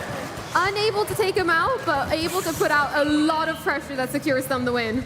Let's have a look. Yeah, very, very nicely done there. Look at that confidence from Golden Ratio. Really clean stuff in this opening game. Just consistently, yeah, there was a nice bunch of back and forth, but every time there was a little bit of work, Golden Ratio came out on the winning side. Excellent start from them. Ooh, it's not over yet. Golden Ratio with a great start in Turf War now. Hanky Kanto, many people would say the favorites coming into this matchup, but Golden Ratio coming off of a really strong 3-0 win and starting this match really strong. We'll have to see what more they can bring. Yeah. Of course, it's not over yet. I mean, I guess the story about Hanky Kanto making it here was obviously that in the winners' finals of their qualifying tournament, in their finals, they went 2-0 down against their opponents, and they had to, really dig deep and find that gear shift and really go up and play better and play stronger. Yeah, they had to reverse sweep to guarantee a spot in the grand finals. Yeah, and it's like it's one of those things. Sometimes players just play better when their backs are against the wall. They go, you know what, we have to step up. So. And once again, the Swiss mascot. That reminds me actually of the UK Championships in 2019, because there was a duck that was like everywhere. Yeah. They remember the duck. Yeah, I guess it's the Swiss equivalent. We love the ducks. What a moment. That's what our players are playing for as well on your screens, that golden Splatoon Inkling trophy. It's gorgeous. Gorgeous Beautiful. trophy. Yeah, absolutely beautiful. Yeah. Don't you touch it. Don't you touch that trophy. That's not only what they're playing for, they're also playing for a ticket to Nintendo Live in Tokyo 2024 to represent the EU region on the world stage. European region. I have to clarify that for legal reasons. I don't. It's fine. A little joke between the Brits and I. We all know what I mean. Crying face emoji. No. You are right though. Going to Tokyo and all that kind of stuff. Anyways, let's hop into the next match. Yeah, we should. Yeah, we should focus on the video games and not very meta jokes. Right. Okay. Off we go. Our second turf war here. Flounder Heights. Okay, cool. So we've got Golden Ratio once again. They are in the orange, and Hanky Kanto in that nice turquoise. This music is banging, I gotta say. It is a banger, yes. We see that top section contested. As I mentioned, it always is. See, again, we were talking about this last time again during the Nordics. Some teams will go for the 2-2, some will go for the 3-1. The 3-1 definitely a lot more aggressive in mid, but it takes a lot longer to get the back line covered and ready to go.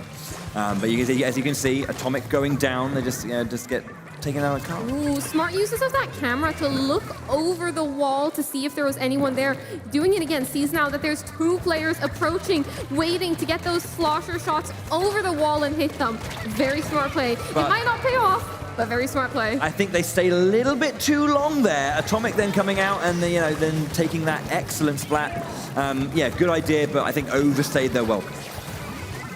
Yeah, most definitely. Sometimes a good idea can become a bad idea. Sometimes. See some of those tri-strikes coming out right there, putting up a little bit of pressure. The middle is still very contested here. Nobody really wants to overcommit, make their mark.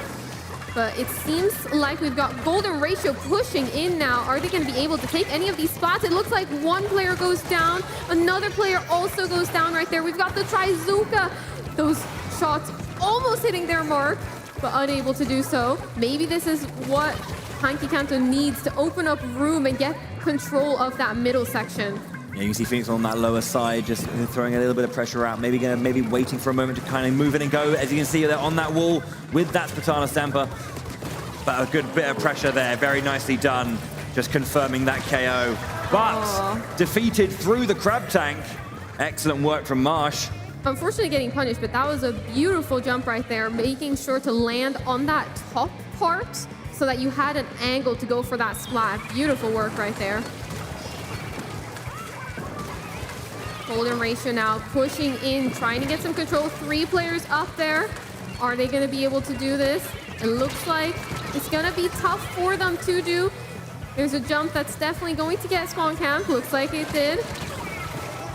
35 seconds left on the clock now. We're coming up to the business end. This is when the power plays start mattering. This is when it's going to be really, really tight. Can you get a good play? Can you push in? Can you get some control? Golden Ratio so far, 3-4 right now. In the middle, Caldemar goes down. That could be a key splat. We don't know just yet, but let's just see. They can trade again. Sender goes down now, 2-for-1.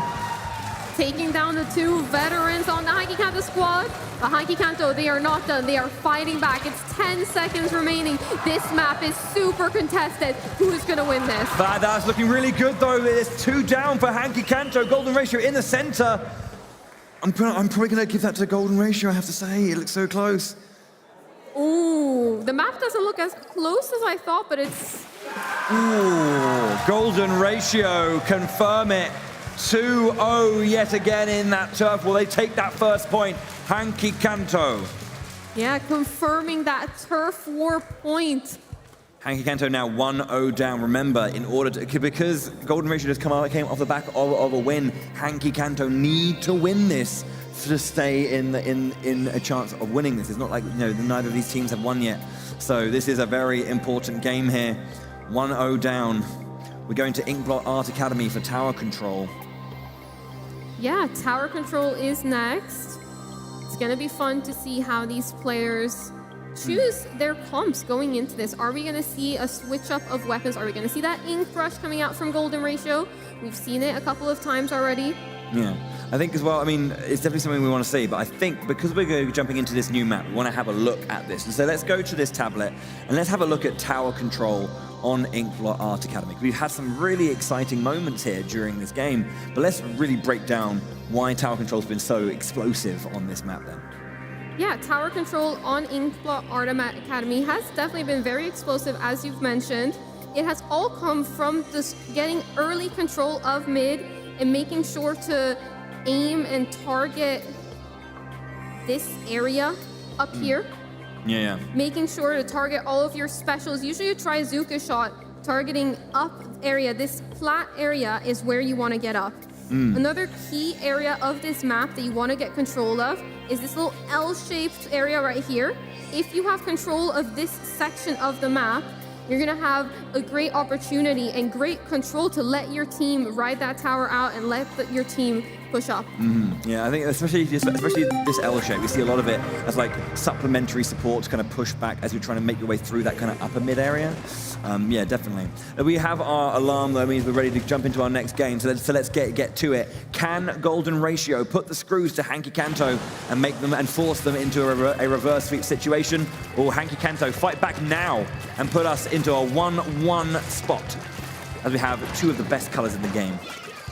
Yeah, I love this too. Pink is my favorite color. And blue is my second favorite color, so I mean, they're perfect. Yeah. Only missing purple.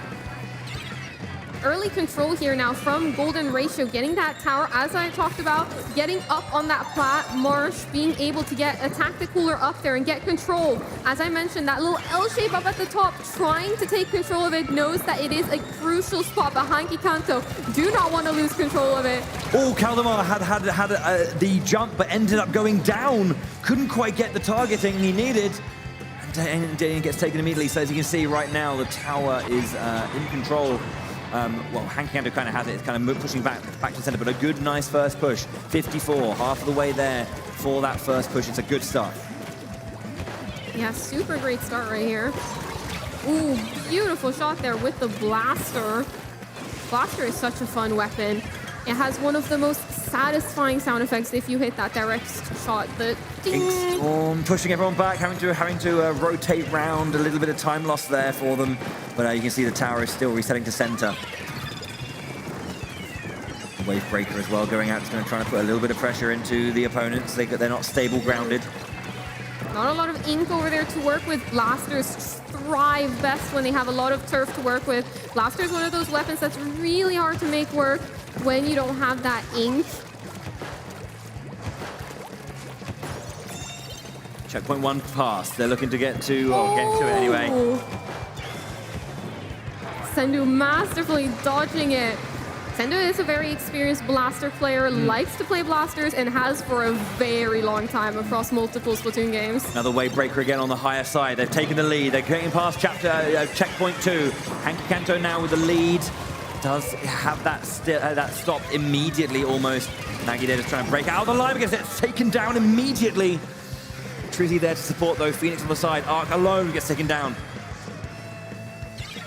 Beautiful work right here on the defensive end. Golden Ratio able to take control of this map. Kaldemar though. Sharking beautifully, waiting in the ink. Pops up 1, 2, 3 shots and that's enough.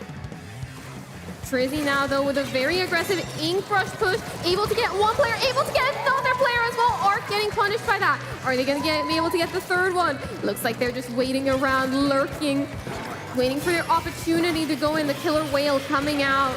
Oh, wow. Kaldemar does go down again as well. Look at how far back Hanky Kanto are currently pushed as the checkpoint is now being taken down, and the lead is looking to be taken as well. Just 2 is in it. There's the lead once again. Golden Ratio looking to keep this streak alive. Golden Ratio with the lead right here. Very aggressive push up now with the Nautilus. Taking out all the stuff, sending out all of those specials. Hanky Kanto back into the corner. Last 10 seconds now. Golden Ratio, 3 more points, 2 more points. And it's not going to be a KO. Hanky Kanto with the defense. Able to save it at 1 point remaining. Kaldemar, the hero for the team there, just getting onto the tower with 1 point to go. They can only win with a knockout now. They have to control. Atomic, they're just trying to find a way to get Trizzy down. Marsh being pushed back. Phoenix on the wait. Just trying to get rid of that wave breaker. Down it goes. Atomic there, yeah, very, very well. Just pushed back here. Looking for the flank as well on the backside. You can see Maggie coming round. And Marsh just pushing Kaldemar away. Beautiful job here now. Golden Ratio have a lot of control in mid. They have that massive lead. Hanky Kanto is now on the back foot. They have to make something happen if they want to take this game. Another fun fact as well about Golden Ratio is they've got 4 German-speaking players and 1 French-speaking player, so they communicate in English, actually. Yeah. Always fascinating when there's like multiple languages in one country. The double! Sendo and Arc both getting taken down. Phoenix, that is a play.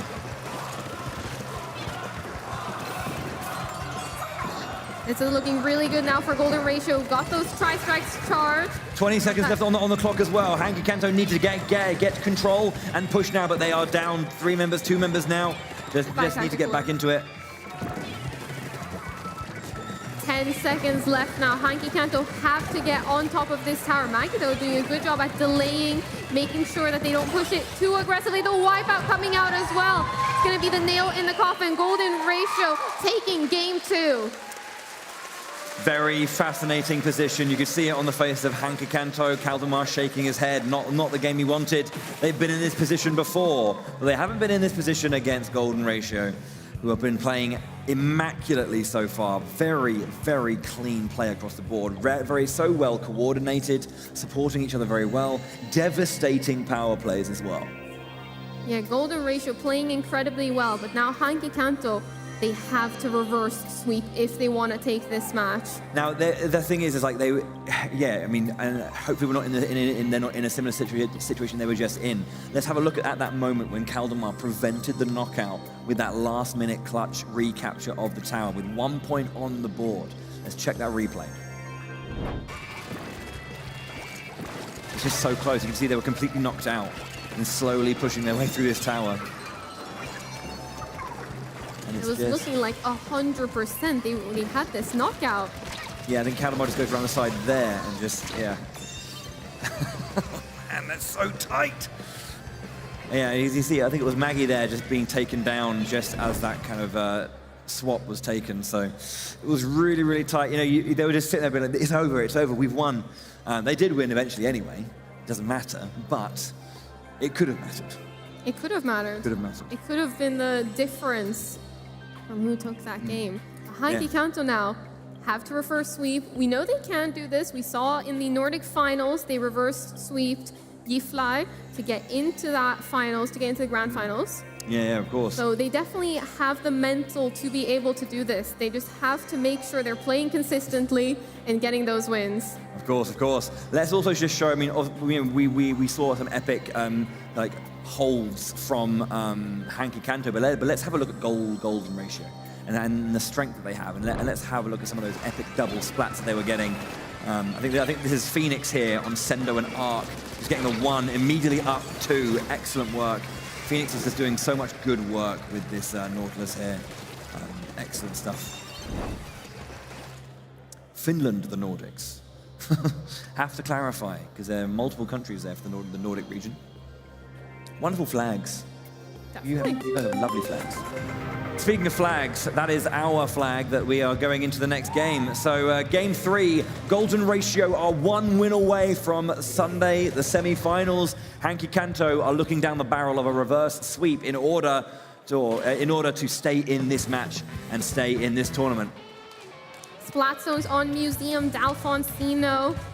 We're gonna have a look at who gets early control of the zone. Golden Ratio able to take the zone very easily. Hanky Kanto not contesting the zone early on. We'll have to see when they decide to push in right here. I'm wondering if there's like a level of hesitation, wanting to see the Golden Ratio game plan and try and like find the weak points in it. They get control back, the bonus points added on. There it is. There was the Hanky Kanto control. Sendo putting up some good work, but Trizzy being able to get out of that situation alive. Trizzy there is also going to try to take back the space, but no. Kaldemar confirms it. Just trying to avoid this killer whale, excuse me. And getting away with his life as well. Atomic there, just focusing. Control again on Hanky Kanto. You can see them. 60 points is ticking down now. They have to hold this control, hold this line, hold their composure. Getting control now with the Trizuka. Unable to get any splats, and it looks like Golden Ratio take control. They do, and the penalty points added on to Hanky Kanto's score. 87 in total there, as Golden Ratio are now getting rid of their penalty points and starting to work on that path to the semi-finals. Ooh, the Ink Rush lurking around does get punished for it. Hanky Kanto saw it coming. Kaldemar now trying to get some control into mid. Atomic as well. Atomic, they can't an be unknown too... up-and-comer, has climbed the ranks really fast recently, and they've played insanely well. Yeah, but they can't afford to be complacent here. Hanky Kanto, they need to move in. The timer has ticked down. They are now 4 points behind, so they need to get in that lead. The bonus points, the penalty points, same thing. They are slowly ticking. Can they hold it again? Hanky Kanto doing a good job right now at just turfing the map. Whilst they have this time, whilst Golden Ratio is respawning, making sure they have all of those little angles covered, so they have so many options with movement. Arc beautifully evading the killer whale lines there, just up and down and around and staying alive. There's a tactical in the back as the Ink Storm comes through. Is this the power play that Golden Ratio are after to control this as Hankikanto have the lead? 20 points left on the board and immediately back round, the bonus points added on. Beautiful job here from Golden Ratio now to take control, but Hankikanto not letting up any pressure. Hankikanto want to take this. Sendo getting taken down. We see a nice little trade here. Hankikanto back in control now. The Nautilus from Golden Ratio falling victim to that splat bomb. Unfortunate. I hate it when that happens. Somebody has thrown a splat bomb and you can't avoid it. Yeah. It's thrown so perfectly. You're just falling to your demise. Hankikanto now, though, with a lot of control of this middle section. They've decided not really to push up on this plat, just to try and keep control of mid and stay in mid fighting. Pushing their points down now. It looks like get a snipe. This is looking good, though. 3 points remaining. Hankikanto are going to take the win with a knockout. You can see what it means to Kaldemar as well. The roar comes out. It's not over yet. The Swiss have not got their way through that tournament just yet. We're going to see a game 4. We're going to see a game 4 at long last. It only took 5 hours. No, it's all good. That excellent play from both teams there. But yeah, Hankikanto, this is what they do, right? They go, oh, we're going to lose? We can't lose, so let's win. So that's what they're going to try and do a couple more times. The Swiss, obviously, they've been so close. They were looking down the barrel of that victory. And now they go, right, okay, well, what we just lost, what were we doing right? Let's reclaim that, re-emerge victorious. They were looking so good. And they were looking so good. First time they've lost. They weren't looking at all bad in this match either. It was a very close match. It went all the way to the end. We saw that knockout in the end, but it was very contested. The zone kept getting contested over and over, so they definitely have what it takes. Okay.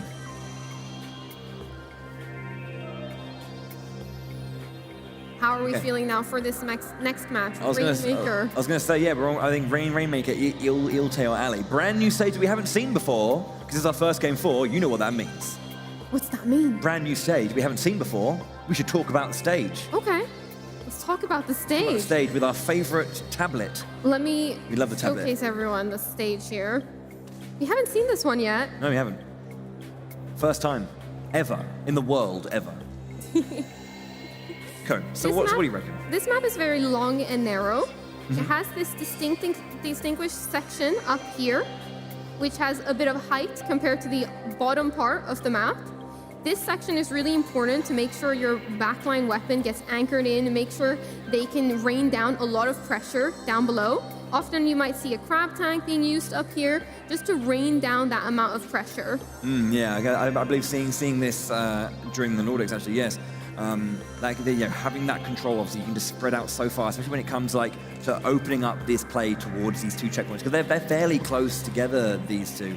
You're talking about how narrow it is. Yeah, this is one of those maps that, as you mentioned, the two checkpoints are very close to each other. It's one of those maps where sometimes teams go for one checkpoint and sometimes they go for the other. It's very split compared to other maps. Other maps, there's usually one checkpoint that everyone goes for. But with this one, it's very split depending on what position you are in the game, like how the play field is looking at that moment, which one you will want to grab.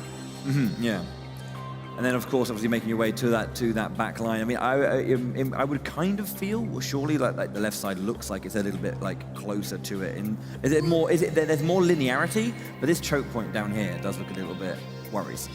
Yeah, usually what you will see after the first two checkpoints have been broken, what you will see is players going around this ramp to go up to the top section. Right. Instead of taking past those grates, uninkable grates. Well, there you heard the noise. We're getting into it. Our players are ready to go. So as you can see, orange for Hankikanto and Golden Ratio in the blue. Hopping into this match here, looking at the weapon comps, we see the double squeezer, one on each side. Definitely one of those weapons I thought was going to be used a lot more. It's a very meta pick at the moment, but we haven't seen it too much today. Golden Ratio getting that first shield pop, and they have it, I believe. We're waiting to grab it, letting their team move up first before pushing in. It looks like Golden Ratio now having a little bit of control of mid just to start off the match. The whale's out, going to try and track and just chase. Build a bit of pressure up. As you can see now, we got going on onto the higher side, trying to push forward. There's the tactical that's a bit wayward, a bit left behind. And now the Rainmaker's been grabbed. They might have a line to play through here. It looks like they're going to be Marsh moving fast. Marsh is in. Gets that first checkpoint very quickly. Halfway there. Hanky Canto, 2 players down as well. Crossing the grate. They're through to the other side. That's the choke point I was talking about, that line. Oh, that is scary. Usually what people do is they try to go around to get to that final podium. They try to go around and get that ramp. This particular section where the Rainmaker is right now is definitely a choke point for players, but it looks like they've re-wrapped the Rainmaker and are pushing up against that final podium. 9 points remaining, but the wipeout comes and saves Hanky Canto. That is very, very close. Hanky Canto hanging on by the skin of their teeth. They have to be worried now. They have to really focus here, tighten it up. And Golden Ratio so close to booking their place to Sunday and that semi-final. Just so very good, like back and forth, splats everywhere. 2 down on Hanky Canto again. Golden Ratio with that lead, with that control once more. Trizuka out, and Rainmaker lost. Golden Ratio now with a lot of control. Hanky Canto has fallen on the back foot in this entire match. Haven't been able to secure any control. Trizuka coming out from them, but unable to get much happening. Phoenix now with the flag managed to pick up 2 splats. These are, once again, just multiple players going down from Hanky Canto. 3 down, 2 down. They're going through the checkpoint again, maybe. I don't know. We're going to see positioning round again. Trizzy playing safe and waiting, holding that good shots over to the far left-hand side, forcing Hanky Canto to make a decision to rotate. Golden Ratio now trying to push this Rainmaker even further. Trizzy playing very safe, however, doesn't want to lose this. Rainmaker wants to make this the push that matters. Trizzy now very close to getting up to that podium. Atomic, though, might be able to stop this, and it looks like they will! Atomic coming from above. Yeah, Atomic has been super quality when it comes to playing during this tournament. They've been putting in so much work. And now Sendo. Ooh, the wipeout coming out for Hanky Canto. Hanky Canto fights back. They've got to try and push as much as they can here. They've got to get all the way, basically, to another wipeout. They get their first checkpoint. There's that line as well. The Trizuka going around, trying to get a catch. The shield down. All 4 members. Oh, they just lost 1 member now. They have that. Hanky Canto have some momentum now. The Golden Ratio positioning themselves defensively really well. Kaldemar Arc now trying to push this Rainmaker. Ooh, caught on the crate. Looks like Maggie might be able to take them out, but not able to do so. Arc already going to be able to get past those crates, and it looks like she barely didn't. 15-9, couldn't quite get onto that extra line and get in the ink to move. And now Golden Ratio, with a minute on the board, have the control. This is one of those situations. They're going to go for the reset into the center, the factory reset. This is one of those things where you do not want to overstep your mark here. You need to be very safe. You need to try and hold control and just... That is a bit unfortunate. Ooh. Yes, the Rainmaker barrier does damage you. We've tested that now. Marsh on high, takes down 3 members of Hanky Canto very quickly. Just Arc, I believe, on that far side. These Rainmaker shots coming out again. 40 seconds left. Can Hanky Canto find their way through, or is this the end of this match? Golden Ratio, 1 game away, 30 seconds away from the semi-finals. 2 members down of Hanky Canto. Splat Bomb finds its mark. It looks like this is a chance for Hanky Canto to get back into it. They need to get this Rainmaker. They need to get this Rainmaker pop. 10 more seconds remaining. They have to pick it up if they want to go into overtime.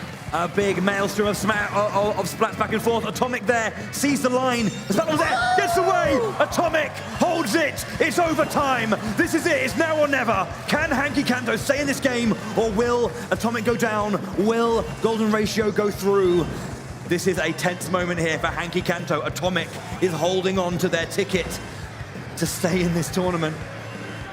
The timer is starting to run low. Hanky Kanto have to get There an it is! aggressive push. Wonderful shot from the back line! Beautiful Triazuka shot there, and Golden Ratio have booked their ticket to day 2. And absolutely in the semifinals. a marvelous performance from them.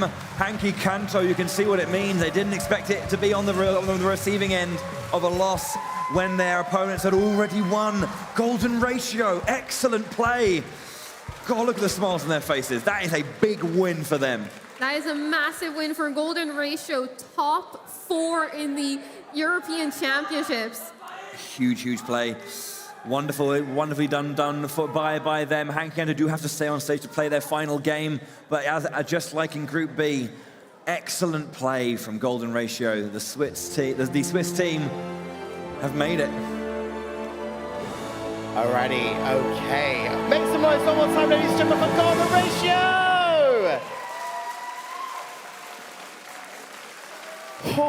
Oh my goodness me. I've got like grown men going absolutely bonkers backstage. Someone nearly dropped the monitor back there. It was so intense. Right, but we're not done just yet, are we, Bowie-chan? No, we're not done just yet. Can I please invite back onto stage, all the way from Italy, Team Cotoletta!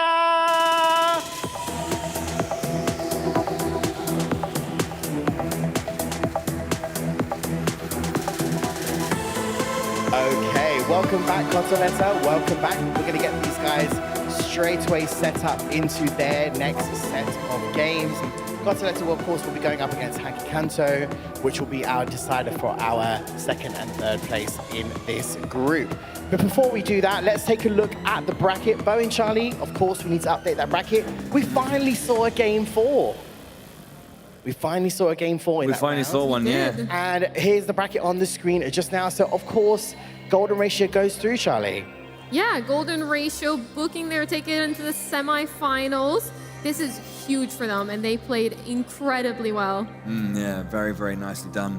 They're going to be going up against the winner of Group D, which we're going to see afterwards. But we still have one more game to go. We do need to lock in, as you said, that second and third place. Absolutely. And of course, as Cotoletta have just returned to the stage, we do need to take a look at the maps and modes just one more time, just for anybody who has just arrived or watching at home. Of course, back to Turf War we go, Bowie. We do indeed. Turf War, best of 3. We got two rounds guaranteed, Umami Ruins, Undertow Spillway. And if we go to Game 3, the Humpback Pump Track. Yeah, following that, we've got Clam Blitz on Manta Maria. Woo! Big fan. And then Tower Control again on Marco Mart. We've seen, or Mako Mart, however you want to say it. Don't fight me.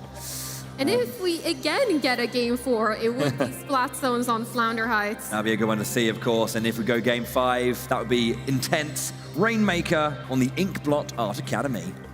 Alrighty, so yes, we managed to get to a Game 4 in that round. Can we get to a Game 5? Are these guys going to really battle it out for that second position or third position? Yes, I will do. Give us a hand, please, mate. Come on. It's really hard from our side. It's really hard.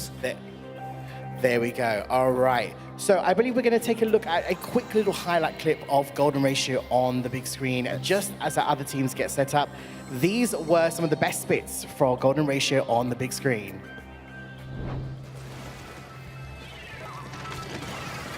I mean, this Rainmaker battle was absolutely insane. Just didn't know where to look. This match was incredible. Phoenix with that wonderful play, being able to get off and get behind 2 players. As I mentioned, that top section is very crucial. Flanking both of those players, incredible. And that excellent push, Arc was so close to getting onto Ink and then being able to get some more distance, hopefully, you'd have to think. And that could have been the difference. It was millimeters. Coming into these final seconds there, having to grab that Rainmaker with the suction bomb in the way. Atomic, they masterfully managed to grab it with that squid roll to stay alive and even bring this match into overtime. Yeah, that was really, really, impressive. But there was no other choice. You either don't get it and it times out, or you get it, you get floated in and you lose. So there was nothing to lose there, really. I mean, if you know what I mean, there was nothing to lose. Making that choice was just the only thing, and it was just expertly done. So, well done. Exactly. So I believe we are just waiting for both of our teams ready to go. Cotoletta, you guys good? Yeah? Excellent stuff. These guys are good. And of course, we are just waiting for both the teams to give us the thumbs up, and we're going to get straight into our next game. This will be the final game of Group C. This will decide our second and third position. As we saw, their golden ratio has taken the lead and will be going through to the next round. Guys, what do we think? Game 4, Game 5 for this decider? Ooh, hard to say. It's going to be very tough to predict. So far, we've seen lots of 3-0s. So we'll have to see if one team gains momentum or if the other team is able to break that. I mean, Hanky Kanto did put up a good fight in that last round. Yeah. They were really holding their ground. Excellent teamwork there, especially that narrow pathway, trying to get that Rainmaker through that narrow pathway. They just were not letting up. They were just like, absolutely not. So it'll be really interesting to see where we get with both these teams in this next game. Yes, indeed. Obviously, they're just readying up. I think we're good to go soonish, It just needed your voice, Bowie. That's all it needed. Okay, ladies and gentlemen, please give it up for these two teams. Of course, Hanky Kanto versus Consoletta. Give it up. All right, here we go. Bowie and Charlie, take it away. Straight in here in Umami Ruins, tough war, as we said. So yeah, a lot of that coverage, very, very different from usual. We've got the Italian team, Cotoletta, in green, and in that bright pink, Hanky Kanto. Yeah, it seems like we see a little bit of a different strategy from Hanky Kanto than we did in the Nordic finals, actually, in the Nordic quals. Usually what we see with Hanky Kanto is all players are inking the base and they slowly go towards the mid. They kind of did that here, but they did more of a 2-2 approach, having 2 players push forward and 2 players in the back. Trying different things every time, see how it feels. Oh, so, okay, you saw me, fine, I'll back off. Won't be able to back off from the Trizuka, though. That is a very powerful shot. A bit more powerful than the burst bomb. Yeah, just a little bit. Just a wee bit. Quite a lot. Green looking quite strong so far in that early part. We've got 2 minutes left on the clock, 1/3 of the way through this this game. We see a lot of burst bombs being used. Burst bombs are so good at closing that distance. If your main weapon doesn't have the range, you're able to throw a burst bomb to getting closer or finish off an opponent to be able to ensure that spot. Okay, yeah, nice and calm play so far. Special coming out on the side back there, the Splash-O-Matic, I believe. Ooh! As I mentioned, finish off player, get the spot. Yeah. Atomic there with the Trizuka. We've seen it a lot. We will say it a lot more. Ooh, barely dodges that shot right there. Hanky Kanto trying to get a bit of control here. This is their opening. Almost manages to pick up a splat there, but deciding that retreating will be the best option right there. Hanky Kanto playing this very safe. Cotoletta, though, pushing in on that bottom side of the map really aggressively. They've had control a lot throughout this particular map now, in this particular series.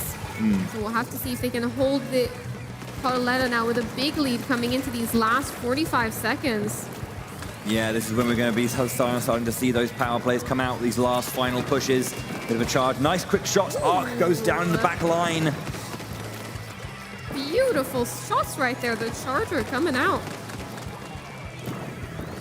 Cotoletta now with a lot of control. Hanky Kanto having a really hard time to get back into the swing of things right here.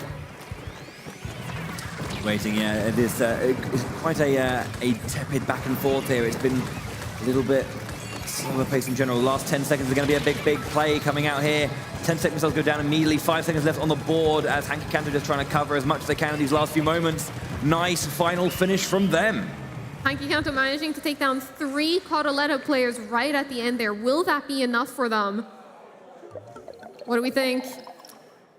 Yeah, 60%. Hanky Kanto managing to steal that game out from under Cotoletta. Well done there. They are victorious. 1 game into the best of 3 for the turf war. 1 more to go. Oh, I've got a flip, haven't I? That side. Here we go. You ready? Ooh. Confirmed. Bit anticlimactic. The flip. Yeah, of course. You got to make it dramatic, you know. just a simple flip. That's one thing. Cotoletta. Had a pretty close one here and there with Golden Ratio, but Golden Ratio just too strong at times. Similar things potentially happening here. Have to see how it goes. Yeah, as we mentioned with Turf War, setting yourself up for those last 30 seconds is what's most important. Those last 30 seconds, what the map looks like at the end of those 3 minutes is what matters. Not how it has looked throughout, not who has inked most, but who has inked the most turf at the end, which Hanky Kanto did. Yeah, which is why, you know, we hopefully see so many people going out of their way to either position, slow down, regroup, formulate something, communicate, build up your specials, and then just unleash. Hopefully. You never know. Yeah, I think that's definitely something important to talk about in Turf is how players choose to use their specials and when they choose to charge them up. There's almost like there's this like secondary layer where you're trying to, you know, are you going to use the special early and then you can't, but you can't use it again, or do you want to use it with enough time to kind of get back into a strong position? You know, they're kind of like preliminary moments towards that end. But we'll see how it goes as we jump into game. Again, we see this approach from Hanky Kanto. 2 players going up to fight in the middle, 2 players staying back and inking every corner super meticulously on the side of Hanky Kanto. It's definitely an interesting approach and different to what they did in the Nordic finals, as I mentioned. Yeah. Perhaps this is one of those things they just felt they wanted to make the change. Not too much of a of an effort to do it, I guess. You know, it's not too disruptive.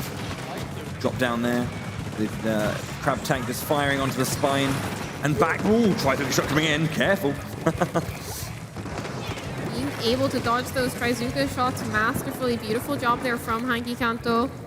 Hanky Kanto now lurking, trying to see if they can pick up any splats, and it looks like this might be an opportunity for it. Hypnos gets taken down. Oh, and another one! Dario managing to hit those final shots.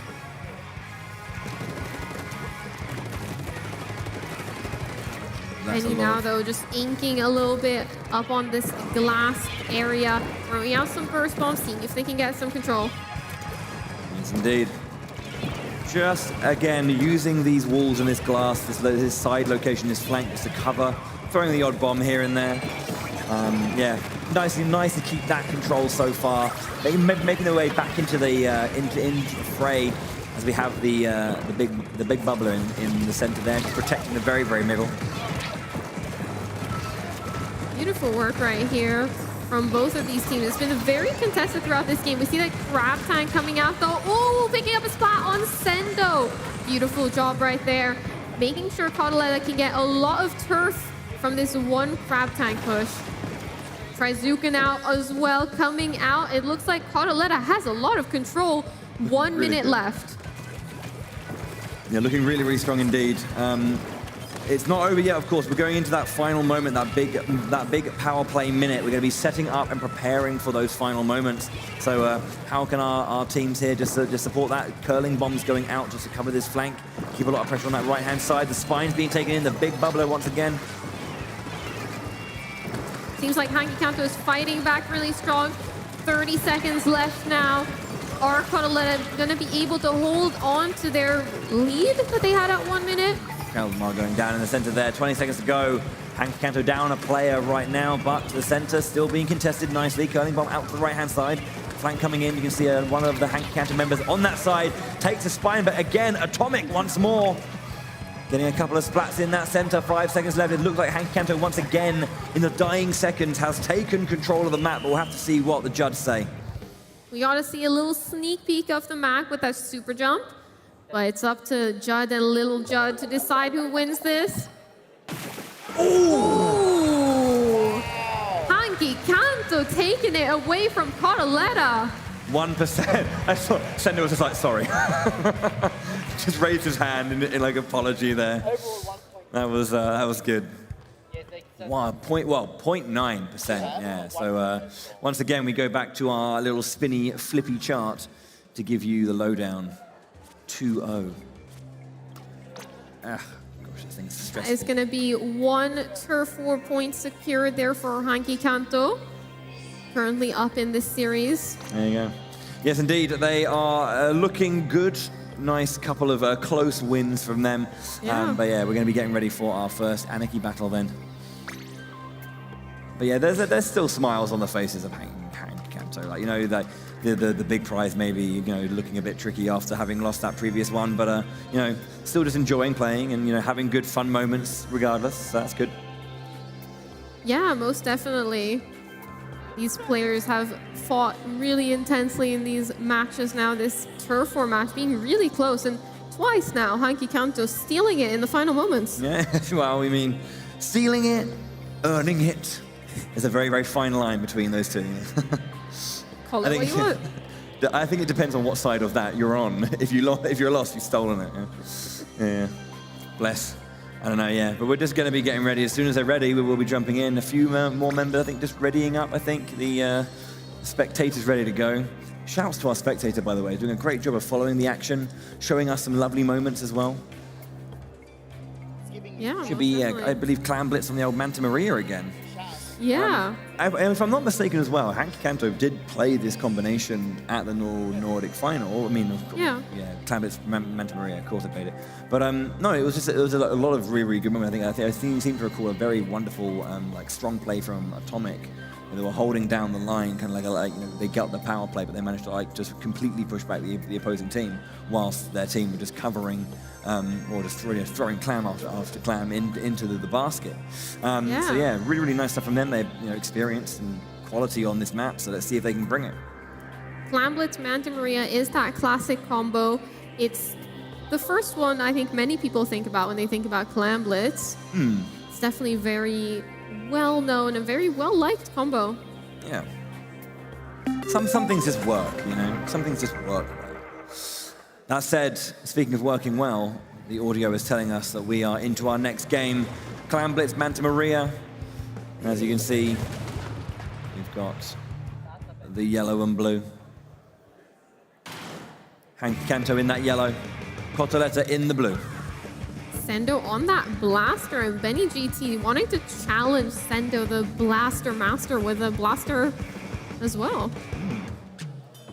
Kids opting for the end zap. We got a... Most baskets currently uncontested. Bit of a scramble in mid before we get closer to that.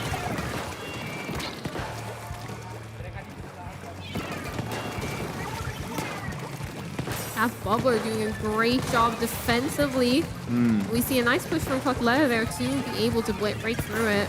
A couple of splats against Hanky Kanto in the early. Looks like we've got a good chunk of clams on Cotoletta's side. 11, still building up to try and find that moment. Benny being very careful there. So yeah, just stealthing his way through. Does take a splat down. Benny's still there, but goes down eventually, losing all those clams. Dario with some beautiful splats there, opening up a little bit of room and at least stalling a little bit of time so their teammates can get back into the swing of things. Ooh, beautiful movement there! Hanky Kanto able to take it. Arc with the lovely movement. Yes, indeed. Being a menace, staying low. Okay, trying, oh, excellent! And the direct coming out as well. Beautiful work. That's one of the things that maybe doesn't get talked about all the time, but just maneuvering, being able to dodge, shot strafe, and be able to maneuver around your opponent and hit those shots and dodge those shots as well. Very important at this top level.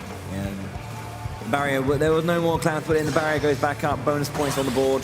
The and, wipeout. Nice wipeout, yeah. Good counterattack after that power play from Cotoletta, or at least that clam play from Cotoletta. So there's going to be enough space moment to get in there. Can they get, of course, yes they do. The power clam's in. How many extra points can they get in? Looks like they've broken the basket, are able to get in a couple of points. Yeah. The Cotoletta standing strong on their defensive end. Atomic, though, able to toss a couple more in. Once again, just doing what they do best, just being a nuisance for the opponent. Making these bold pushes. Very nice to see. Ooh, that blaster there lurking around. Sendo picking up a splat, but getting punished for it. Currently now, Cotoletta with the lead, but it's very close on both sides. I think if we break the basket one more time, you might see that change. Gosh, yes. So many splats left, right, and center. The power clam does get dropped. It'll disappear soonish. Ooh, Double splat double. again. Nice, nice, nice. Triple Link striking the back line as well. Cotoletta just throwing out as much as they can. And we see the splat bombs coming over and suction bombs. Just need to get back into the bunker, over to the middle. Making sure there's a lot of turf there, a lot of things to work with if you have to go to defense. Lots of clams there on the side of Hanky Kanto. Got loads. As I mentioned that, they get splatted. Beautiful push there from Atomic, taking out Hypnos.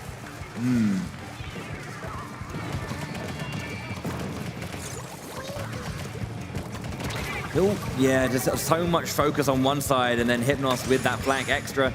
Very, very nice. Atomic was so deep in enemy lines, but jumped all the way in, and then there goes the power clam again. Excellent stuff. I think they managed to get a second one in too.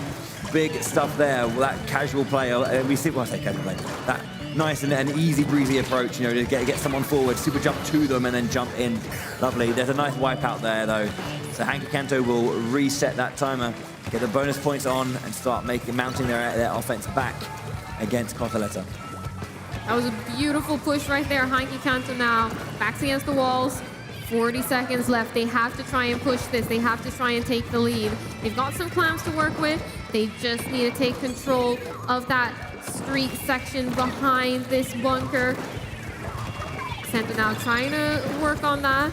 Puts down a wave breaker to get a little bit of pressure on the opposing squad. Gets a nice splat on Dario right there. Trying to push Hypnos now. Seems like it's gonna work with a beautiful shot. Oh, another one! This is why Senda is so good on the blaster. Yeah, just come. Masterclass in action right now. 8 seconds left. They have to put in some more clams if they want to take this lead. They have the perfect opportunity to right here. Can they get that Only lead? Just a couple more. Clams. 2 more clams needed. Break into the lead. 2 more clams. Can they get it? Running out now. They have to get in now. This is it. They're in! The super jump coming through. Being able to put in that those final points needed to take the lead. Excellent play. Well done. That smile says it all. It's such a close game. Hanky Kanto with the clutch factor. Ooh. So Hanky Kanto now, twice in turf, and yet again in Clam Blitz. Those final moments of the game is when they choose to take this. Yeah, they know they've done it as well. Caldemar's just smiling away, having a great time. Yeah, this is what's really good though. It doesn't have to be a 3-2 to be a close, exciting game. So tight. Coming down to that last moment, Hanky Kanto now go 2-0 up, and they get their second emblem on their scoreboard.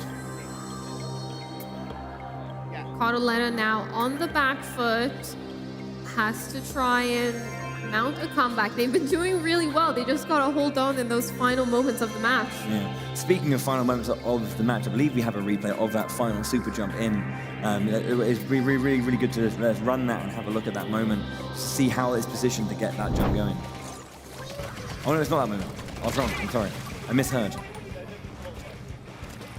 It's the play from before when we saw another super jump. Different super jump. This time on the side of Cotoletta, able to break open that barrier. Yeah, different super jump, but yes. That was the one that really put Cotoletta into like advantage state there. Super nice stuff. But yeah, no, that is I guess it's quite a classic play, that one. You know, finding a good position to kind of allow your teammate to leapfrog over to you and then make some kind of play from there. Especially in something like Clam Blitz where it works that way. Oh, I have the objective I need. You're at the objective I want to be at. That's what we've seen. Clam Blitz, we've seen this ever since Clam Blitz was introduced into the Splatoon games. We've seen it. The super jumps, always super strong, trying to secure it so that your teammates can super jump in with a clam to break the basket. Yeah, of course. Yeah, we love seeing those kind of moments. Speaking of great moments, how about that triple splat from Sendo with that blaster? Yes, Let's please. have a look at that again. It was such, how do you say, mastery of the weapon, an understanding of ranges, of positions. It all came from this wave breaker moment. Just a little bit of pressure going on, one shot. Yeah, starting off with that first splat, then being able to do like a 90-degree turn, get that direct, then get another one onto Hypnos to seal off the triple.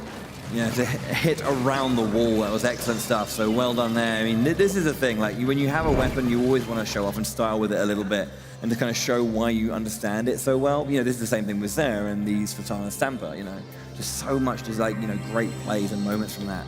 So yeah, excellent stuff there from Sendo. Yeah, most definitely. Gonna be hopping into this next match right here. Gonna be tower control on Macomart. Indeed. Hanky Kanto now 1 game away from ending up in 2nd place in the group. Cosoletta, you know, have now got they're thinking, oh well, time to do the reverse sweep, right? We can do that. Easy. Just reverse sweep. Yeah, definitely. Bit of a scramble here early on, but it looks like Cosoletta getting a bit of control. Hanky Kanto now, though, denying it instantly. Atomic up on that stack, trying to get control and get some splats. We see very similar weapon comps as the last match, that blaster on each of the sides coming out. Hanky Kanto now, though, early on, trying to get a push. Beautiful direct there onto Benny.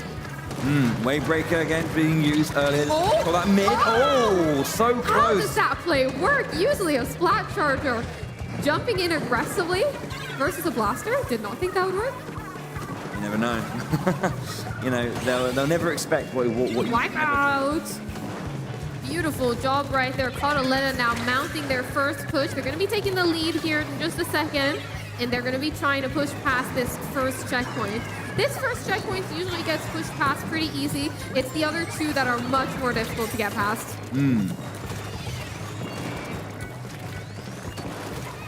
Just Hypnos trying to find their mark. Couldn't quite. Atomic getting away.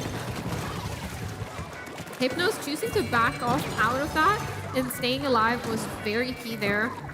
We see now that Cosoletta still has quite a bit of control even though they lost the tower. Oh, beautiful jump right there. Hanky Kanto thought they were being sneaky. Okay, so you can see once again Cosoletta pushing forward here, looking to get past that halfway point. Sendo getting another splat. Trying to push it back into the center. That reset is what they're after. Hanky Kanto losing members here and there, so not quite able to push up afterwards. Oh, Atomic goes down. Hypnos once again. That was close. Almost getting that 2nd splat as well. And charges. Beautiful push here from Cosoletta. Got that bubbler off on the tower as well.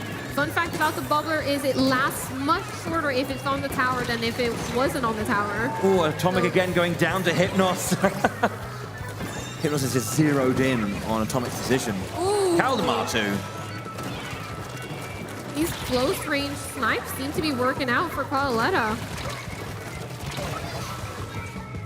Is it wrong of me to say that like charger snipes are like one of the hypest splats? Do you reckon? Charger splats. Do you reckon they're pretty like the hypest? They're always impressive when they happen. For some reason, I don't know why. Yeah, definitely. You can get some really sick angles with it. I think in general, any weapon that has that like 1-hit knock factor, has that 1-hit splat factor, is very fun to see. Like a blaster, or seeing somebody do like a 180 with a blaster is also really impressive. You can see here as well now, finally, Hanky Kanto, after that nice last play, do have a little bit of momentum. They're onto the checkpoint, they're pushing forward. Arc now just like holding the line as Dario's on the right-hand side, left-hand side rather, pushing forward. 2 points away. Caldemar now getting onto this tower and taking the lead. Hanky Kanto now with the lead. Cosoletta on the back foot, has taken control of the tower and is starting to push this back. Indeed, we're going to be trying to reset once again. Cosoletta having their lead taken, or their lead snatched away from them just at these fringe moments.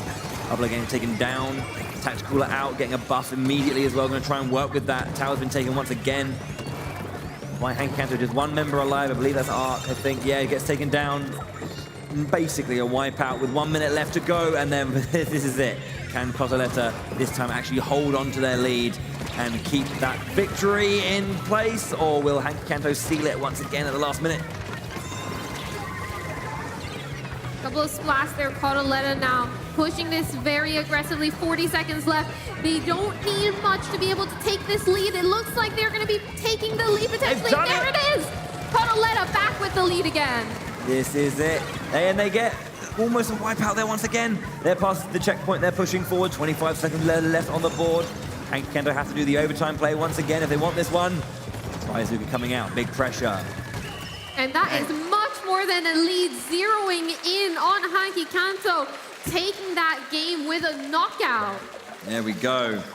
We're going to see another game 4. Can you believe it, Charlie? Can you believe it? Game 4! Yeah!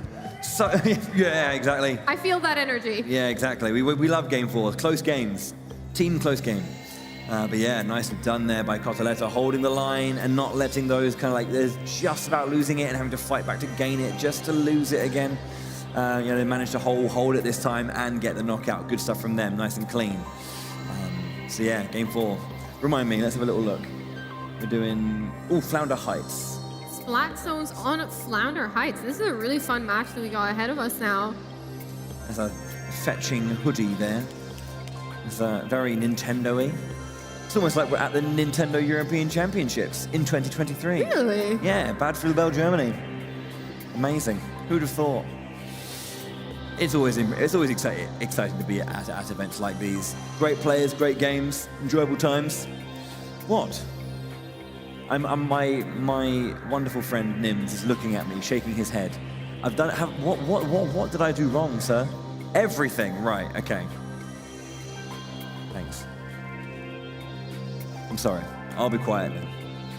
Splat zones now on Flounder Heights. This is one of those maps that has 2 zones. You've got to take control. You've got to have control of both zones to be able to win this. This is actually kind of funny because compared to Turf War, the 2 zones that you need control of are usually the areas that if teams have control of them, they will win the Turf War.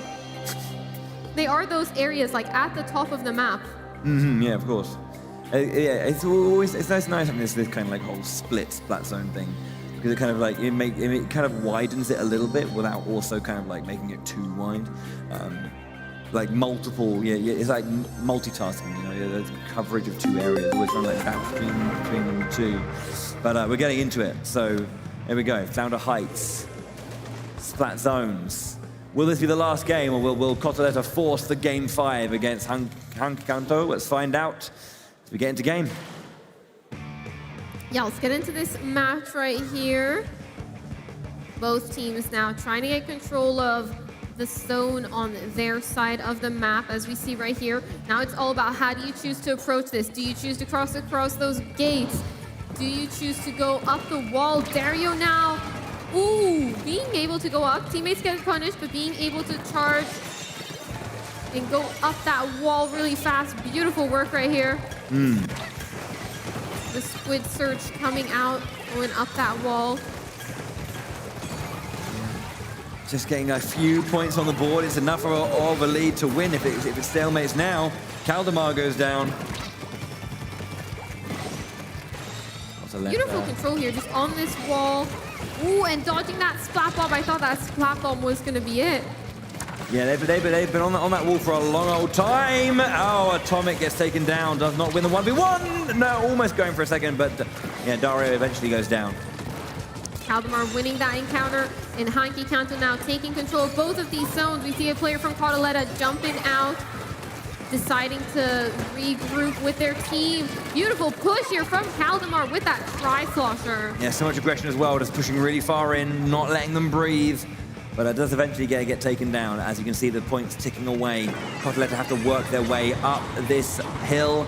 Can they at least get control of one zone to stop the timer? There it is. The zone being contested now.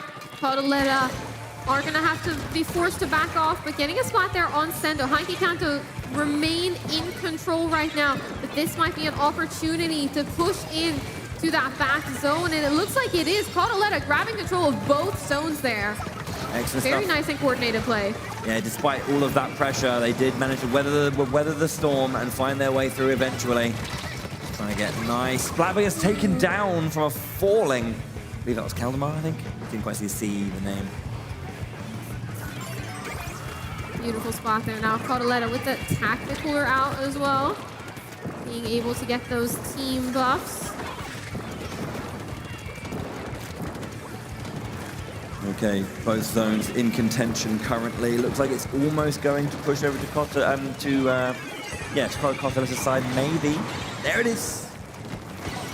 There it is, the control, but Hanky Kanto instantly contesting the zone. Doesn't want any of this to happen. Ooh, beautiful use of the bubbler there. The blaster could not get anything happening. Hypnos now has a great angle. We've got two players from Hanky Kanto pushing in, including that Trizuka. Hypnos somehow able to get out alive and gets a nice snipe onto Atomic. Beautiful play there, whilst under so much pressure. Just this line, that's the thing about this this great bridge. It's just such a line for, you know, the Charger players to just like set up shop and pressurize from the back line. The bubbler is being used to great effect here, making sure to keep that zone stable. Beautiful snipe yet again onto Atomic. Yeah, Hypnos is just doing a lot of work. They still have, the thing is though, is like Caudeletta are not pushing this time down. They're just unable to really take control despite all of these individual moments, these individual like snipes and splats. Isn't actually getting them anywhere right now.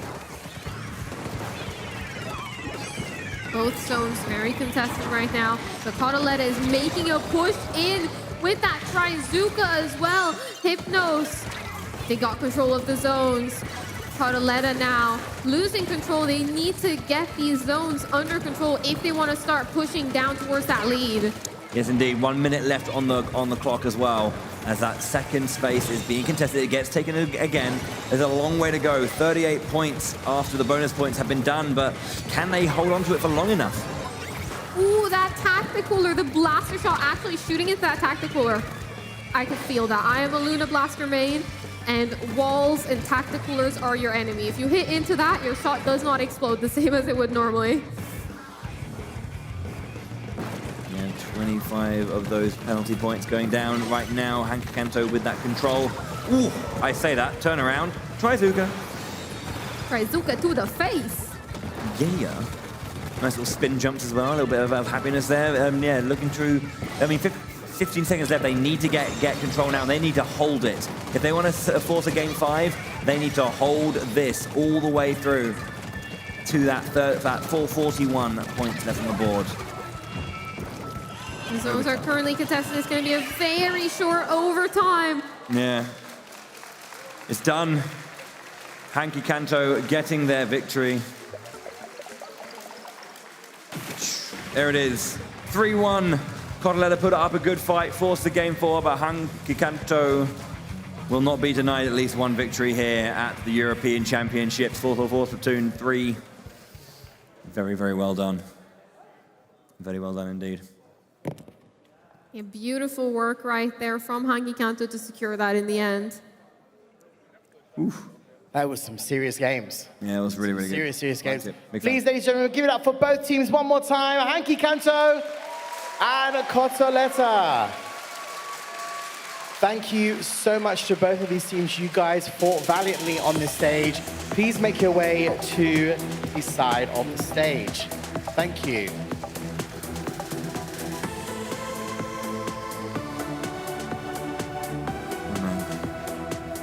Alrighty, audience, how are we doing? Are we good? Still with us? All right, good stuff. Okay, so of course, this was all the games in Group C. And of course, we did have our winner earlier on today. This, of course, was Golden Ratio from Switzerland to come back to the stage. All right, come to the front, guys. Come to the front, don't be shy. Come around this side, come this side. Here they are. Guys, how we doing? Are we good? Good, you're one step closer. You fought some epic games. There was golden battles happening everywhere. How are you guys feeling? Oh, well. Well, that's good to hear. That's good to hear. So you guys are now, like I said, one step closer. You guys will be back tomorrow for the semifinals. Nervous? Prepared? You know what you're doing? Have you guys had a chat backstage? Quite nervous, yeah, but prepared not really, but whatever, we're going to try our best. He was honest. Give it up for Golden Ratio! Okay, Golden Ratio, I'd like you guys to take a look at your highlights of the games you just played on the big screen just behind you. Here are their highlights, guys.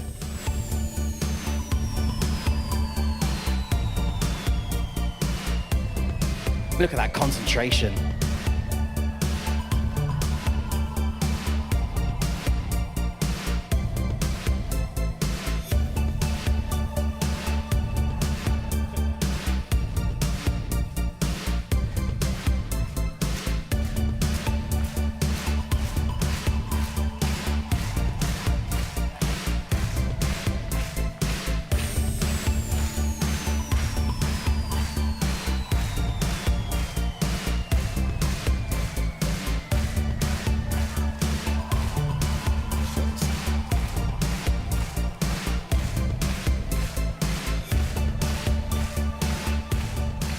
Alrighty, give it up for Golden Ratio one more time, guys.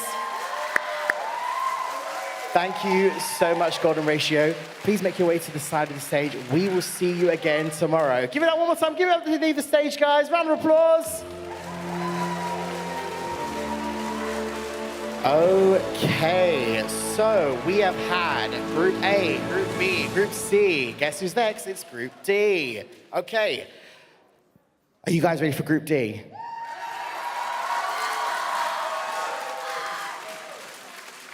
Okay, so can I please, in fact, actually, before I do that, let's take a look at the bracket. Bowie and Charlie, we're going to take a look at the bracket before I bring on to the next few teams onto the stage. So, quick update of the bracket. Bowie, what's just happened? So we've obviously got 3 teams now through to the semi-final. We have indeed, yes. Golden Ratio, of course, won both of their opening games. Hank Cantor won their second, so they're in second place. But yeah, Golden Ratio through. So the semi-final right now, we have one semi-final, Alliance Rogue versus Kaiser, that French versus German, I guess, run back from 4 years ago. Can we call it a run back at this point? It's been 4 years. Why not? And then semi-final 2, of course, Golden Ratio from Switzerland are waiting to see who they're going to play, and that is what Group D is about to confirm. Alrighty, let's call on to the stage our first 2 teams from Group D, folks. Please go absolutely crazy. They're representing the Netherlands. It's Team Hollantis!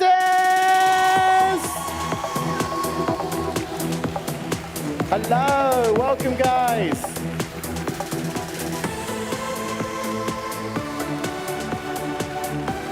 Alrighty, taking their seats straight away and getting set up for their games. Going up against Team Hollantis, representing Belgium, it's Team Overtime! Hello, Overtime! Welcome, welcome, welcome. Okay, this is going to be match 1 in our final group of Group D. Team Hollantis versus Team Overtime. Bowie and Charlie. Hello. First set of games in Group D. We're going to take a look at the maps and modes once again. Same format, Bowie, but we're going back to Turf War once again. We are indeed, and of course it's game 1 of a new group, so we're going to be going back to that match 1 set again. So Wahoo World, Sturgeon Shipyard for Turf War, and Brine Water Springs if we have to do that third game. Yeah, we're going to be following that up with Splat Zones on Hagglefish Market. Super popular combo. Oh, yes, indeed. And then again, Rainmaker, Scorch Gorge. We've seen some stuff here. Let's see if we can see more stuff on Rainmaker and Scorch Gorge. Yeah, and if we manage to go to a game 4 yet again, maybe that's the trend. Clam Blitz on Barnacle and Dime. That would be fun to see it, for sure. And then, of course, Tower Control is waiting in game 5 at the Undertow Spillway if we have to decide it in a nail-biter. We might get a game 5. Who knows? We've had 2 game 4s now, right? In a row. Game 4s, battling it out for their victory to secure their positions either for tomorrow's semi-final or perhaps for the second place position within their group. So we've got some interesting facts about both these teams, haven't we, Charlie? I believe our overtime players, we have Robert, I believe, is the 4-time Belgium champion.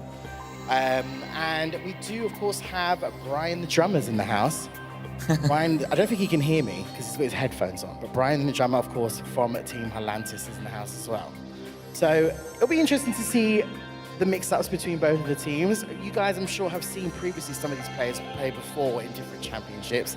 Any kind of, perhaps maybe we're going to see some similarities, maybe we're going to see some normal stuff that we see from these players, Charlie? Yeah, it's going to be definitely a lot of close games here. We've got two teams that are very strong in their region, players that have shown that they're very strong in their region. So we'll have to see how they face off against each other and which team comes out on top. Excellent stuff. I think we're almost ready to go. We're just waiting for a couple more players to double check and make sure that everything is set and ready. Audience, are you ready for this next game? Netherlands, where are you at? Netherlands, are you in the house? There they are over there. Hi, Netherlands. What about Belgium? Belgium, you in the house? Where are you? Over there. Oh, okay, right at the back. Oh, hi, Belgium. Good to see you. Good to see you. Technically here as well. You're from Belgium? My grandmother was Walloon. Wow, look at that. Fun facts all around. Learning new Excellent things. stuff. We're learning new things. We're learning new things all throughout. Okay, I think we are almost set to go. Just making sure that, like I said, before we start, all the teams are good to go. Overtime, are you guys good?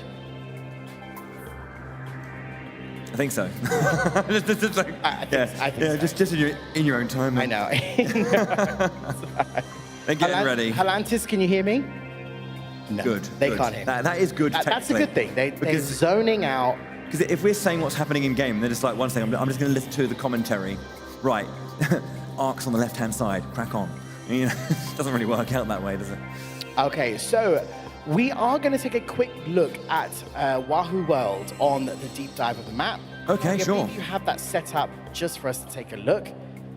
Just have to scroll through all the maps 1 second. Yeah. There are lots of maps. There are a lot of them. Lots of maps. And modes. There we go. So, Charlie, tell us a little bit about Wahoo World for anybody who is, of course, watching at home. Yeah, let's take a look at Wahoo World here on Turf 4. This map has a very distinguished central area, this central podium that's lifted up. It can be kind of tricky to get onto it. You always have these side alleys where you're able to get onto it. Sometimes these bigger areas will open up where you're able to get towards that middle area, but for a lot of the match, it is usually very isolated. So it's all about getting control of that top part, but also getting control of this part right below the circle to see if you can take the win here and take control. Yeah, of course. Yeah, I mean, there's also these kind of like nice moments where there's a lot of times you'll see players on these like higher ends towards the sides try and like fight and like push into that center, try and like give it a little bit of pressure here and there, which is always nice to see. You know, I think we're seeing on these like on these corridors around the edges where we saw those like splash like going moments. really aggressive. They like going up these corridors to the side and also flanking up here, trying to get behind, maybe a back line, trying to get behind some different opposing players and see if they can catch them off guard. That's definitely how this map is going to be played. Another thing to note as well is there is a couple of these areas that are a bit raised. There's this wall over here that you can climb up to get a bit of a high ground. You can also, of course, stand on these little walls over here if you manage to get up high enough. And you can also stand on this little area. So if you have that nice long range, you're able to get out some pressure onto the field. Yeah. That's fair. Yeah, no, yeah. It's very important to kind of like know what your options are in these kind of situations. But yeah, I mean, it's one of those things where like every map has so much like little small bits and pieces here and there, and people always kind of find new tech and find new things that they want to kind of do, you know, to keep a map interesting and new. You know, players are just getting ready up as soon as they're good to go. We're going to crack on with the matches. But again, this is our final group.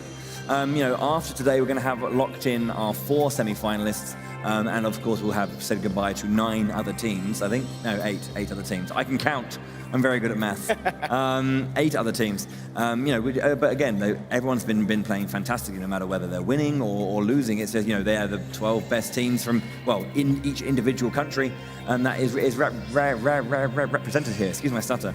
But yeah, it's great to see everyone come together, and whether they're winning or losing, hanging out in the audience and having a good time, sharing that with each other. That's kind of the point of events like this, really. And not just for Splatoon 3, of course, because that's just today. Of course, tomorrow we're going to be having Mario Kart 8 Deluxe on the main stage as well, as like a kind of final.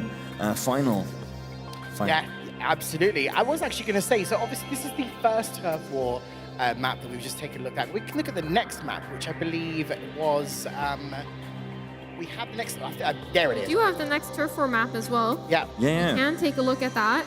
The next match will be Turf War Sturgeon Shipyard, Game 2 of the Turf War. This is yet again another map that has some of those moving elements. We've got these little spinners, as we like to call them, that depending on the state of the game will be raised so you can climb up them and get onto this snipe area really fast. It's a great aggressive way to push from the bridge, push up onto that aggressive snipe point. That entire back area when it comes to the team is so open, so it's very, very I wouldn't say it's easy to control it, but it's one of those powerful things that you can use that and kind of dig your heels in here. You obviously have these wide flanks at the side, a little bit of height with a little bit of dip down there as well. But this kind of central area of the base. If you have control of mid as well, there's multiple ways to push up.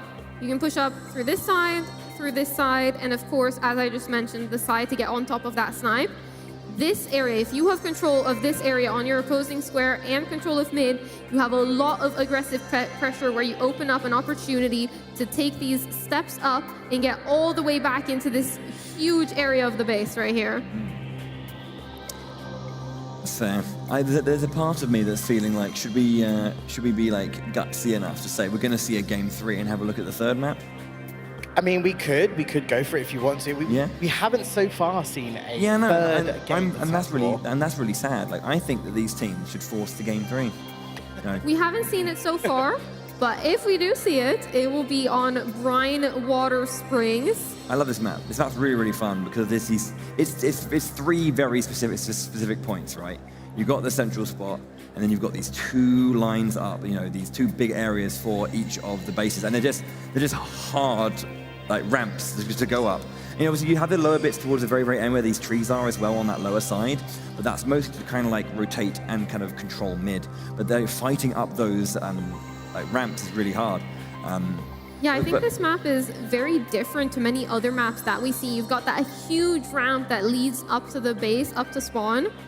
And a funny fact is also this part over here is overlooking the middle section. You've got ramps that lead up in this direction to the spawn, but you've also got a nice little perch that overlooks the middle, where often you'll see chargers perched, you'll often see maybe splatlings perched there, since it's such a good control area to get control of that middle section.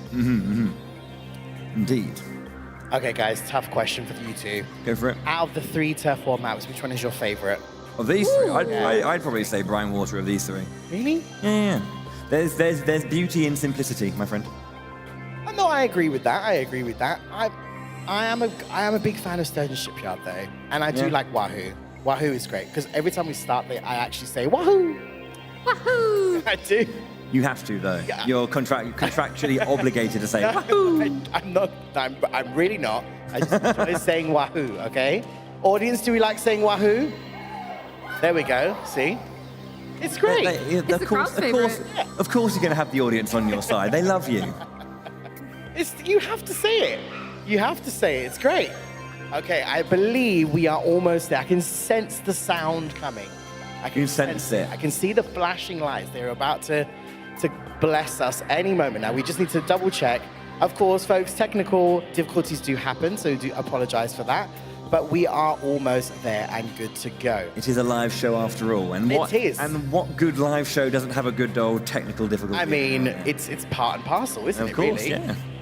I've always been part and parcel. We'll just have to find out later on what that means. Okay, here we go. Ladies and gentlemen, thank you for your patience. Please give it up for both of our teams. Atlantis versus overtime.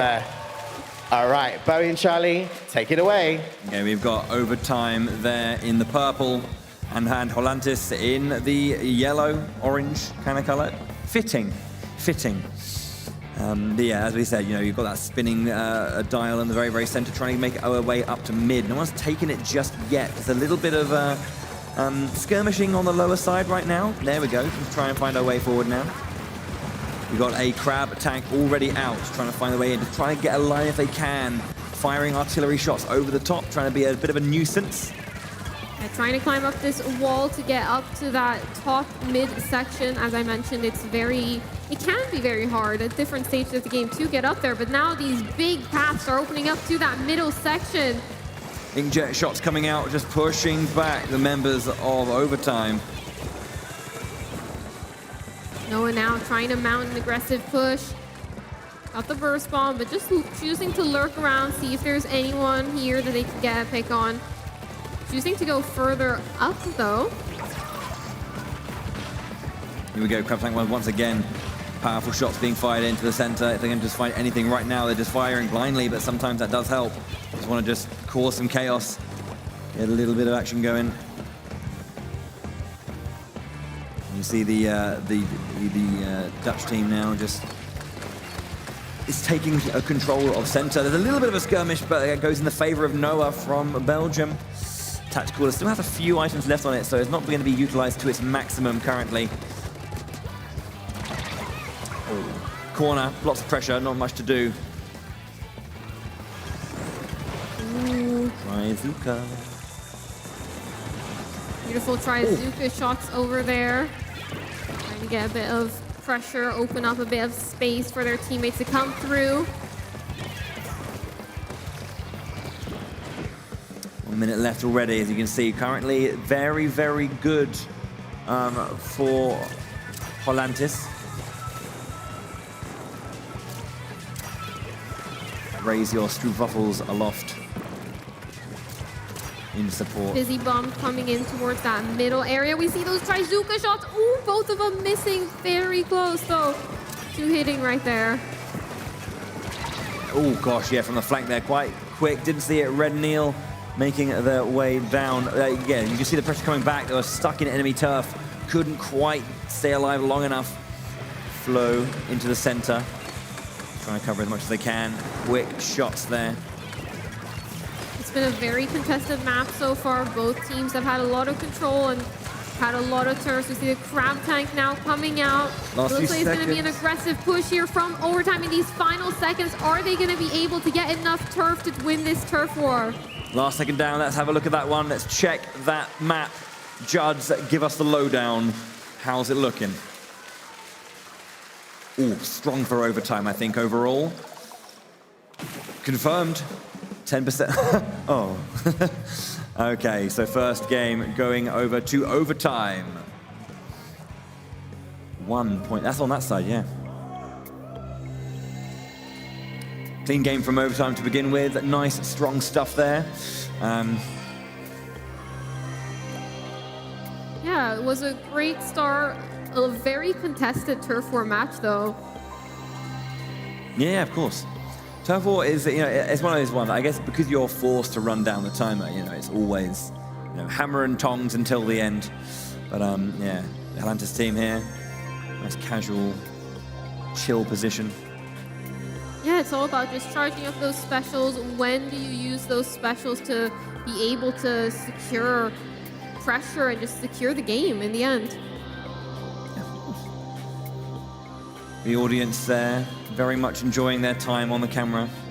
It can see you. It knows you're there. Focus. Again, I've always found that everyone just kind of either, everyone has their own routine, right? Some people will just sit there and they'll be as vocal as possible. Some people will just chill and just want to just focus on the next game. But we can see you. So where it is, there. This next map now is going to be turf war on Sturgeon Shipyard. We were just talking about that as well. Multiple. There's a lot of dynamic movement and positioning in this because of how the stage can change and transform over time. You know, those ups and downs looking quite fun. Game 2, though, in this best of 3 for the Turf War. Yeah, I really like this stage. It is a lot of fun to find those different angles. And we'll have to see now. It looks like we've got 3 players going forward on Team Holantis, 1 player staying back, inking their base. And it looks like we've got a similar strategy coming out from overtime as well. Mm-hmm. Yes, indeed. You know, we've got to make sure it's done quickly and efficiently. Crab tank, or crab battle. Crab tank already out. But yeah, just trying to get a little bit of pressure as always, and just be like a defensive line that they can't really push. Like there's a tank in the way. Don't bother, unless you have the number advantage, I guess. Inkjet out. Let's see how it goes. A couple of shots. Trying to stay high up as well. Pressure on the right-hand side gets taken down immediately, though.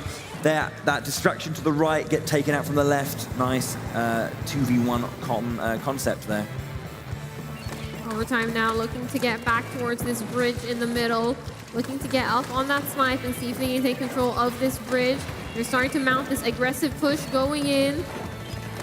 Are we going to see any splats here? It's looking like we almost get one right there. Having to push back. Nice good roll, nice bit of speed, nice little burst. This bridge being contested once again. You can see on the higher side as Holantis go pushing through, takes down 1 member of overtime, and then controls the center. Brian there up on high. Holantis now with control of this bridge, with control of this middle area, getting highly contested though by overtime, wanting to get back on this area. You see the spinners now doing their thing, spinning around. 2 members down of overtime, as they're just quickly going to be respawning and jumping into the fray once more. Tactical into the center of the bridge, nigh on, bang on the center. Yeah. There's a lot of control for them. Of course, yes. 1 minute to go now as well. 1 minute to go. These teams have a lot of control. Holantis now looking to push back overtime even further. Overtime though, with that crab tank trying to get out of their base, but unable to get any splats out of it. Yeah, does get one right after though with a lovely burst bomb throw. Nice catch indeed. Another one as well. Another one, the burst bombs. Brian goes down, but Ferrari there just firing back. A little bit of a counter-attack if possible, pushing into this left side zone, getting a nice charge and just letting go on their opponent, but Lulo taking them down there, Flo having to try and fight back. That's one of those tricky moments there. You've got a player next to a super jump. Do you choose to camp that super jump for a free splat, or do you choose to focus on that other player potentially letting the super jump come in and splat you? It's tough. Yeah, of course. Last few seconds now as well. Overtime with a bit of a disadvantage in numbers. Holantis looking to try and push forward and get as much as they can in the way of control. Looks like they've got it. That's looking very strong. Holantis. Fire back. 1 apiece. Yeah, this was a clean game from them. They had a lot of control all throughout that match. Just constantly pushing back the opposing squad. Lovely fist bump as well. Let's go. Dutch are happy to be here, obviously. Very, very good to see. We're going into game 3, I believe, of our best of 3 turf war. So is that Eeltail Alley? Yeah. I think it is. We did predict it. We've already looked through the map analysis, so we did kind of predict it was going to be game 3. We have a nice little replay coming up as well. Although they didn't win the game, overtime had some nice moments. So let's check one of the double splats from overtime and see how it goes. This is, I think, towards the back end. You were saying with these lovely burst bomb usage, trying to find their way in. A lot of pressure, burst bomb, and of course Brian up here on the top, just a wayward throw, bang, very, very nice. Beautiful burst bomb throws right there. We've seen burst bombs used quite a lot today, and they've all been used really effectively to just close that gap, make sure to get in a lot of damage. Burst bombs don't do that much damage, but if you're able to toss it in after having a player that's really damaged, you're able to get that spot. Yeah, of course. There's a little bit of extra chip here and there, to a nice onslaught, as you say. Surround is all you need, and I guess the AoE nature of it as well does make it kind of like a bit of a worry if you are injured. Like, what if I just get splat from somewhere? A bit scary, but yes, we are locked in at 1-1 in the best of 3. Whoever wins this next turf war will have the first point in the best of 5, and that advantage going into the Anarchy Battle rotation. So, yeah, we'll have to see what can happen. Helantis having lost that first one, it's always nice to get that fight back, just to know that it wasn't just, you know, that you do have. It's such a dominating one as well. Yeah, of course. It was really, really good towards that back end for sure. Yeah. Okay. I think we're getting up. Yeah, we have readying up a couple more players to go, I think. And then as soon as they're good, you're going to hear that wonderful noise you've been hearing all day to signify that we're ready to continue our matches. Yeah, again, this is our last group if you just joined us. Last group of the day, last 3 teams playing. Only one more player will make it through to the semi-finals. And this is one of the many matches that will decide it. Let's go, Turf War, round 3. Yeah, let's hop right into it. This is going to be an exciting match to decide the first points in this best of 5. Both teams now hopping in. Let's have a look at how they decide to spread out their teams. We've got 3 players pushing forward on both of the squads, 1 player staying back and inking that spawn, inking all of those corners. That's going to be really good as well to build specials. Speaking of specials, Trizuka's out already, a little bit of early pressure, see how that works, but the missiles just kind of pushing a little bit, but staying safe in there regardless. As you say, this high point down onto the mid, going for the flank, tries to get a catch, but there was a slosher being thrown. And another one! Sloshy with the slosher, going crazy. It's almost like Sloshy is a slosher player because of general naming convention.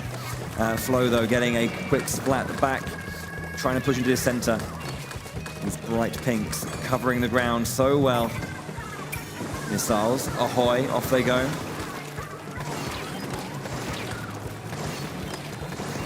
Inkjet right now coming out, unable to get anything done really. Both of these teams highly contesting this middle section. Noah now with the Trizuka, unable to get any splats from it, but does get a little bit of turf. It's still very contested in this mid section of the map. None of these teams really wanting to overcommit, really wanting to be that player to push that fight, that team to push into that opposing squad. You see Helantis now trying, getting a nice splat right there.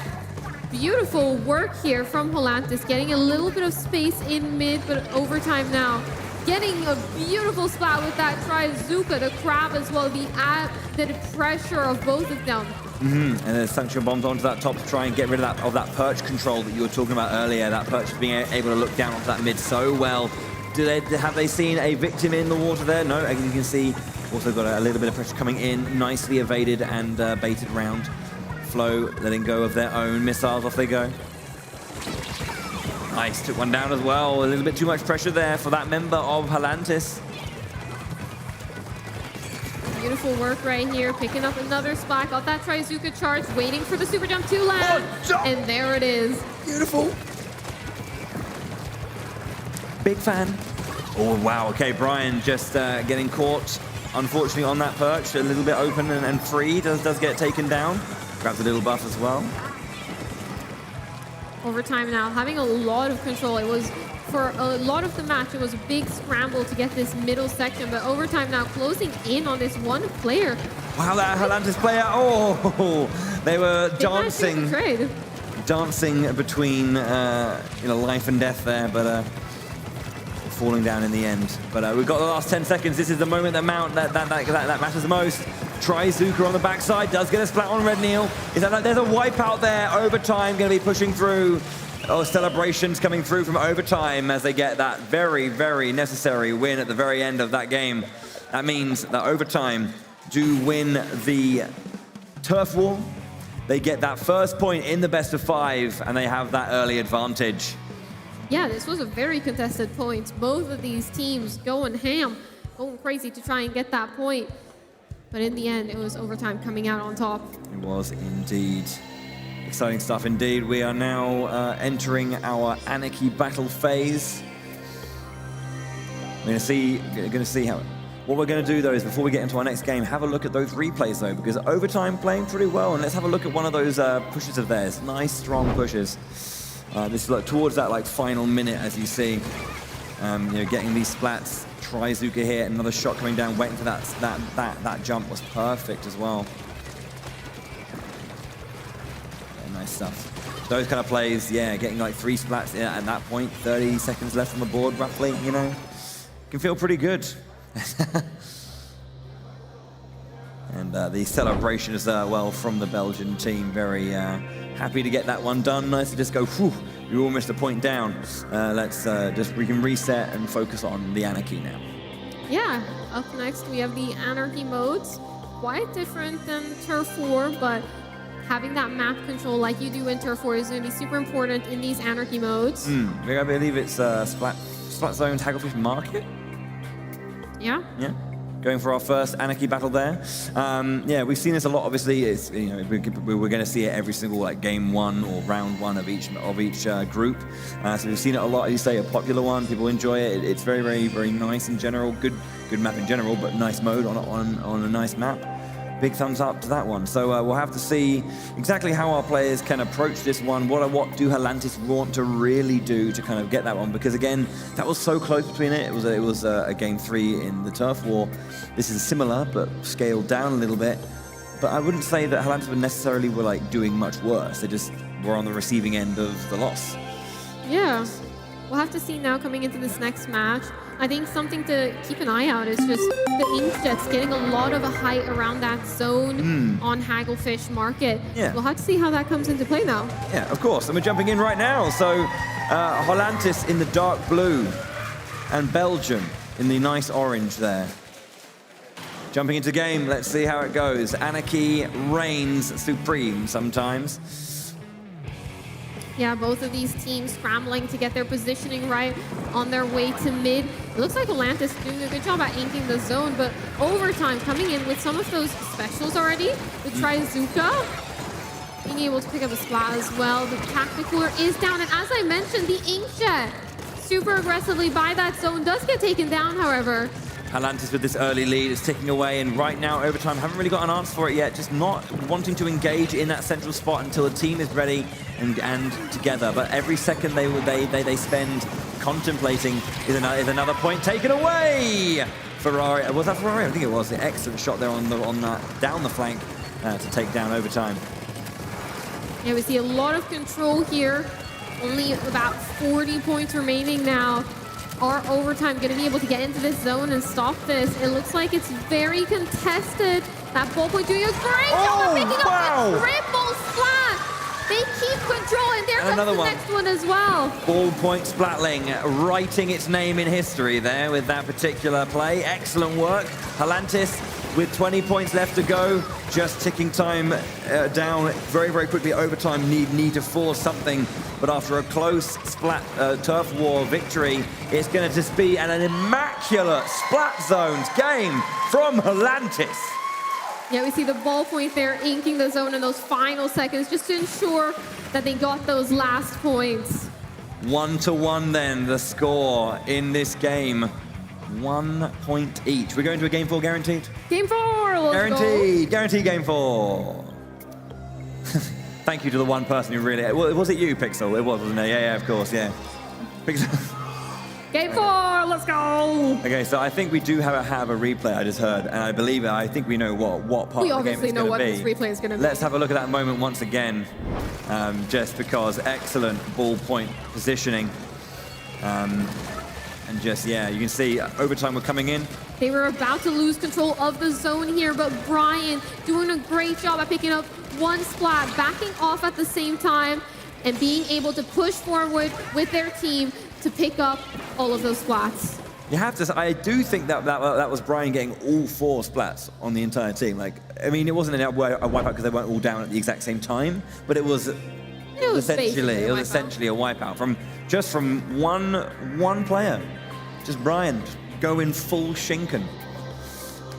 Yeah, that was really impressive there. I thought they were going to lose control of the zone, but apparently Brian had other ideas. Yeah. Excellent stuff, though. Halantis, after a close loss, definitely want to pull it back a little bit. Yeah, 1-1. Now, that has to be a good feeling, because I talk about this very frequently, because it's a thing with, best of 5s in general. And that's that a 2-0 and a 1-1 is an incredibly different situation. You'd rather Definitely. It's massively different. I mean, obviously it's just 1 point in the other direction, but there's so much mental kind of like preparation or mental like fortitude you have to do to fight through a 2-0 deficit, and how much control you can have, and sometimes depending on the match, depending on like whether you're an underdog, 2-0 lead can be a lot of pressure to hold on as well. So it does create loads of different nuance here. But we're going into Rainmaker on Scorch Gorge for game 3. This will not decide the match just yet, but who will have the lead going into it? We'll decide who gets to be on match points. Volantis in orange, as they should be. Overtime in blue.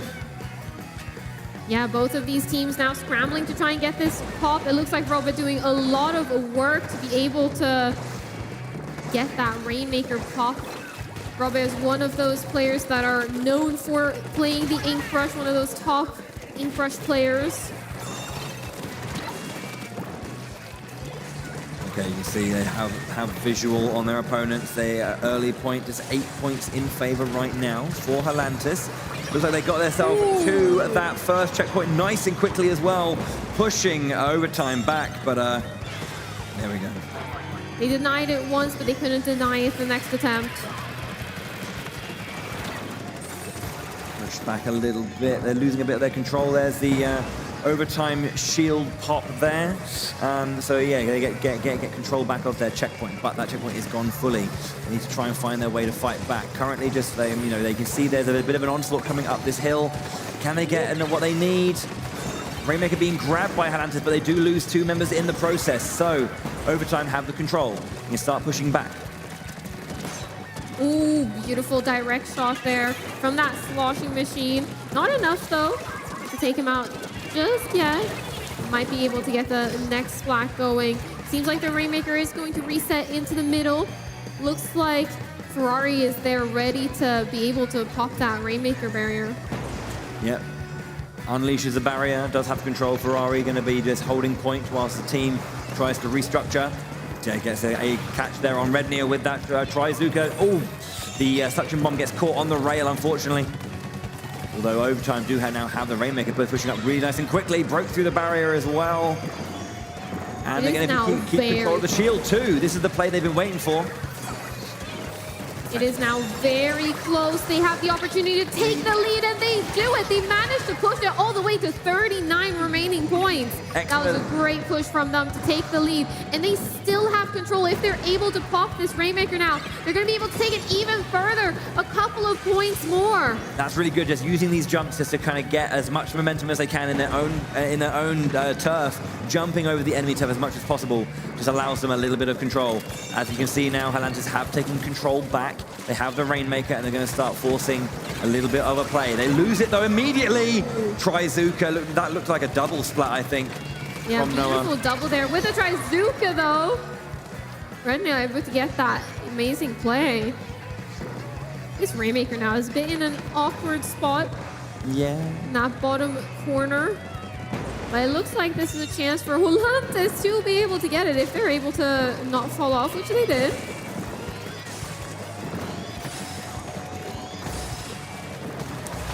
Raining those shots over the wall, make sure that there's not a line for their opponent to find to get around.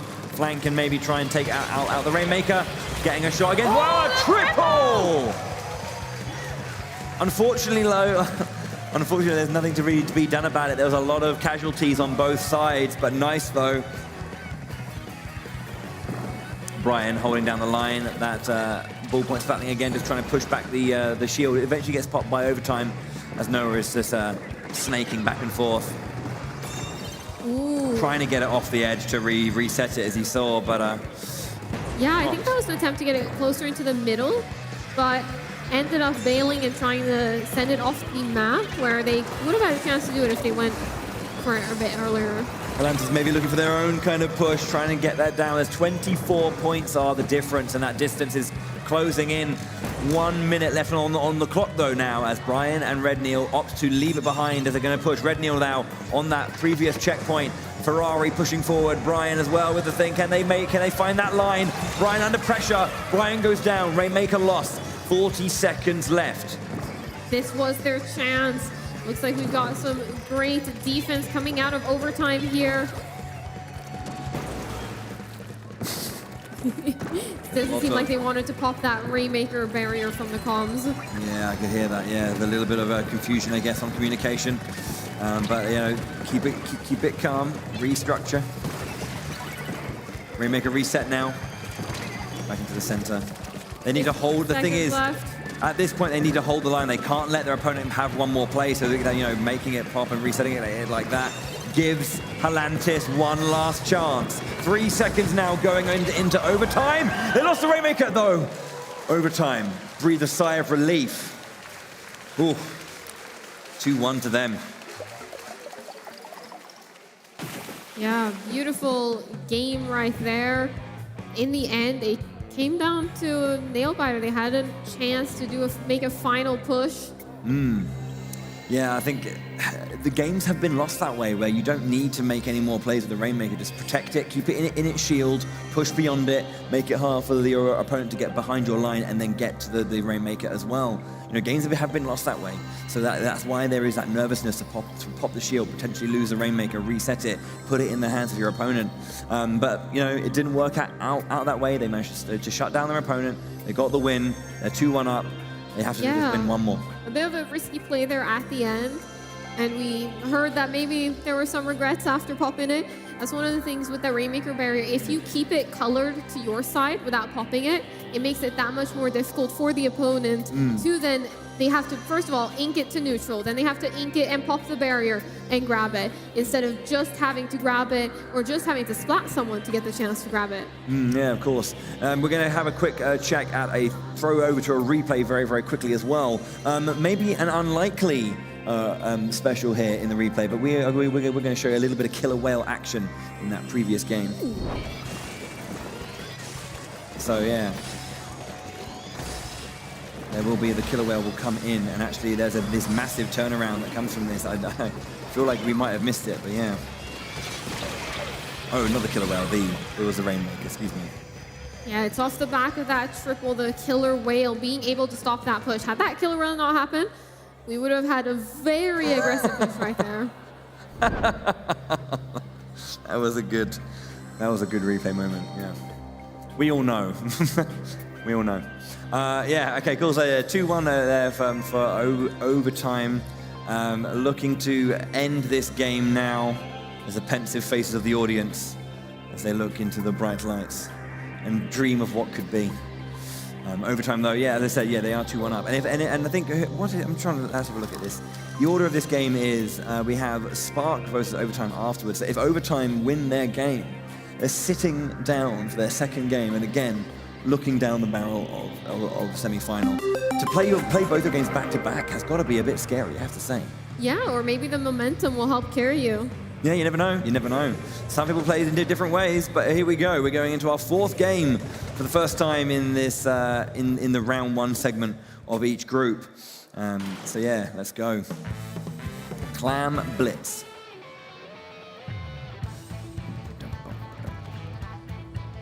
Both teams now making their way towards that middle. Seems very contested to start off with. Just looking at that clam management, currently we've got a little bit more clams here. Oh, the Quick nice double splat right there. Beautiful work. Quick double there from Overtime, currently in the green, and of course, Halantis in pink. You see that? You can see that count very strong right now for Overtime. There's a 6-5 on a couple of them.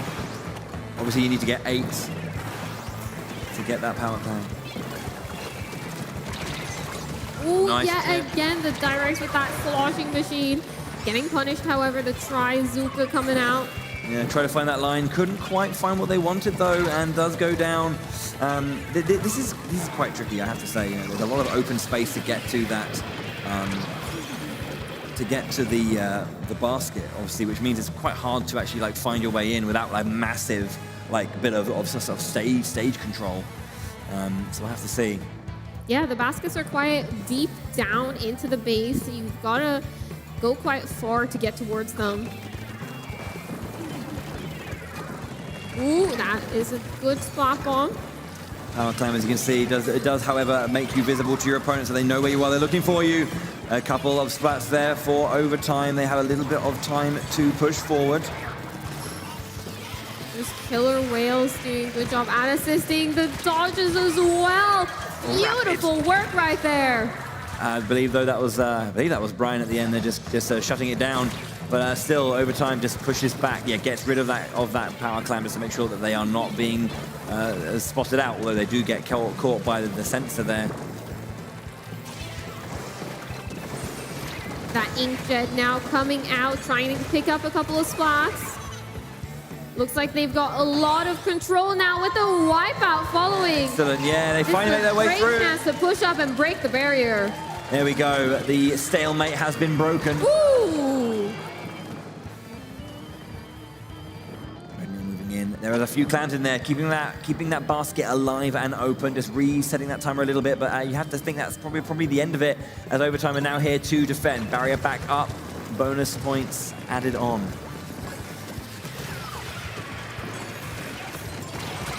Ooh, the Trizuka. Beautiful shot right there. Just so much pressure, you can see them just like chasing down, getting a little bit overzealous there as Red Neil then with the Trizuka fires back.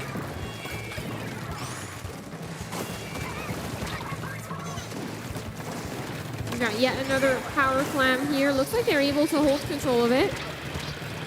Pressure, lots of Throwing it pressure. a little bit too far, though. It looks like they won't be able to keep this one alive. Yeah, I mean, they were caught behind enemy lines, so in the wrong kind of turf. Good decision just to keep themselves afloat.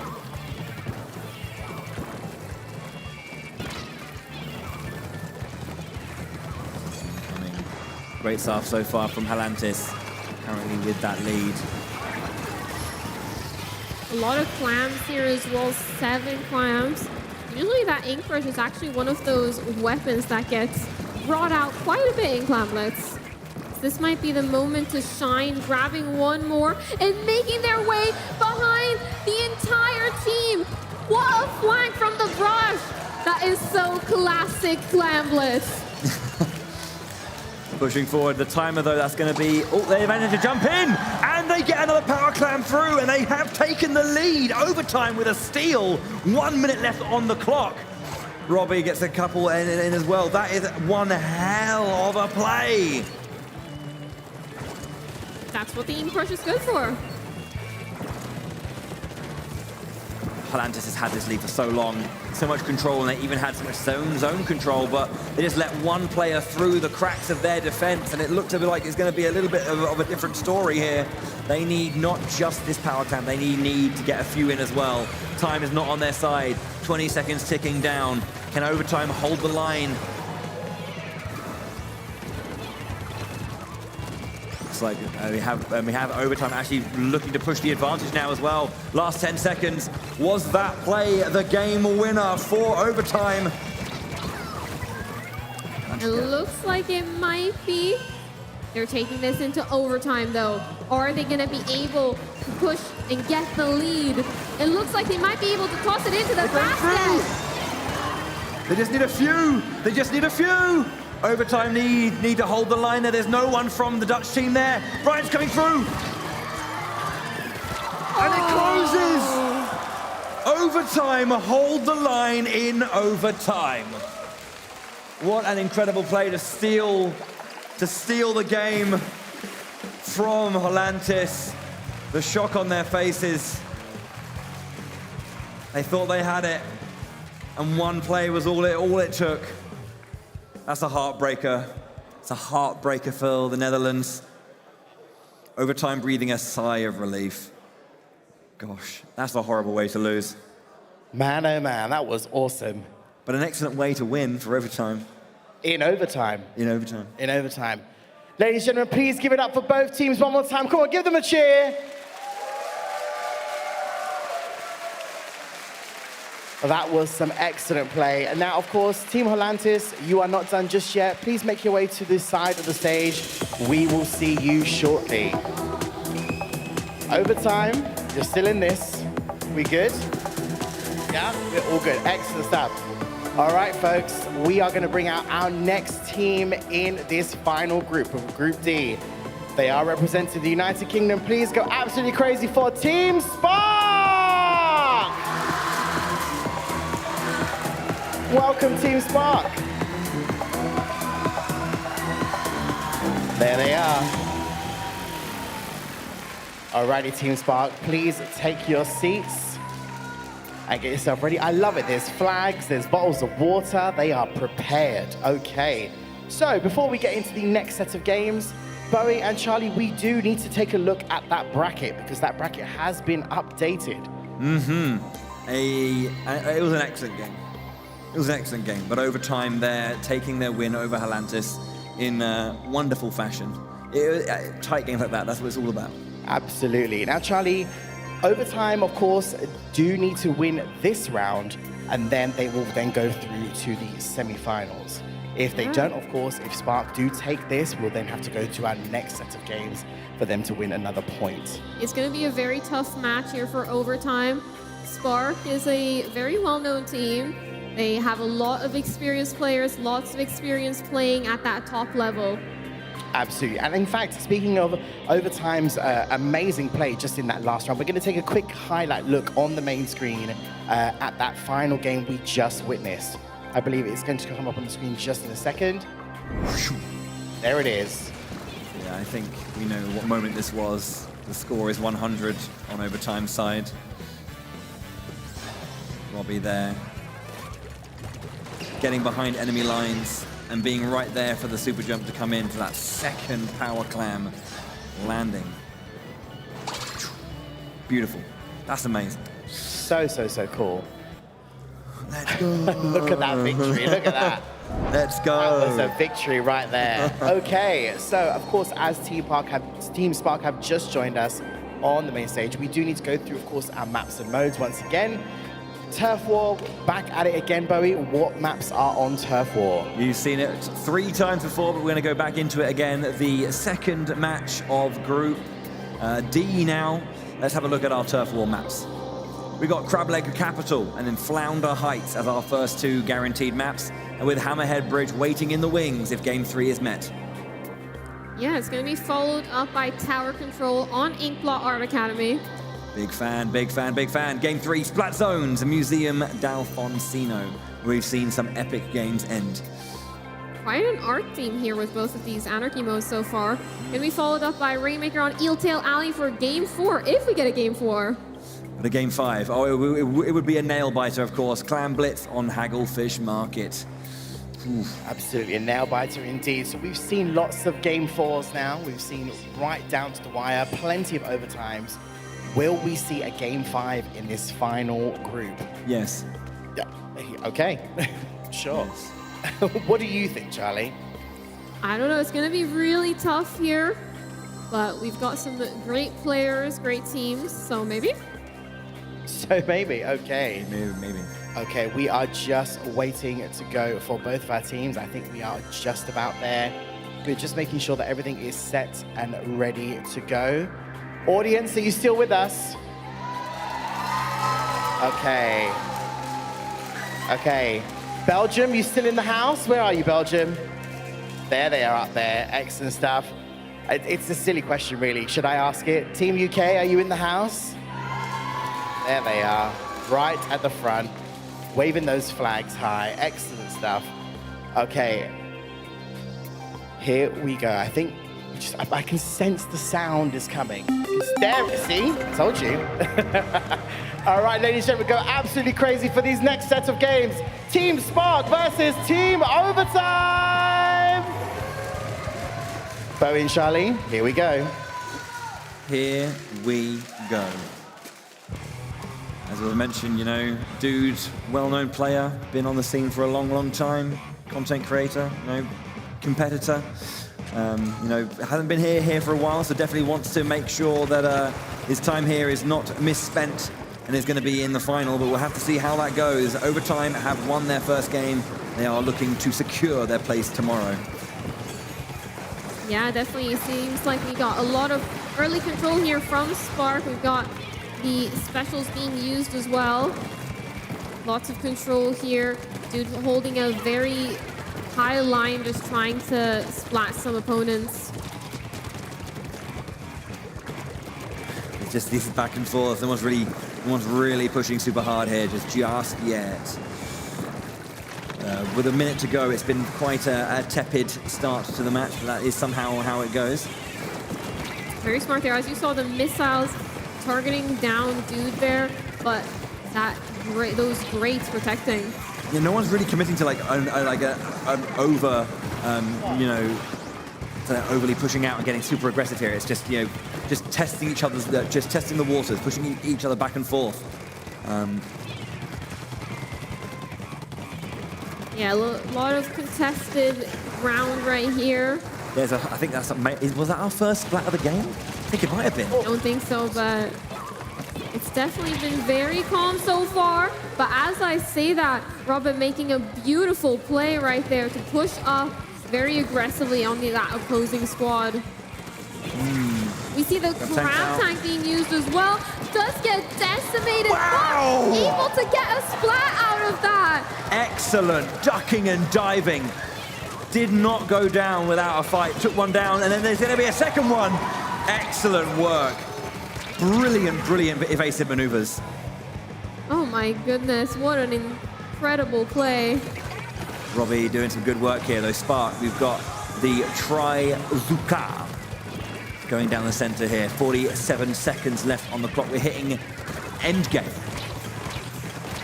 Ooh, that fizzy bomb being placed perfectly. Another fizzy bomb coming out here. Not gonna land its mark. Very strong calls coming out from the UK team. Communicating as potently as they can.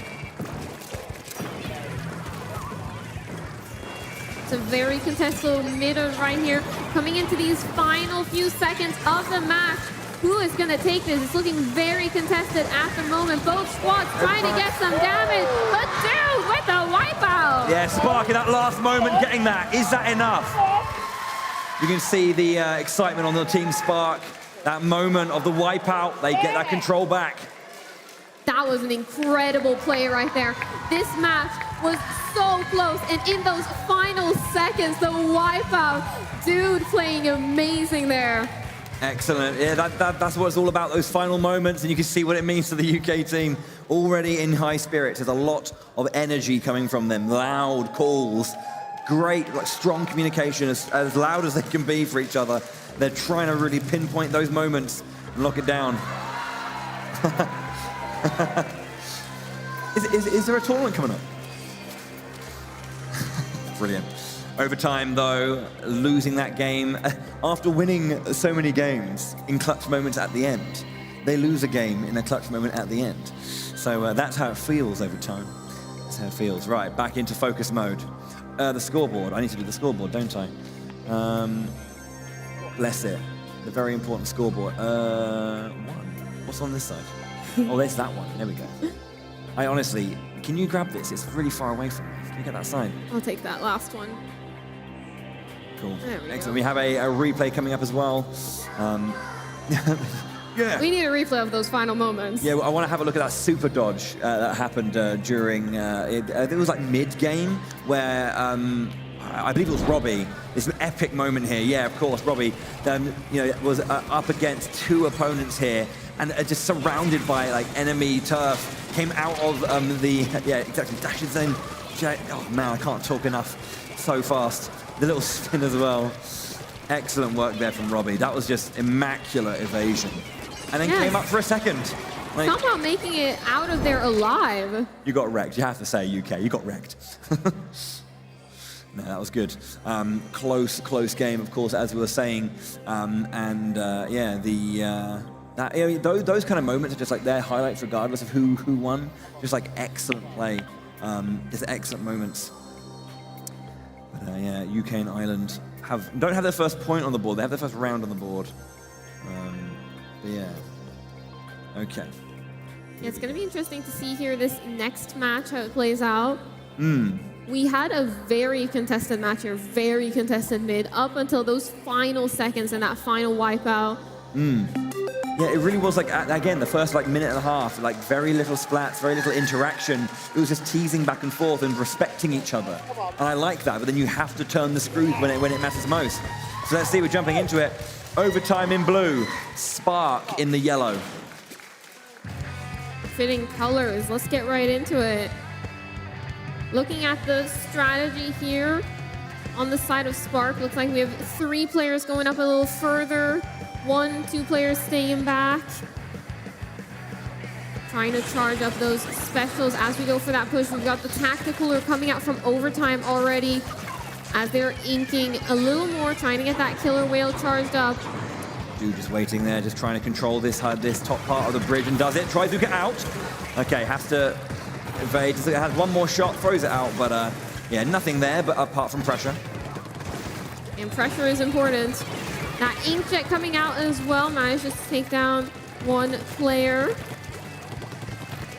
Just trying to find where their opponent is. They can see them around that corner. Good waiting, good patience, excellent. Good patience there to pick up that splat. Getting another one as well over there. Looks like a lot of control here from Spark. Overtime now. Have to try and get up towards these heights of Flounder Heights. Yes, of course. Okay, so yeah, once again, we have Dude just dropping back. Trying to find a little bit, yeah, just trying to chase the opponents down once again. He sees his opponent, he goes in for the KO. Immaculate so far. Although we've got a good aggression coming out, and they're great defense again. Lulo stopping Dude's advance, excellent from them.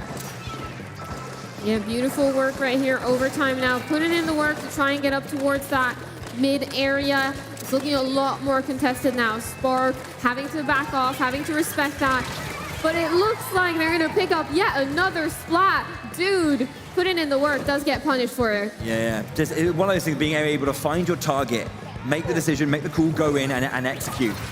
We have the grab tank on the top side here. They can see a super jump coming in. Didn't quite get the actual KO though, got a few bits of damage in though. A bit of control here from overtime potentially, but those Tenta missiles forcing the whole squad to back off, giving Spark an opportunity to get back into it. Last 30 seconds, this is where it's going to be tight. It's taken down there. Chano, Flow finds their way. Just okay, Tenta missiles going out again. Yeah, drops down a little bit, but comes up and into a screaming Trizuka shot and a trade there. Last 10 seconds. It's going to be quite close is looking highly contested right here. Oh, yeah, that mid is really, really harsh. It's looking quite blue, though. Can Spark find what they want, or does overtime have it? It's looking blue. Dude goes down the last minute. Is that enough? They pump their fist to overtime. Do they have the victory? Are we going to a Game 3 turf war? It's looking like there might be a chance. Oh! 0.09% once again. A clutch victory. You'd have to argue if that splat against Dude was the difference. Might have been. It was in the last second. Dude's splat causes it all to go blue, but wasn't it? Whew. It's now 1-1 in turf war.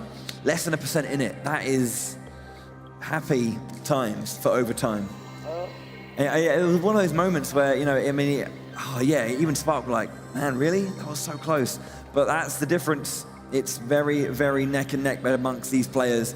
It's not over yet. One more game of flat zones, turf war to go.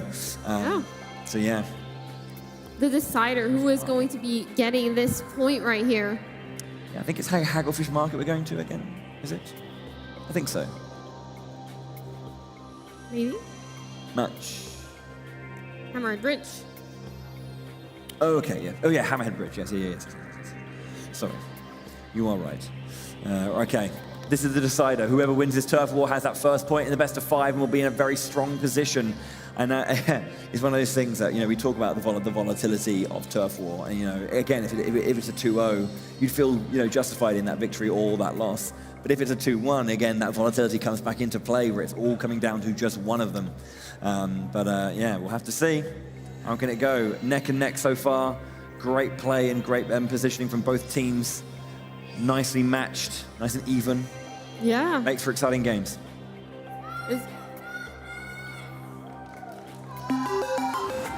Spark apparently got this according to the audience. We'll have to see what have Overtime got to say about that particular call. Jumping in. We're going to be jumping into Hammerhead Bridge here. Looking at some of those loadouts. Not many people with those hidden jumps right there. Yes, yes, yes. Spark looking on the yellow side. Overtime once again on the purple. Those Tenta missiles coming in really quickly. Ooh. Okay, I get it. You're angry.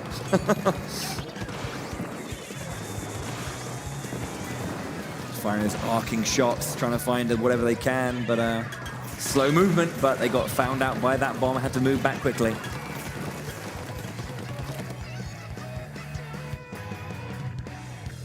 Overtime has inked their side really well now as they're pushing in towards that middle. But yet again, we see some missiles. This reflux weapon is very popular pick to be able to ink that spawn and just get a lot of pressure with those missiles. That's why we see on their gear as well the special charge up to be able to charge up those missiles as fast as possible. Dude in enemy lines getting taken down. Noah on that far side. Just ending his streak. Tactical buff comes out. Excellent. Moves back as well. There's a bit of pressure coming out. But does not go down. Trizuka in hand. Can they find the arc they want? Ooh. Gets taken down though. Bit of a trade with Chano in the very center. Noah's back. Dude now trying to see if they can push into this middle area, but Overtime has some great control, but there comes the Trizuka. Is this gonna be enough? It's a double! Beautiful play there from Spark, opening up a lot of space for them to take this. Yeah. Yeah, excellent shot. As you know, he's plenty of experience, plenty of quality.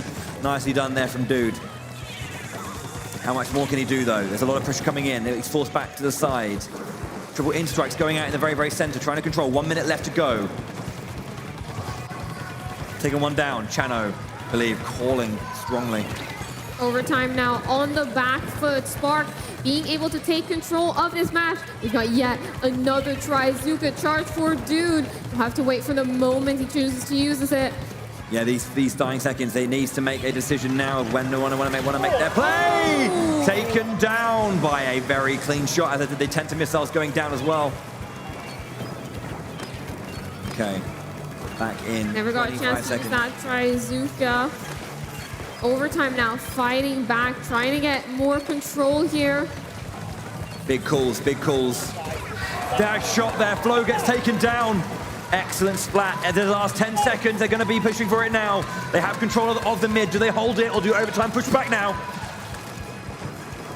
Looking super strong. They fire those ink strikes as well for as much control as possible. They know it.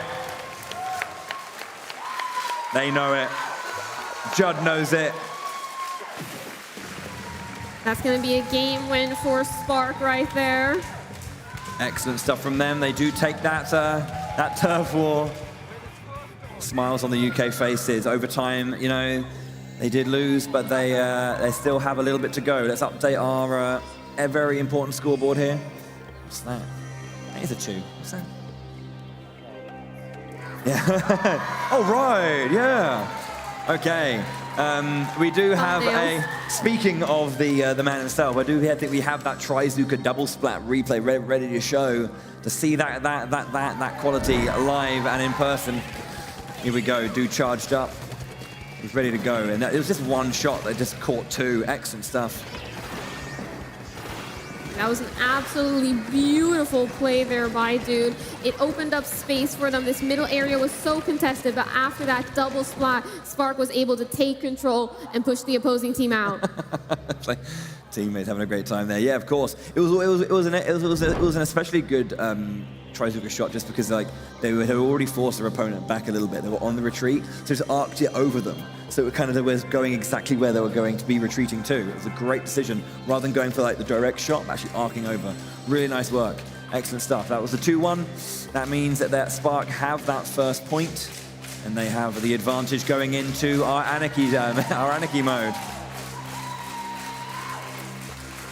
Audience still alive after, God, 5-6 hours. Get excellent to see. Thank you for your energy. We love it.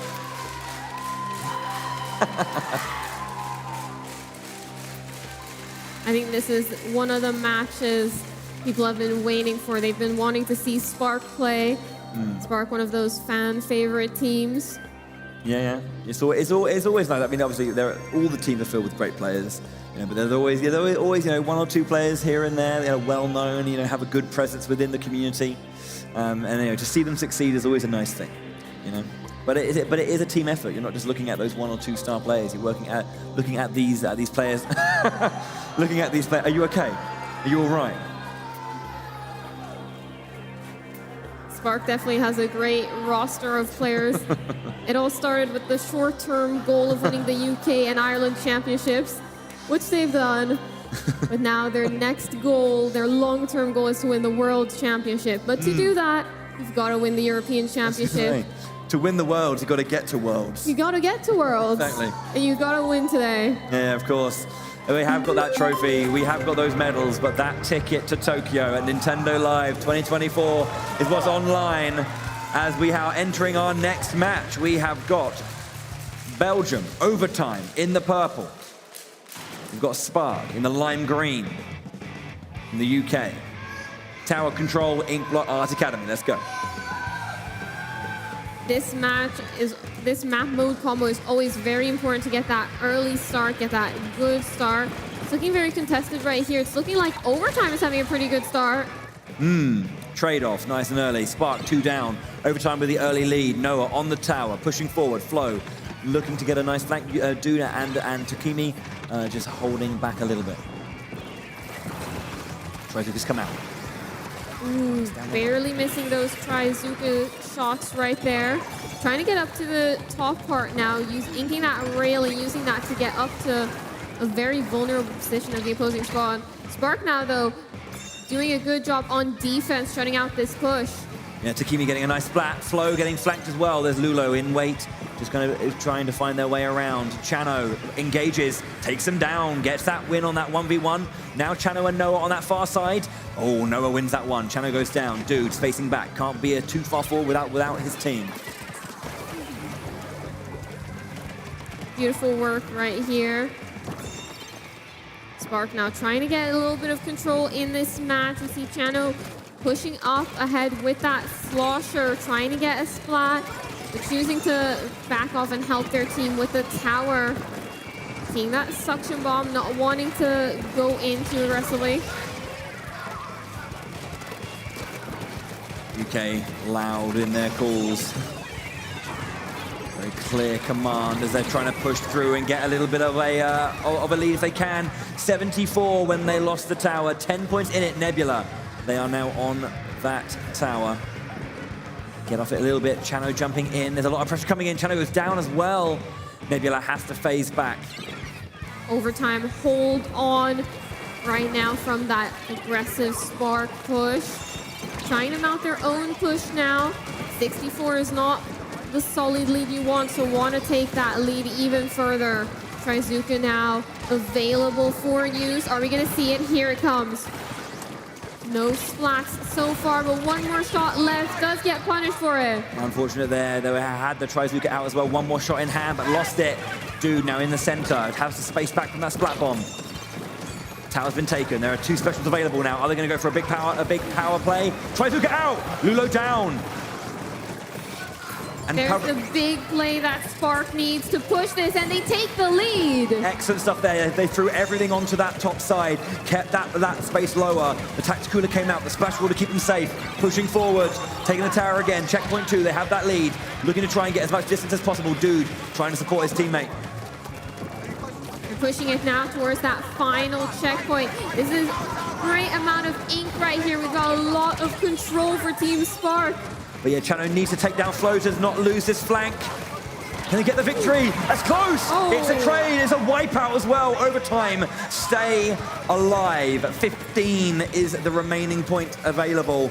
Overtime have a minute and a half to fight this back and take the lead once more. That was insanely close. Still a very good push and a very big lead that Overtime has to overcome now if they want to take this game. Starting their push now, they've grabbed the tower, they've got the Tacticooler out. Tacticooler's perfect opportunity to be able to push up very aggressively, but Spark doing a good job at having a defensive stand right there.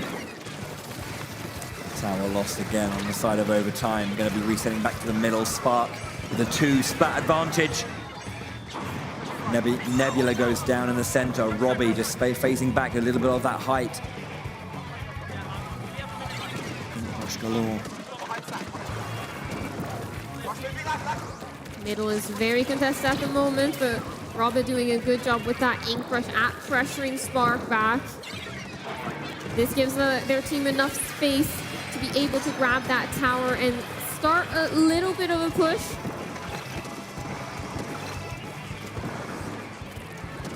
Okay, last 30 seconds here.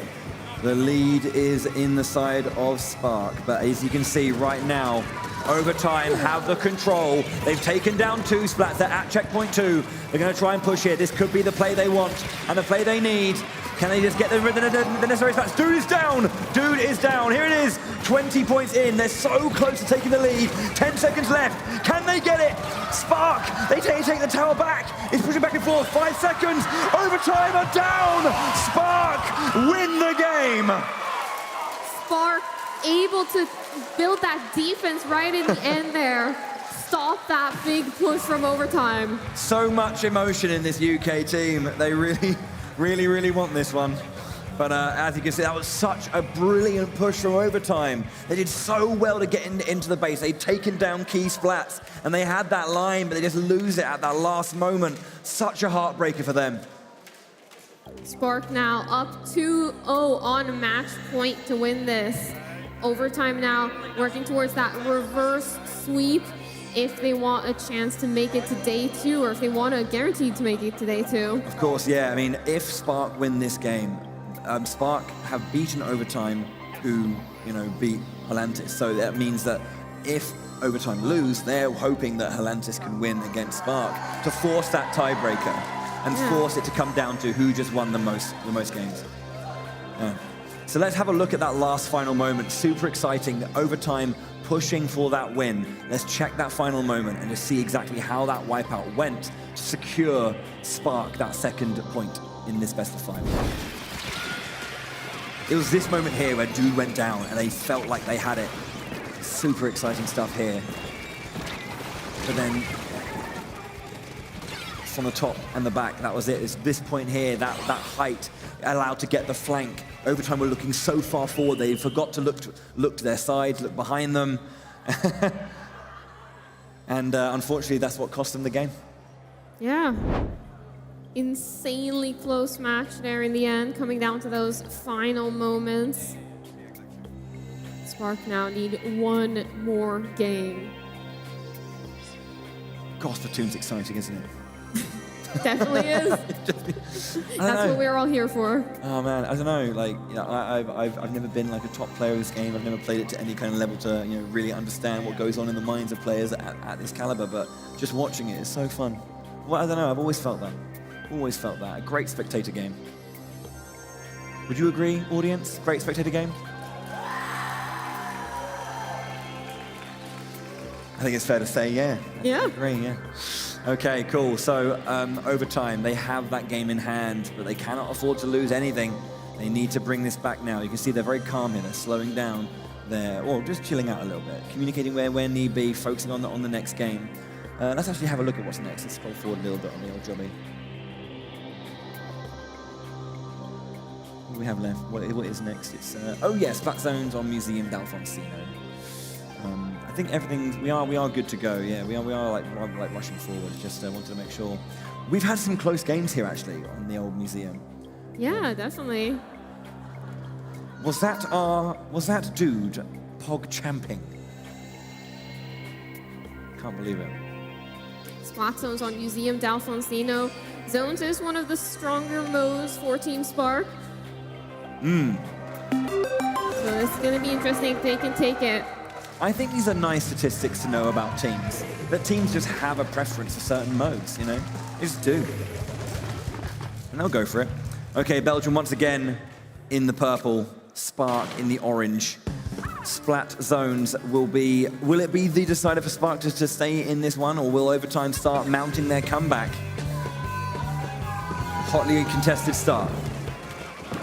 I see a really aggressive push there from Robin on that right side. Gets punished for it now, though. Okay, there Early we go. control from Overtime. Yeah, excellent start from them there. There was a little bit of back and forth, but they get that control, pushing into the center, and now just trying to complete that push. But Spark fighting back. Overtime now with control of the zone. That Booyah Bomb coming out, unable to take the zone too much. Does get splatted by Chano. Chano now looking to try and get maybe a few more splats. Gets that Fizzy Bomb. Is in a really tight spot and gets taken out. Made the right choice, really. What can you do? You have to try and get out of there when it's 2v1 in that kind of scenario. Haven't got ink to use to your advantage. But Overtime here, complete control so far of this central spot. Excellent stuff, 38 points already. Spark going down again, they have control again. Can they just shut Spark down completely? Is it going to be a 2-1? Looking really strong for Overtime. Excellent Splat Zones control so far. Nebula, Doodle as point takers. Overtime now, 10 points remaining. Can they take this? Spark need to push into this zone now. It's not looking like they're going to be able to. Overtime with a clean sweep on Splat Zones. Excellent answer to Spark. They won a close turf war. They lost in tower control, and then they come back guns blazing in that Splat Zones. That's the kind of response you want. You're 2-0 down. You put the challenge back to Spark. Can you stop us from doing this reverse sweep? Excellent answer. Excellent answer. Yeah, beautiful gameplay right there. Clinical, just taking control of the zone super early on. We saw Robbe go up to that right side of the map, able to get a splat, get taken out afterwards, but causing enough of a scene so that they would grab the zone immediately. Yeah, exactly, yeah. I think there was, and it was this weird thing of like staggering these splats. They were never able to actually kind of get back and regroup as a team. They were always down one member every time, because as the time ticks down, the desperation increases. You haven't got as much time to wait and make a decision. You have to just do something. Yeah, definitely. We've got a game four, as you mentioned. Yes, game 4. Let's go, game 4. We're going to be looking towards Rainmaker on Eeltail Alley. Okay. Bit of Rainmaker then, a bit more aggression, less specific turf control. Because I mean, if you think about it, the closeness of turf war is turf control. It's flat zones, it's turf control, it's zone control. You know, maybe this kind of idea of more aggressive power plays about, you know, just getting key picks and pressing advantages. Maybe that's where Spark want to try and put their focus here. Let's see. We're in. Game 4. Game 4, game 4, game 4. UK in that lovely teal, Belgium in that deep reddy orange. We're going. Eeltail Alley, as you said. You see most players pushing in on that low side. It looks like Spark will get an early pop of that Rainmaker. Robin now trying to get a few splats, but unable to do so, gets punished by Team Spark. Team Spark now looking to potentially grab this Rainmaker as they open up a bit of space on that top portion of the map. Well, nice going behind enemy lines here, but couldn't quite get anything from it. Nice attempt, but yeah, I think there was a trade at least. Ooh, Nebula getting taken out. Beautiful Tryzuka shot into the middle over there. Very contested map at the moment. No team wanting to grab this Rainmaker. No team having enough control to grab this Rainmaker at the moment. Ooh, wow. This looks like an opening for overtime. Overtime getting a couple of splats right here. It looks like they're going to be able to break through the first podium. Looks like they're picking to go to the right side. That was smart. They were putting all their focus on that and then just flank the other way. Really nice deception. Really, really good decision. They have the Rainmaker again. They're going for it. Oh, wow. Okay. Very aggressive push to start things off. Overtime really using this pace and this pace to their advantage. They're putting Overtime off kilter. Robbie's there by himself.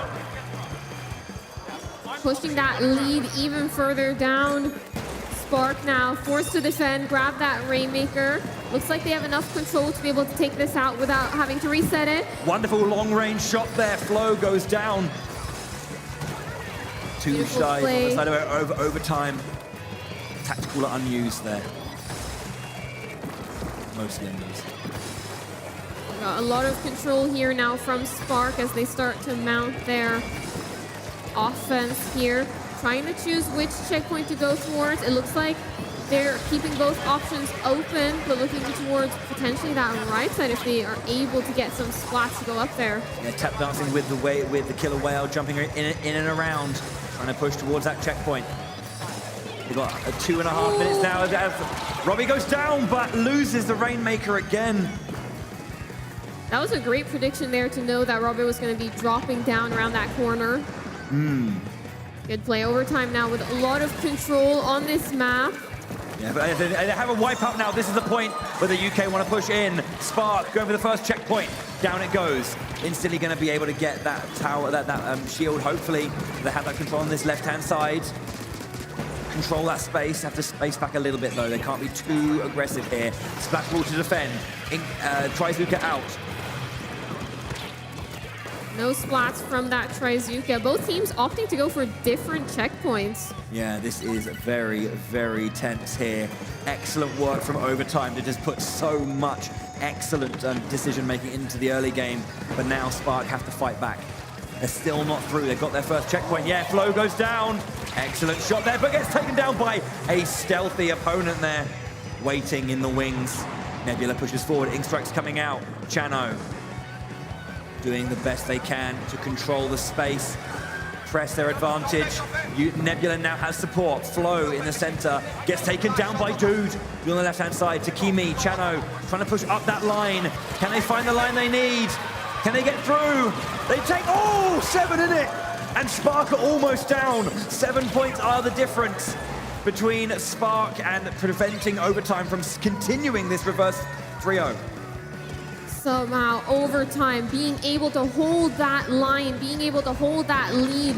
We got 1 minute left here. Spark had a very good push there, almost taking the lead. Overtime now, though, is trying to get control of this middle area, trying to get as much control as possible. Takimi. Looks like they've got somebody flanking them from the back. Lulu now just forced to run as far as they can. And Dude shuts it down. Says no, closes the lane, can't continue in there. Now we've got Takimi pushing the shield, grabbing it there. They have to push forward. There's 30 seconds left, but they are 7 points behind. They cannot afford to not be pushing forward now. Trizuka out. Pressure, too much pressure, 20 seconds left. Spark against the clock here. Overtime, just need to hold on to it. This might be it. Spark now have to take this push into Overtime. Manages to get 1 splat that opens it up for their team. Flow goes down, but Nebula is stuck. They need to move on here. Here it is, Overtime going on. Can Spark beat Overtime in Overtime to close it out now? Nebula goes down. Overtime once again, clutching it out when it matters most. 2 for 2. If Overtime win this next game, they are in the semi-final and there's no hope for Spark. We've got our first game 5 of today.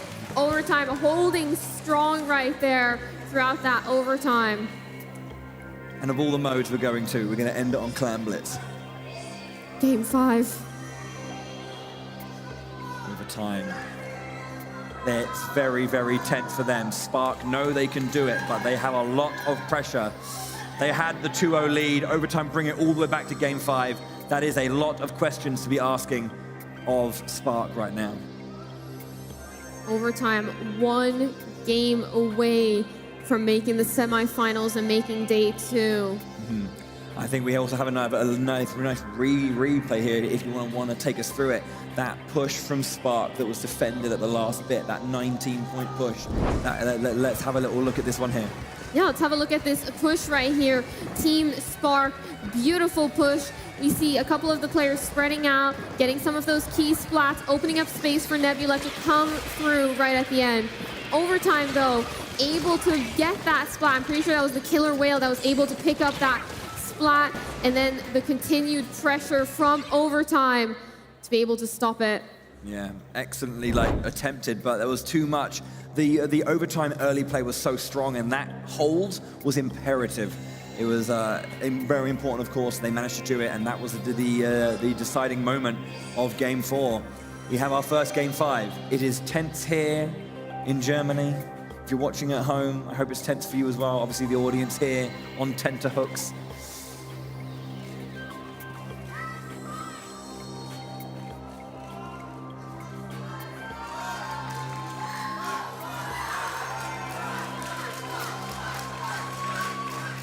Players are readying up. Game 5. This is like watching England in penalties. It's just not.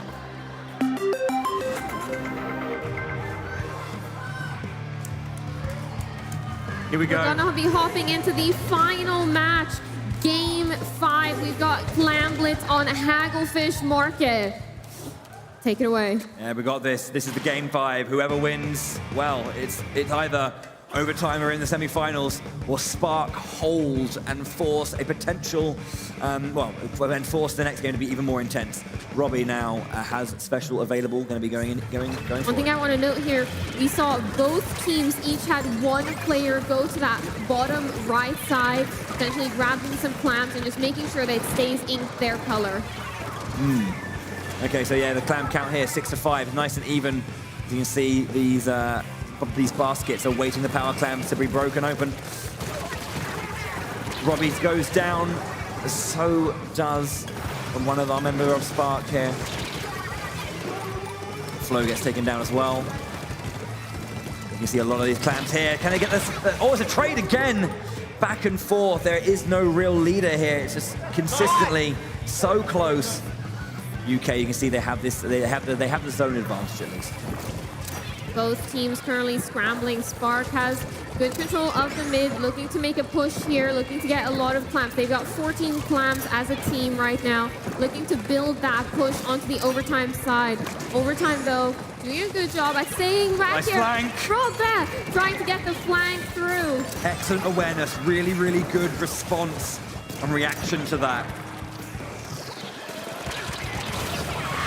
Pushes early, gets the point in. Spark getting a couple of clams in, and they're starting to push a few more. 62, good for a good power play here. Can they get any more, or is that the end of it? There'll be 22 penalty points added on here, but excellent power play from Spark.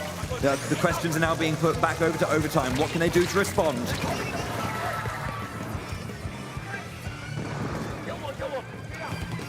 Team making sure to stay with that clam so that it despawns, making sure that it breaks. Spark now, they have the lead, and they also have good control of mid. Takimi here, waiting, lurking, sees Robert, goes for the splat, and there it is. Yeah, they have to try and keep this line, though. They have to be careful. There's going to be a lot of pressure on them. Trizuka's out. Trading Trizuka's. The trade Zuka. No one actually went down, though, at least. One clam in hand here. We've got 8 on the side of Spark. There's 3, 4, and 1 on multiple members. The killer whale coming out, chasing. Can it find anyone? Looks like, I think that was Chano going down in that lower side. Ooh, gets a beautiful splat there on Dude. This is going to open up space for Overtime to push in with that power clam and break the basket. Barrier's down. They have 5 clams in hand as well. But can they do anything about it? Can they get them in? Or is the time just going to tick down? It looks like it's going to. Spark still have the lead. There was a lot of clams there. They could have potentially done something, but no. Good fight back. 2 minutes on the clock. It was a good push from overtime, but Spark able to shut it down, able to ensure that overtime would be backing off after that push. Overtime, if they win this game, they are in the semi-finals. A huge game for them. Pressure is up. You can see them going through. They found the line. No one's there to stop them. The barrier's down. Can we get some clans in? Are they going to take the lead? 61-58, there's the lead. Overtime. Now in prime position for the semi-finals. Overtime, able to break the basket, able to take that lead. It's now Spark on the back foot. Got a little over 1 minute left. They've got the power clamp, they've got the tacticaler. They're starting the push. They have to break this basket if they want to win. Wonderful play there from overtime. Just slipped through the cracks. Spark didn't see it, and that's a great moment for them. This is all they need. Can they get a splat? They don't! They drop the power clam. Takimi there to pick it up. It is overtime, having a complete wipeout. Spark now, pushing forward. Can they get what they need? Power clam in. Can they get the lead? There it is. All they need is 20 more. Can they get anything? Can they shut it down? Double splat with the try, Super as well. Spark with an amazing play here, being able to break the barrier, take the lead. 17 points, that's it, the barrier's back. It's not over yet. 30 seconds, it can all change in one big play. They have their pity clam given back to them. They have the ones in hand. This is not over yet. Do not count overtime out. They are called overtime for a reason. Overtime, need to bring this into overtime if they want a chance to win this. They've got a clamp. Robin is going around the side, Gets but it taken looks down. like it's not enough. Gets taken down in these final seconds of the match. Good shot down there. Is that going to be it? The time is over. We're into overtime. You're not done. They're down. Spark are almost down. Can they end it here? Overtime still ticking down. Spark are starting to regain. Nebula gets down, gets taken down. There we go. Is that going to be it? It's overtime. Ticking, ticking, ticking. Spark. Wait for it. They have their game. What a game 5. Overtime denied their semi-final position. Spark 2-0 up, get pushed to the limit, get put on the back foot in the last minute and find their moment. They remain in the tournament. Spark able to take this win against overtime. What a massive game 5.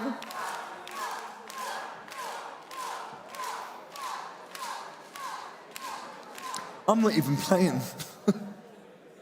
I just need a minute. I'm not even playing, I bro. need a minute for my heart rate to go back to normal, because that was insane. Nice moment here, though. Nice moment here, though. I love to see that. Give them a round of applause, guys. Come on. Let's capture that. Let's capture that. Cameras on that. Come on. Wow. Cameras on the. Oh, show it. Ah, that's a moment. Excellent, just team camaraderie. We love it. Absolute. That's respect there. That was a close game, man. Oh my goodness. Okay. Right.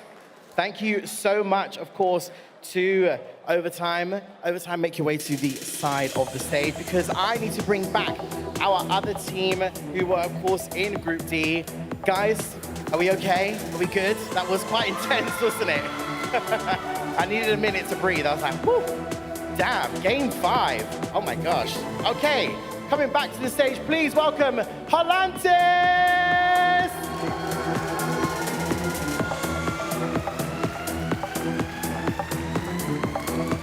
Welcome back, guys. Welcome back. Alrighty, let's take a look at that bracket, Bowie and Charlie, because we do need to update this bracket after those immense games we just witnessed. We got a game 5. We got a game 5 all the way down to an game 5 it was. I'm never ready for games like that. No, never ready.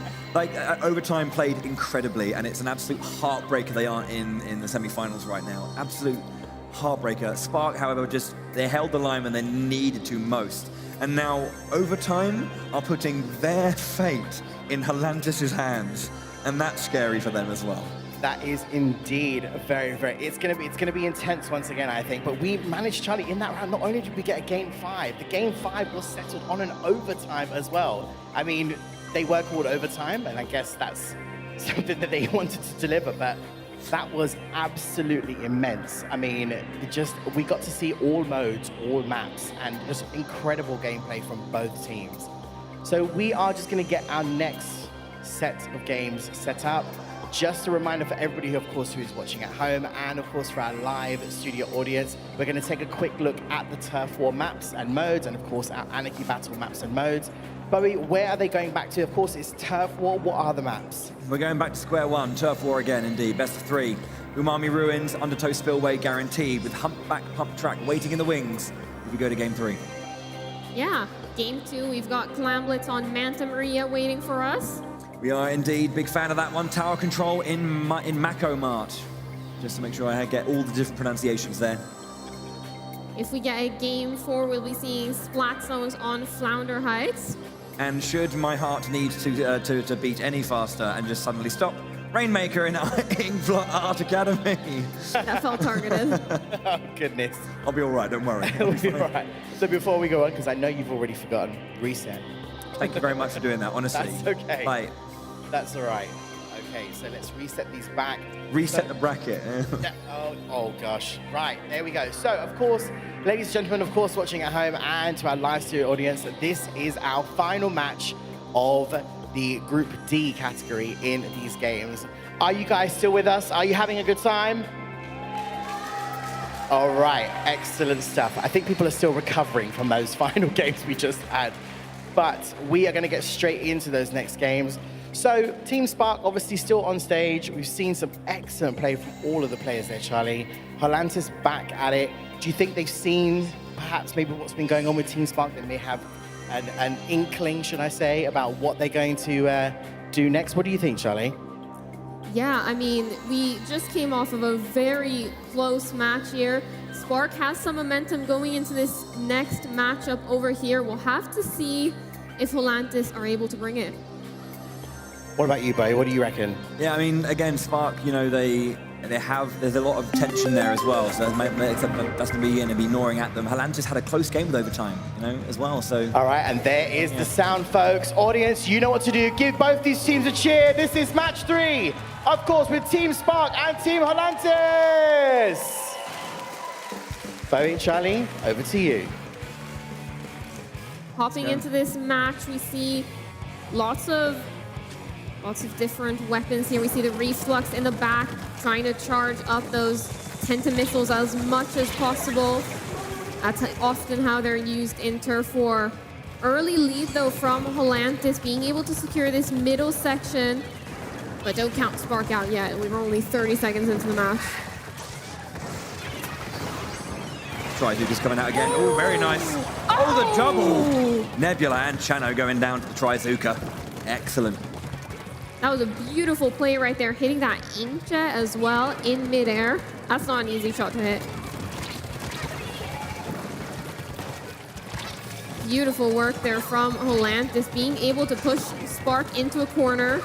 Spark now working a bit on the back foot, trying to work their way in. These Tenta missiles offering great cover as they approach that middle section. Now we got Nebula with a beautiful splat there on Sloshy.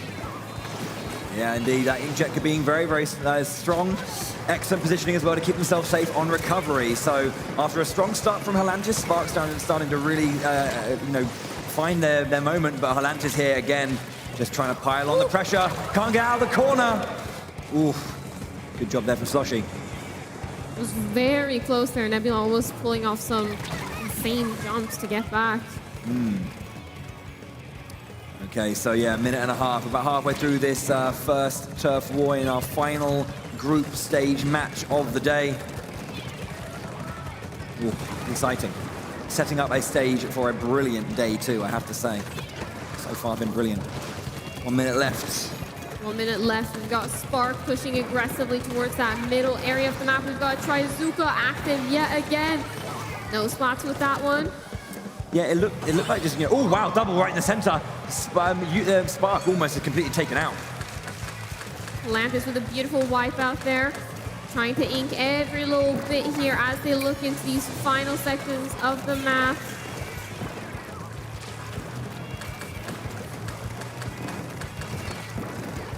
Okay, cool, 38 seconds now.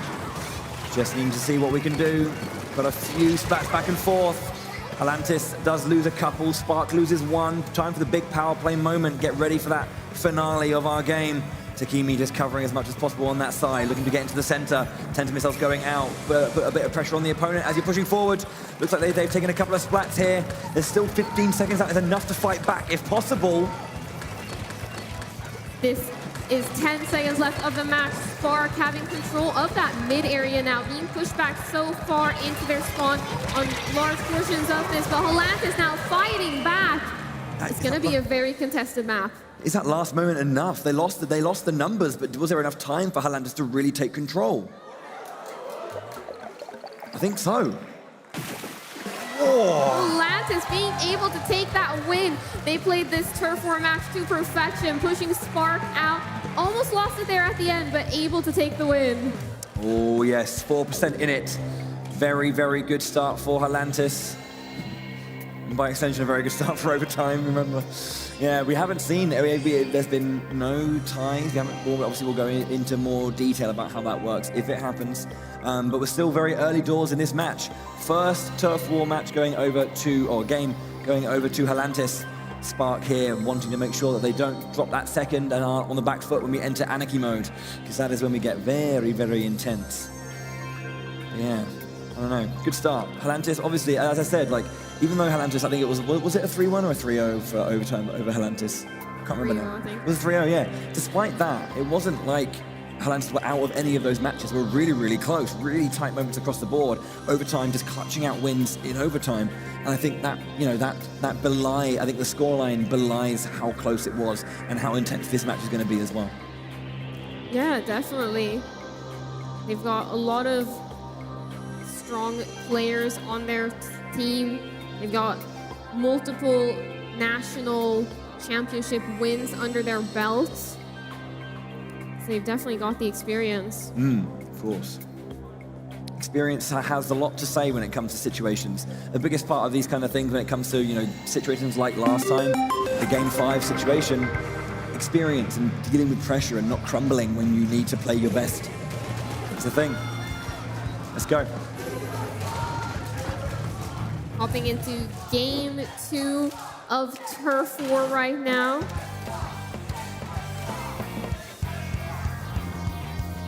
Both of these teams now approaching mid. We've got that same strat with that reflux, activating those Tenta missiles in the back. Seems to be a consistent strategy for both squads. Okay. Orange team, Spark, looking to push a little bit forward, trying to find a way in through these lines, controlling the spine. Trading back and forth. He gets to get Red Neil going down there. Work there from Dude, just pushing in. Trying to cover as much of that ground as possible. Free real estate over here. Both teams scrambling. We've got Spark with the numbers advantage now. Pushing in even further, gets another splat there onto Sloshy. This is looking like a good start for Spark, but Halantis holding their line, holding quite a bit of turf. Indeed, and we've now seen we're just cresting 2 minutes, so about a third of the way through this one. A lot can change between then and now. I think we're coming out. We're going down to the Trizuka. Beautiful use of the Trizuka right there. Using that as an advantage to try and push in. Halantis now lurking in the back line, trying to potentially get a flank. Opts not to flank up to that ball points, considering they use the inkjet. Yeah, as we see Dude here just surviving still, trying to find a line if he can, try and get a pick here on the left-hand side, trying to just cover a little bit of ground. There was a good suction bomb that didn't connect onto the back. Good evasion from his opponent. Oh, straight up. Brian, unfortunately, not quite ready for that one, I think. Maybe didn't have his charge ready in that close range. Spark with the advantage now. 1 minute left of the match. Doing as well with that Trizuka. Unable to get any picks, but doing a good job at pushing the opponent out and zoning them out of key areas.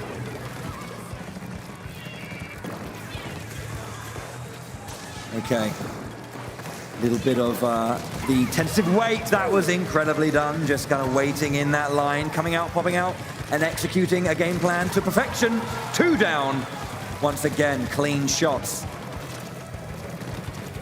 Very good game from them. Looking at the final 25 seconds of the match now.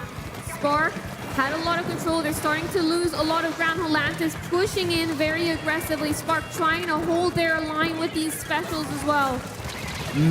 10 seconds left on the board. This is it.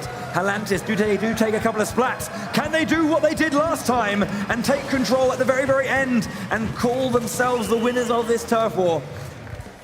Helantis able to get a couple of splats there right at the end. The map is very contested. Who's it going to go to? Helantis taking it with 0.6%. Helantis with the turf war point. That is dirty. We've seen so many like sub 1% differences. 0.6%. Dang, that is tough. That is tough. But excellent work from Helantis taking that first point. They have the lead as we enter Anarchy battle time. They are focused. They know their quality. They know their pedigree. It's time to bring that to these modes that aren't all about these last-minute pushes. Helantis have the power play down. We've seen that, and they managed to do that multiple times. Can they keep that up and push Spark to the edge? Or will Spark be able to hold the line, get those games, and secure their place in the semi-finals? God, if Helantis keep down this line, we're going to have our first tie. Yeah, well, don't speak too soon about that. Oh, you know, of course, yeah, I'm just saying, but if they keep down this line, we will have it. But, you know, it is early doors. Early doors. That was the first point. Spark have to just recalibrate themselves a little bit. Don't get too pushed away by the fact that was 2 close losses. It's only 1 point. We can go in. Next up is going to be Clamblitz on Manta Maria. Good stage. This is a great stage. This is one where teams just have to be looking to make that aggressive push. It's one of those classic Clamblitz modes.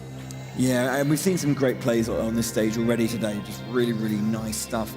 Utilizing, those key areas in that map, taking control and being able to just get very explosive plays from moments, getting big turnarounds, just coordinating well and just taking those kind of moments when they matter most. Yeah. So, yeah. We got Spark in pink, Helantis in the green. Hopping into this match over here, we see Ferrari on that Nautilus as well. We saw that be used to great effect in some of those previous matches. The Nautilus is a great weapon if you're able to lurk around, get a couple of splats with it. It's a very contested mid area here. Helantis though, with an early bit of control. Looks like they get taken down. Takimi punished for that push right there. Oh, indeed, yeah, 30 seconds in, nothing major so far. Low clam counts as well. People are grabbing them and then getting splattered and losing their stock. So nothing huge just as of yet. Slow start, but it's to be expected when games are this tight. Yeah, definitely a pretty contested map at the moment. Nobody with a clear advantage. This height being used by Brian, seeing if we can get anything here. We've got a shark in the water. Fizzy bomb over. They've got a few. Is that enough? 6. Oh, gets taken down. Yeah. Holland just... defensive stand. Takimi going down to the Trizuka. Chana going down to the Trizuka. Ooh, very nice. Yeah, they have a couple of splats on both sides, though. So again, neck and neck. Wipeout, Spark have the advantage. Can they do anything with it, though? It looks like they can at least get control of that mid area. Helantis now a little bit on the back foot as Spark is mounting their push. Yes, indeed. They have that power clamp in hand, and they have a few more besides. They can get some big points here. They get two down. Can they find the line they want? Just need to get over the wall, but Nebula goes around the flank. Excellent. Gets that first power clamp in. The first point's on the board. Ooh, Rednail, that was a beautiful jump to get up there fast. That'll be it. That was That's a all. little push there from Nebula, the captain of Spark.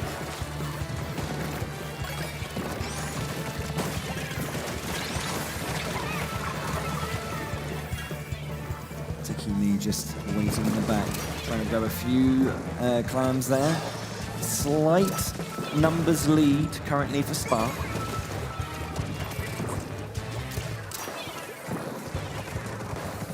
Currently a very contested map here. Volantis trying to make their push, trying to see if they can get in. That Nautilus climbing in with that clam. We got the full charge ready.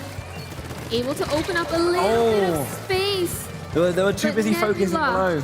Yeah, they were too busy focusing below, and Nebula completely just removing any sense of pressure in that moment.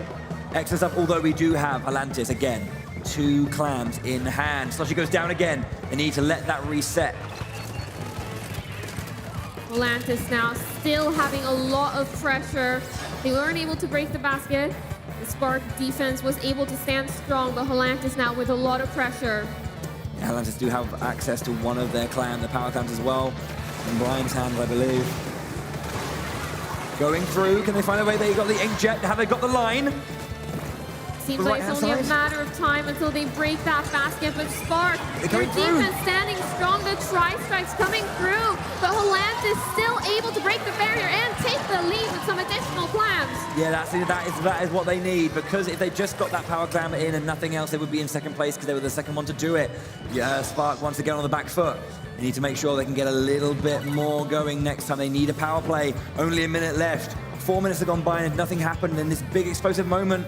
Volantis with the lead. That Booyah bomb being shredded right there. It doesn't look like they're able to pick up the splat in either direction there. Look, Volantis now with yet again another push, being able to break that barrier, getting in another power clam, 24 points. There's going to be a basic wipeout here. Spark have to do something huge to stay in this particular game. Volantis looking down the barrel of a 2-0 lead. Spark would then have to do what their opponents tried to do to them in the previous. Tacticula coming out, 20 seconds here. Can they do something, or will the game end now? Sloshy down. Spark on the back foot. They have to have a huge push if they want to win this. They've got the clams. They just need an opening to push through. 3 seconds left on the board. They can't be hasty, though. They have to use the power, overtime to their advantage. They have to make progress. There they go. The time's ticking down. What are they going to do? Get the flank, going to get the line. Tacticula out. Pushing forward. Power clam's important. Goes down. Is that going to be enough? That should be it for Volantis. They're going to hold that line. They're going to take that win. They're going to be 2-0 up. They are. Volantis stand strong, able to take that Game 2 win. Up 2-0 now versus Team Spark. That is excellent work from Volantis, showing that it was just one of those things where it's just an individual team matchup thing. Volantis looking to make it 1-1-1 in this group. Make it a 3-way tie. Spark have all the work to do now. Tense times in Group D. What a way to end the day. Whew. Okay. The Netherlands looking confident, looking strong. Oh my goodness. You what okay? a game. You okay? Speechless. That was absolutely beautiful. Our next map mode is going to be tower control on Macomart. Oh, we're going to Macomart, are we? Okay. I think we've seen, we've seen this a bunch, of course we have. Yeah, we saw some great stuff coming out from a variety of teams in this place. Again, you were mentioning this, that first checkpoint. It's relatively straightforward to take compared to the others. But yeah, it's going to be hotly contested in that back line, trying to get to trying to get a real good push. We're going to have to see how it goes, but yeah, right now it's tense. Whew. Dutch players scanning their loadouts, trying to make sure they know what they want to do. Looks like our players are just readying up now. This is it. Can Volantis shut the door on Spark? Yeah. If Volantis wins this, we will have a tie in the group. Yeah, and as mentioned before, of course, there are rules and structures and lines to go down. We'll go through it in more detail if we hit that point. It's not over yet. This is still just game 3. We're ready. Game 3. Halantis here to shut the door, claim 3 games in a row, and see what happens. Spark looking to deny that 3-0 sweep as we hop into Macomart here, tower control. Both of our teams are going super aggressively towards that middle area. Who is going to get that first splat? Yes. Okay, so Halantis looking for some line. Ooh, and it looks like we've got 1 splat on either side right here. Both teams pushing up really aggressively. Yeah, but as you see, early doors, Halantis takes the first push here, trying to push back, and Chano goes down. And there's, Nebula not going down there. Can they do anything else? No! It's a bit of a trade. Halantis lose all their members, as do Spark. We're going to be going back to the reset. Great spot there onto Dude. Just tapping the tower to make sure it's like not moving backwards again. We'll see if they can get another tap again. There you go. Trizuka coming out. We've got Tri-Strikes as well coming out. Lots of early pressure here from Halantis as they're looking to break through that first checkpoint. So far, so good for Halantis. They have the lead. They're pushing. Lose a couple of members now. Spark trying to push back. Dude on this left side. Just trying to find something here. They're trying to push onto the objective. Let the tower reset itself so they can push forward to make a little bit of an easier push when they have their moment and their chance to strike. Trizuka's out. Here we go. Pushing in. Splash wall out. Keeping Dude safe. Has to push back. Ooh. Sloshy is a trade. It's a trade. Wow, 3-way trade on both sides. This is just an absolute ink bath. Lots of squids and archlings going down on both ends here. Yeah. Mostly squids. Okay, Spark now, they get to the checkpoint. They're going to start mounting the point pressure again. Can they hold it? No. Halantis denied. We got the inkjet coming out from Brian right here, opening up a little bit of space as Halantis pushes the tower back to middle and starts their push. They've already broken through that first checkpoint, so that corner is going to be a breeze to round.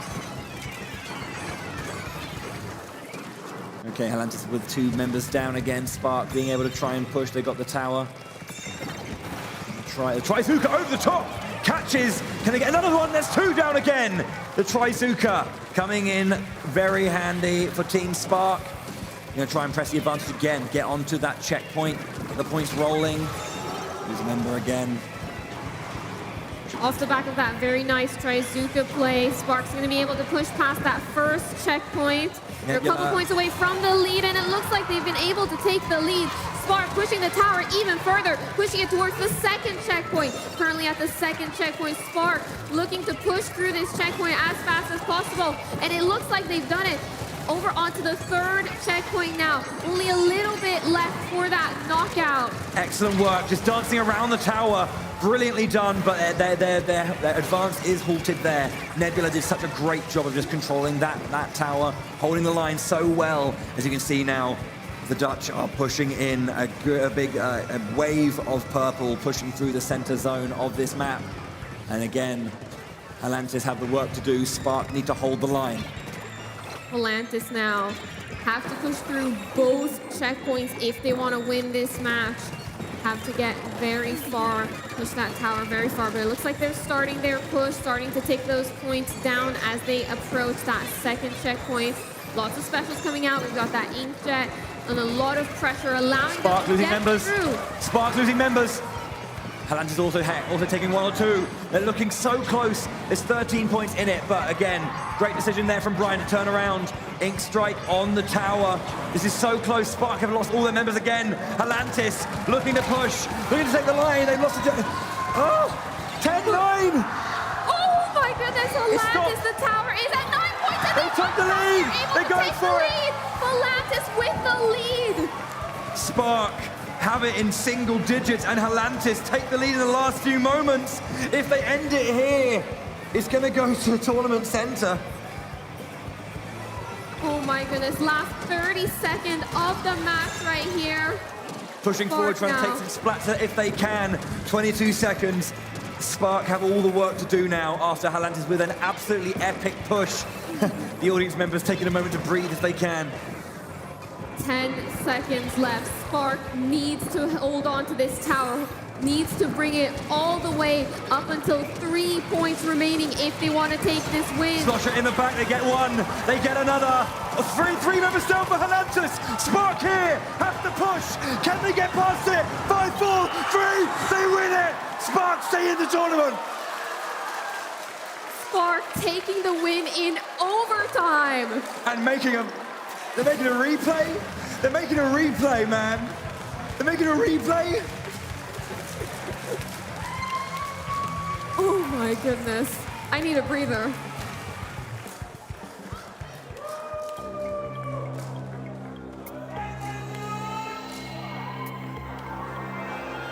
What a match! What do you want from me? I'm speechless. What do you want from us?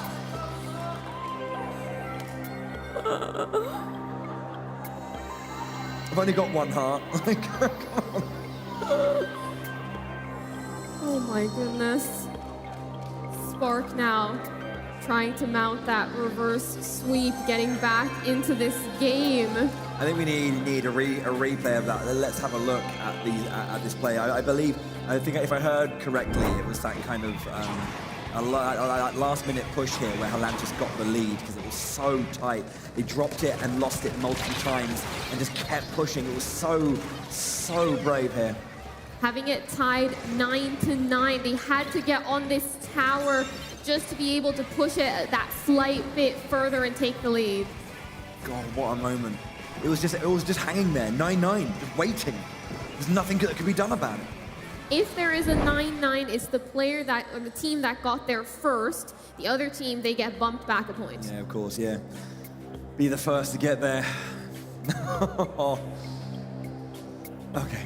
Yeah, and I think we'd also like to see that end as well, because again, it was single digits, 4-3 in the, or 96-97. Let's have a look at that final push. This is the I think this was a moment here as well, because there's an excellent moment here. Takimi sees that he sees the line. They got the sensor, you see where they were, and just aware of that thing, that sloshered line, completely taking out a couple of splats right there. That was so important, and they could just push away the remaining member. Excellent, excellent play. Oh, okay. Almost awkward. But it was, but no, yeah, Takimi in particular, that, I mean, we'll have to give it to the sensor just to allow Takimi the knowledge to find that line the entire time. Oh, gosh. What a match. Our next match is going to be Splat Zones on Flounder Heights. Okay, sure. Splat Zones on Flounder Heights, why not? Yeah. We'll have to see how this goes. Split splat zones on the top of the bridge. Split splat zones. Okay. We'll top right into it. Are Halantis going to be able to take the win here, or is it going to go to a game 5? Let's hop right into it. 1 for Spark, 2 for Halantis. Game 4 is underway once again. Seeing a nice range. We've got a couple of triple ink strikes. Storm, Trizuka, Tacticooler, the usuals. Inkstorm again, as I mentioned on this, is really good. It just controls that space very slowly but surely. Ninja Squid on that splatter shot as well. That is an interesting ability choice coming out. Definitely not one you see every day. Nice. Beautiful splat there, Sloshy with the slosher. In control now. Spark have the lead, although they immediately lose it, but they regain that one again. They're going to start mounting that lead, pushing it back if they can, although Halantis, excellent work with that Inkstorm slowly ticking over, taking so much space to get control back. Nicely held by Spark. Good line down there, but not enough to actually get a splat though. Spark now with a lot of control of these upper sections of the map. Flounder Heights is one of those maps that it can really start to spiral for a team. It can be so tough to get back towards those zones. Beautiful spot there with that Trizuka as well coming out. Halantis now Need to slow it down, need to try and get back into this zone. A lot of pressure on them right now. They have a lot of work to do. I know they lost that game 3 when they were so close to winning, and they have to try and keep their momentum and their composure. 20 already. It's going very quick for Spark. And just have to make a push back now. The triple ink strike coming in. Control lost, but still held by Spark. Last 10. Now's not the time to do it. Looking going to be a good, strong callback from Spark. But can Atlantis hold it? No, they can't. Spark are in.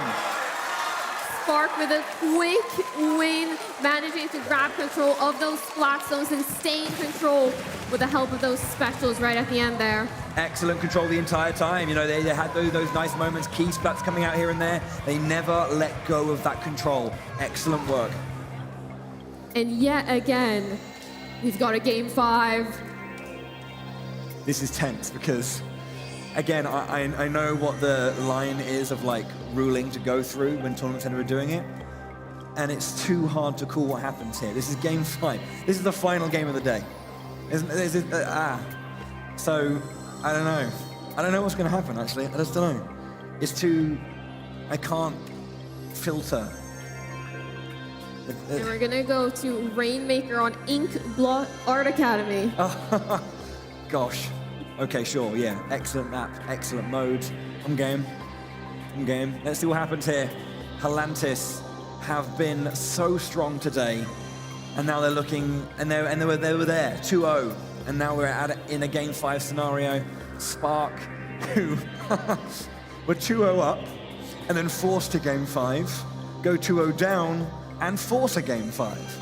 So, I mean, is Spark going to get the reverse sweep, or is it going to be denied? The audience have some eyebrows.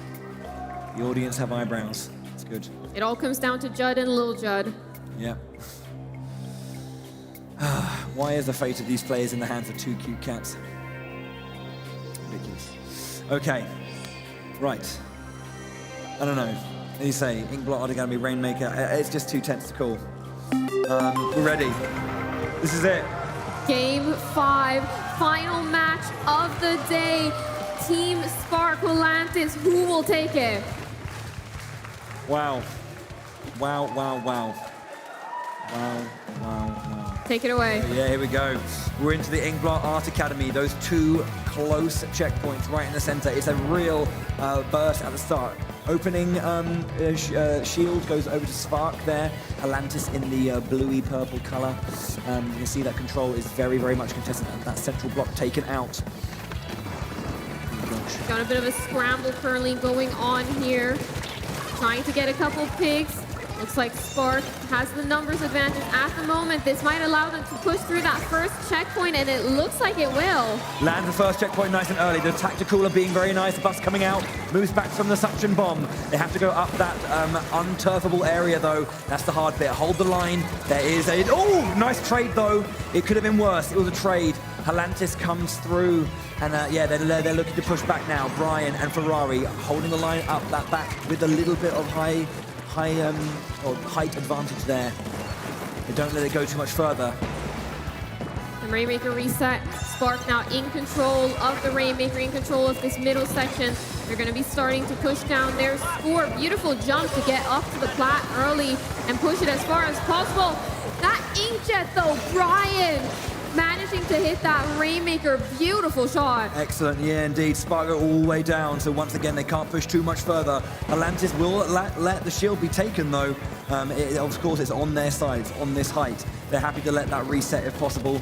They want to just try and regroup, find themselves with a little bit of comfort before they want to make this push. Atlantis here, waiting. Rainmaker reset, here we go. Got the Trizuka special charge here. We'll have to see when this player opts to use it. This might be the moment. Got 2 shots out. Double splat there. The Rainmaker gets lost immediately. Atlantis here, looking for that push forward. The Inkstorm down to the right-hand side, pushing past the empty tactical there. Just trying to get as much of this back and forth turf as possible.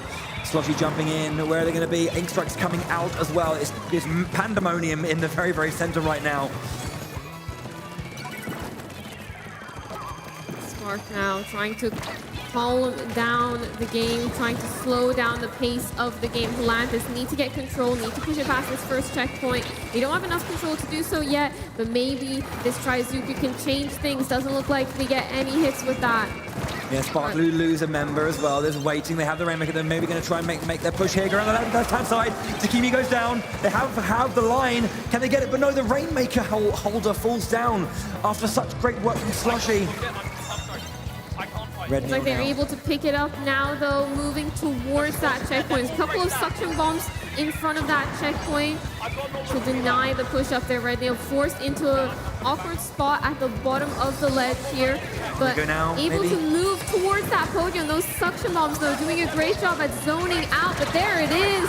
Oh, they're not able to break through the checkpoint. Oh, wow, yeah, one suction bomb going just beyond the checkpoint allowed that push, but as you say, it wasn't enough to get the actual claim on that checkpoint. Halantis losing a couple of players. Spark taking them down. Can they get that a virtual wipeout there? Now let that Rainmaker reset as well so they can push forward with enough confidence. Spark playing for control here, letting that Rainmaker reset back into the mid, instantly popping the shield, but opting not to grab it just yet, letting it just chill there. The Trizuka gets activated. We've got one splat with it, another splat with it. Goes down eventually, but 2 for 1 is a good trade. There's a double though in the middle. Once again, Halantis have it. Can they get there? Oh! Taken on the line out. That is really nicely done by Dude, I believe that was, who got that splat. Tacticula out. Splash Ball going to try and pressurize. 2 go down, it looks like. A virtual wipeout again, maybe. Slushy goes down. Dude pushing forward. Dude making it look easy right there. Got that Trizuka as well, unable to connect with the shots, but that gives them a huge advantage. Yeah, they pushed down another 20-odd points there. 29 is the remaining distance to go. Spark, 30 seconds on the board. If they hold this, they're in the semi-finals. If it's Halantis, it goes to Tournament Center. It's on Halantis now, the last 20 seconds of the match. They have to pop this Rainmaker. They have to start to mount that push. It looks like they've got somewhat control of mid, are able to grab that Rainmaker and mount that push. They've still got the first checkpoint to go through, though. So we'll have to see if they're able to do that. The suction bombs coming out, doing a great job at just pushing this team back. We're into overtime. Halantis to stay back. This is all on Halantis now. If they lose anything, it's game over. They can't. There's so much pressure. There it is! A takedown! The UK roar! It was so close. Halantis with an absolutely brave effort. But the UK, they broke the monitor. Broke the monitor. Spark denying the overtime push to secure their spot into day 2 and secure their spot in the semifinals. Absolutely brilliant work though. Group D, an absolute barnstorming group. Brilliant play across the board, so tightly matched. Excellent play from the UK, from Holland, or from the Netherlands, and from Belgium. What a group! What a group! There's so much, man, just 2 close games. As our players again share just a little bit of a moment here, just they know how close it was every single game. I mean, I know that Halantis lost, but there's no, I mean, I know they're going to be hurt, but there's no way they can really feel like that was an incredible game of Splatoon. 3, sorry, just for PR's sake, 3. Okay, ladies and gentlemen of the audience, please go absolutely crazy for what you've just witnessed on stage. Give it up for both these teams. Yes.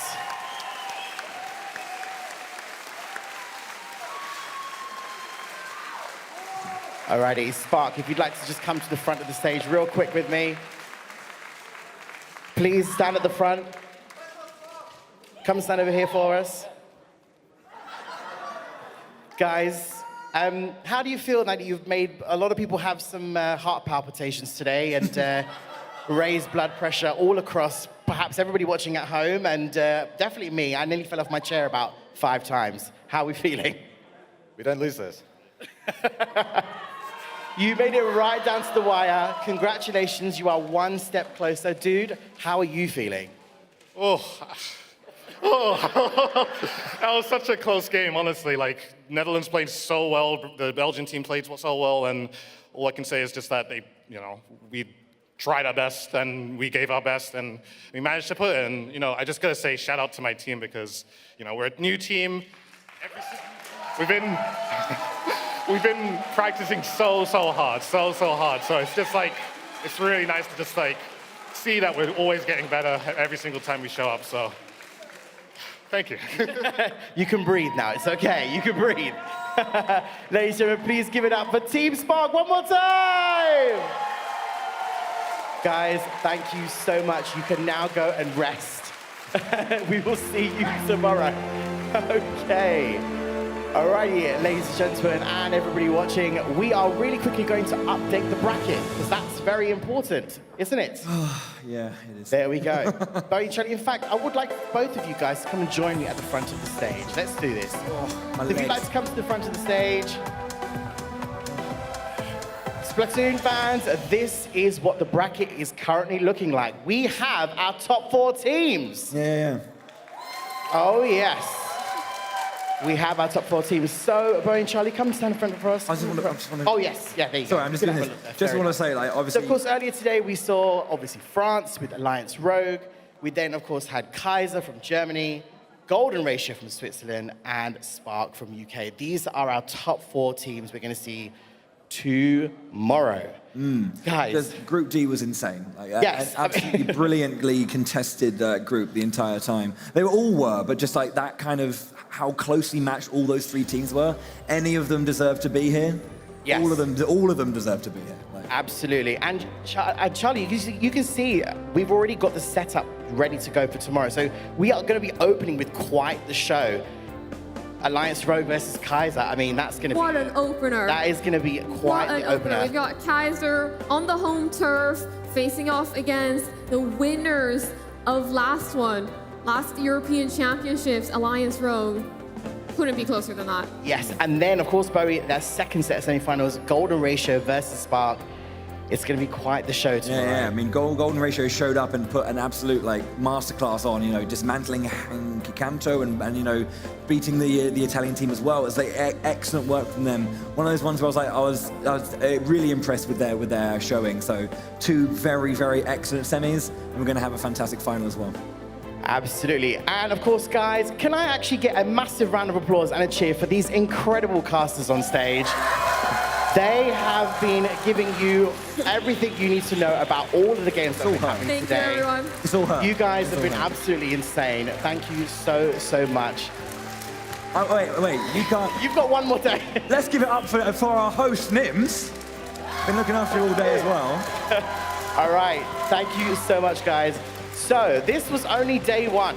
We have one more day left, where we, of course, will be taking you through tomorrow to our semi-finals, and then, of course, our grand final for the Splatoon 3 European Championship 2023. Who's coming tomorrow? All right. So, of course, if you're watching at home, be sure to check us out tomorrow, because not only will we be doing this Splatoon 3 Championship, we, of course, for the very first time ever, will be doing our Mario Kart 8 Deluxe European Championship 2023 as well. Ooh, okay, we're going to be seeing some top racing, top Splatoon play, and I'd just like to say to every single person watching at home, thank you so much for joining us.